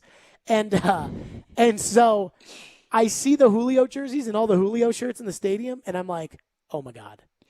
What if this 8 years from now, 10 years from now, if the Julio thing doesn't work out, and it might. But if it doesn't work out, that's going to be the Carl Pickens. But if it doesn't, and I'm saying at least Carl Pickens was a free agency signing. Oh, yeah, no, you for sure. traded for Julio So Jones. Carl Pickens, I went back and read the article. They signed Carl Pickens to a 5-year deal. He played 1 year and got cut, but Pickens acted as his own agent throughout the negotiation. And I looked at Floyd and I said, you worked him, didn't you? And he looks at me and goes, he looked at me and he said, he goes, how many guys can you cut 1 year into a 5-year deal? And I just got a good chuckle out of it. So we have Floyd's response to Joe from October? I have a little bit of it, yes. Okay, if I start crying on this, I'm sorry. It's just been happening to me lately. Please go ahead and play it. Does not improve your team. At the end, you can say, I made a move. Yeah, but it was a dumb move. Yeah, it was. Did it improve us? No, it didn't. The game. Okay. And I think that's where you get in trouble. It's not the idea of I have to make a move. It's, I have to do something. Mm-hmm. The idea is to do something that's going to help you. That's why I've always said, you want to cut a guy? That's fine. Cut him. Jerry? Okay, Jerry. Who's better? Home, not the same, not less, not who's better. Because that's who we need to talk to. So my problem? Aw. So even Floyd had a dump on the Joe Rexroad take. And in a very nice way. That was a very nice dumping of Joe Rexroad. Oh, I had to jump on the But, Joe. I mean, it's so simple. If you want to make a move, okay. Make a move. Is it going to help you? Make a move. Make a move. And I'll say this about Floyd. A wide receiver is compared to, the right tackle they don't have. That is interesting. Ian, I think your mic's hot, by the way. Thank you for that. You're welcome. But, man, I tell you, I miss him. And I'm not, I'm not. I get nervous, talking about, missing Floyd because he's been gone now for, a month. And he's been off the show now for all, closer to a year than not a year. And, man, I just miss him. And I don't mean that as any disrespect to you. No, absolutely not. But, man. You never stop missing people. No, you don't. Caroline's is coming up next. We'll do that. We'll get right to it. Hey, I told you we were going to give away some Miles Kennedy tickets, so let's go ahead and do that. Be caller 5 right now at 615-737-1025, and you will win a pair of tickets to see Miles Kennedy at Marathon Music Works on Thursday, September 23rd. Good luck to you on that one. Stillman and Company, we're delivered by TriStar Moving. It's ESPN 102.5 The Game. From the Fox 17 News Code Red Weather Center. Storm chances will continue to decrease heading into the evening hours as we look at a partly to mostly cloudy sky. Temperatures drop back to the mid to upper 60s with patchy fog for early Thursday. I'm Fox 17 Chief Meteorologist Katie Morgan. This weather report brought to you by Hiller Plumbing, Heating, Cooling, and Electrical. Call the Happy Face Truck today. Hey, Darren McFarland here, and Week 1 may be over, but the season's just getting started. At DraftKings Sportsbook, the official sports betting partner of the NFL. To kick off Week 2, DraftKings is giving all new customers a can't-miss offer. Bet just $1 on any football game this week and receive $200 in free bets instantly, no matter what. That's right, DraftKings Sportsbook is giving all new customers $200 in free bets instantly when they bet at least $1 on any football game. DraftKings is safe, reliable, and secure. Download the DraftKings Sportsbook app right now. Use that promo code 1025GAME and receive $200 in free bets when you place $1 bet on any football game. That code again, 1025GAME. This week at DraftKings Sportsbook, you must be 21 years of age or older. Tennessee only. Restrictions do apply. See DraftKings.com/sportsbook for details. If you or someone you know has a gambling problem and wants help, call or text the Tennessee Red Line, 1-800-889-9789. Bob's Steak and Chop House is a renowned award-winning steakhouse in major cities across the U.S. Nashville is lucky to have a location here in downtown at the Omni Nashville Hotel. Fine dining is brought to a new level at Bob's with awards like the Wine Spectator Award 4 years in a row, TripAdvisor Certificate of Excellence 5 years in a row, and Open Tables Diner's Choice Award 6 years in a row. Fine dining at its best. Bob's Steak and Chop House, open Wednesday through Saturday, 5 to 10 p.m. in the Omni Nashville Hotel. Complimentary valet parking is always available. This is Stan Harrison, CEO of Apple Collision Centers. We understand that no one likes to deal with auto body repair and the inconvenience it becomes in your day-to-day life. I want to personally invite you to stop by and let our experienced staff see how we can help you make your vehicle look good as new.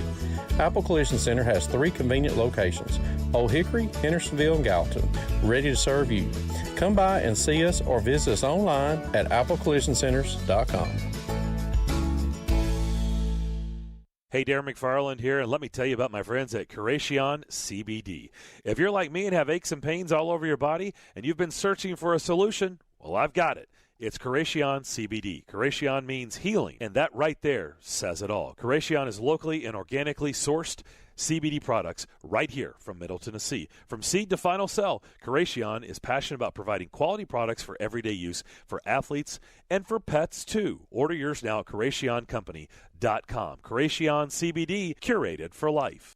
Lately, we've been getting a lot of calls and questions about acoustic wave therapy for the treatment of erectile dysfunction. This is a relatively new treatment for ED, but one we've been using for years. This is Kim for the Tennessee Men's Clinic, and if you're looking at acoustic wave therapy or any option to help your ED, it's worth a visit to check us out. Our wave therapy protocols use acoustic wave technology, but often also combine it with other treatments that can give most of our patients far higher satisfaction rates. There is no surgery nor any type of invasive procedures required, and while most clinics you hear about only offer sound wave treatments, with our urologist and provider's guidance, you can likely have sex the day after your appointment and experience fewer letdowns. With another one of our ED treatments, you can last up to an hour and a half, and our expertise in treating these issues means you'll get the results you want. So make your appointment today. We'll show you why our acoustic wave program is the better way to do wave therapy. Call us today at 615-208-9090 or go to TennesseeMen'sClinic.com. Visit our website to learn more, including side effects, treatments extra. Results vary.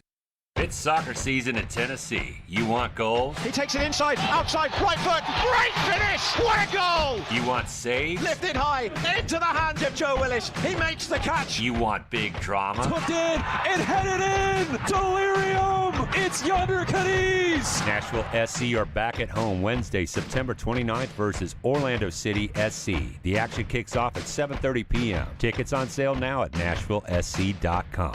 How'd you like that? Darren McFarland. He's cool. He's got a personality, and they make fun of him. Willie Donick. Would this be a fun guy to come to work and hang around with all day? Chase McCabe. They're just like, hey, we need you to play yourself. Darren, Donick, and Chase have you covered weekdays from 10 to 2. Presented by Curacion CBD on Nashville's best sports talk. ESPN 102.5 The Game and the Game Nashville app. This is Stillman and Company, delivered by TriStar Moving. Hang out with me this Saturday at 10 a.m. on Twitter, Twitch, and YouTube as I preview the SEC football slate with Southeastern Carolines.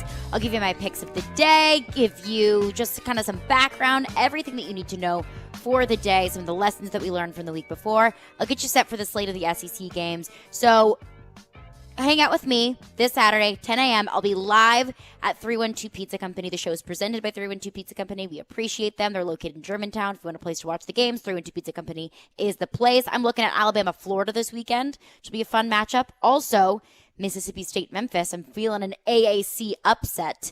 Memphis over Mississippi State. But I will see y'all on Saturday at 10 a.m. We have a rebuttal from Joe Rexroad to us. Our phone lines, by the way, driven by WilsonCountyHyundai.com. We're not, these aren't phones, but, just had to throw that in there. Joe, in all caps, oh, my God, man, this was before he was lost for the year. What a joke. I'm talking about after he was hurt. Just awful. I'm watching from my car, and I'm thinking he meant she, and his daughter playing tennis, hasn't played yet. Well, good luck to his daughter. We now have an official statement, though, from Joe. We also have an official statement from my dad. Okay, we'll get to that in a second. Okay. I would not do it again if I could go back in time and knew he was going to be lost for the season. At that moment, which was October 20th, at that moment, absolutely, I would do it. I didn't know he was going to be hurt. They were hapless. Yes, you did know he was going to be hurt because we only talked about it every day. Well, he didn't know.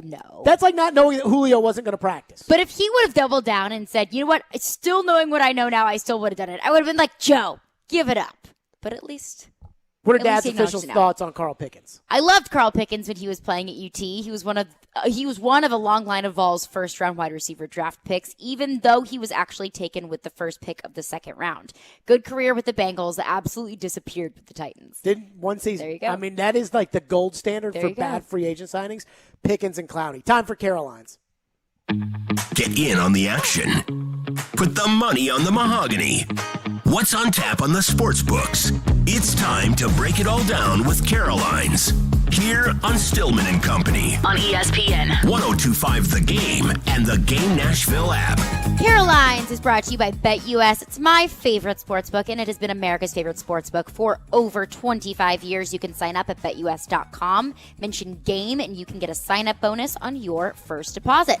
So first up, we've got Cardinals, Mets, left-hander John Lester on the mound for the Cardinals tonight, and I think he's absolutely terrible, but he's been pretty hot as of late. So I'm actually going to take the Cardinals plus 135 tonight. He had on the season, he's 5-6 with a 4.75 ERA, but in his last 4 starts, he has a 1.9 ERA. Tyler McGill on the mound for the Mets, he was 3-4 with a 4.06 ERA over 15 starts. I'm going to take my hometown team on this one. So the Braves have been awful this month. I think they're 6-6, but everybody else has been worse. Yeah, that's so fair. they've actually gained ground, which is crazy. I think the Mets get it done. They lost in extra innings last night. I think they get it done tonight, and because you just don't like John Lester, so now you're betting with him, and this always gets you. If you're somebody who always hits on 16 and you've hit and busted too many times, and then you stay, then all of a sudden that time you stay, she flops over a 5 and then bangs down or she flops over a 5 that you would have had that would have given you 21. So I'm going to go with the Mets tonight. Okay. No, excuse me. Yes, the Mets. The Mets? Yes. Okay. Well, I'm low on John Lester, and I think I've been pretty much right every time. So now I'm going with the Mets. Now I'm pancaking. We've also got Milwaukee Brewers, Detroit Tigers. Brandon Woodruff on the mound for the Brewers, who is 9-8 with a 2.48 ERA. Death, taxes, and Caroline. You know who I'm betting rocking on with tonight? Brandon Woodruff. Brandon Woodruff and the Milwaukee Brewers, and that's not even just to be ironic. I mean, the Brewers have won 5 of their last 6, and I don't think the Tigers are that great. They have Matt Manning on the mound, who's 3-6 with a 6.14 ERA. He was pulled after just 3 innings. We don't need any more of what the Tigers are doing. Give me Brandon Woodruff on the Okay, money but line. would you not take Brandon Woodruff and the Brewers in this matchup? I would do it 100 times over if I could do it again. If I could take Brandon Woodruff again, you know what? I'd do it, and I'm 100 gonna times do over. it again. I'm gonna do it again. Rockies, Braves. What'd I tell you last night? The Braves burned me last night. Told you. But I'm going to take the Braves again. I'm going to keep rocking with the Braves until they burn me. Huascar Ynoa on the mound for the Braves. He's been pretty great for the Braves in his 14 starts. His 15th appearance tonight. He has a 3.54 ERA. Antonio Sensatella on the mound for the Rockies. He's 4-9 with a 4.11 ERA in his 24 starts so far with Colorado. I'm going to take the Braves in this one, too. I think they get back on track. Tell us about BetUS. BetUS, it's my favorite sports book, and they have delivered Carolines. Sign up at BetUS.com. Mention GAME to get a sign-up bonus on your first deposit. That is it for us. We are out of here. Back tomorrow at 2, Yom Kippur for my Hebrew friends. Hopefully everybody has an easy fast. We will see you, Stillman and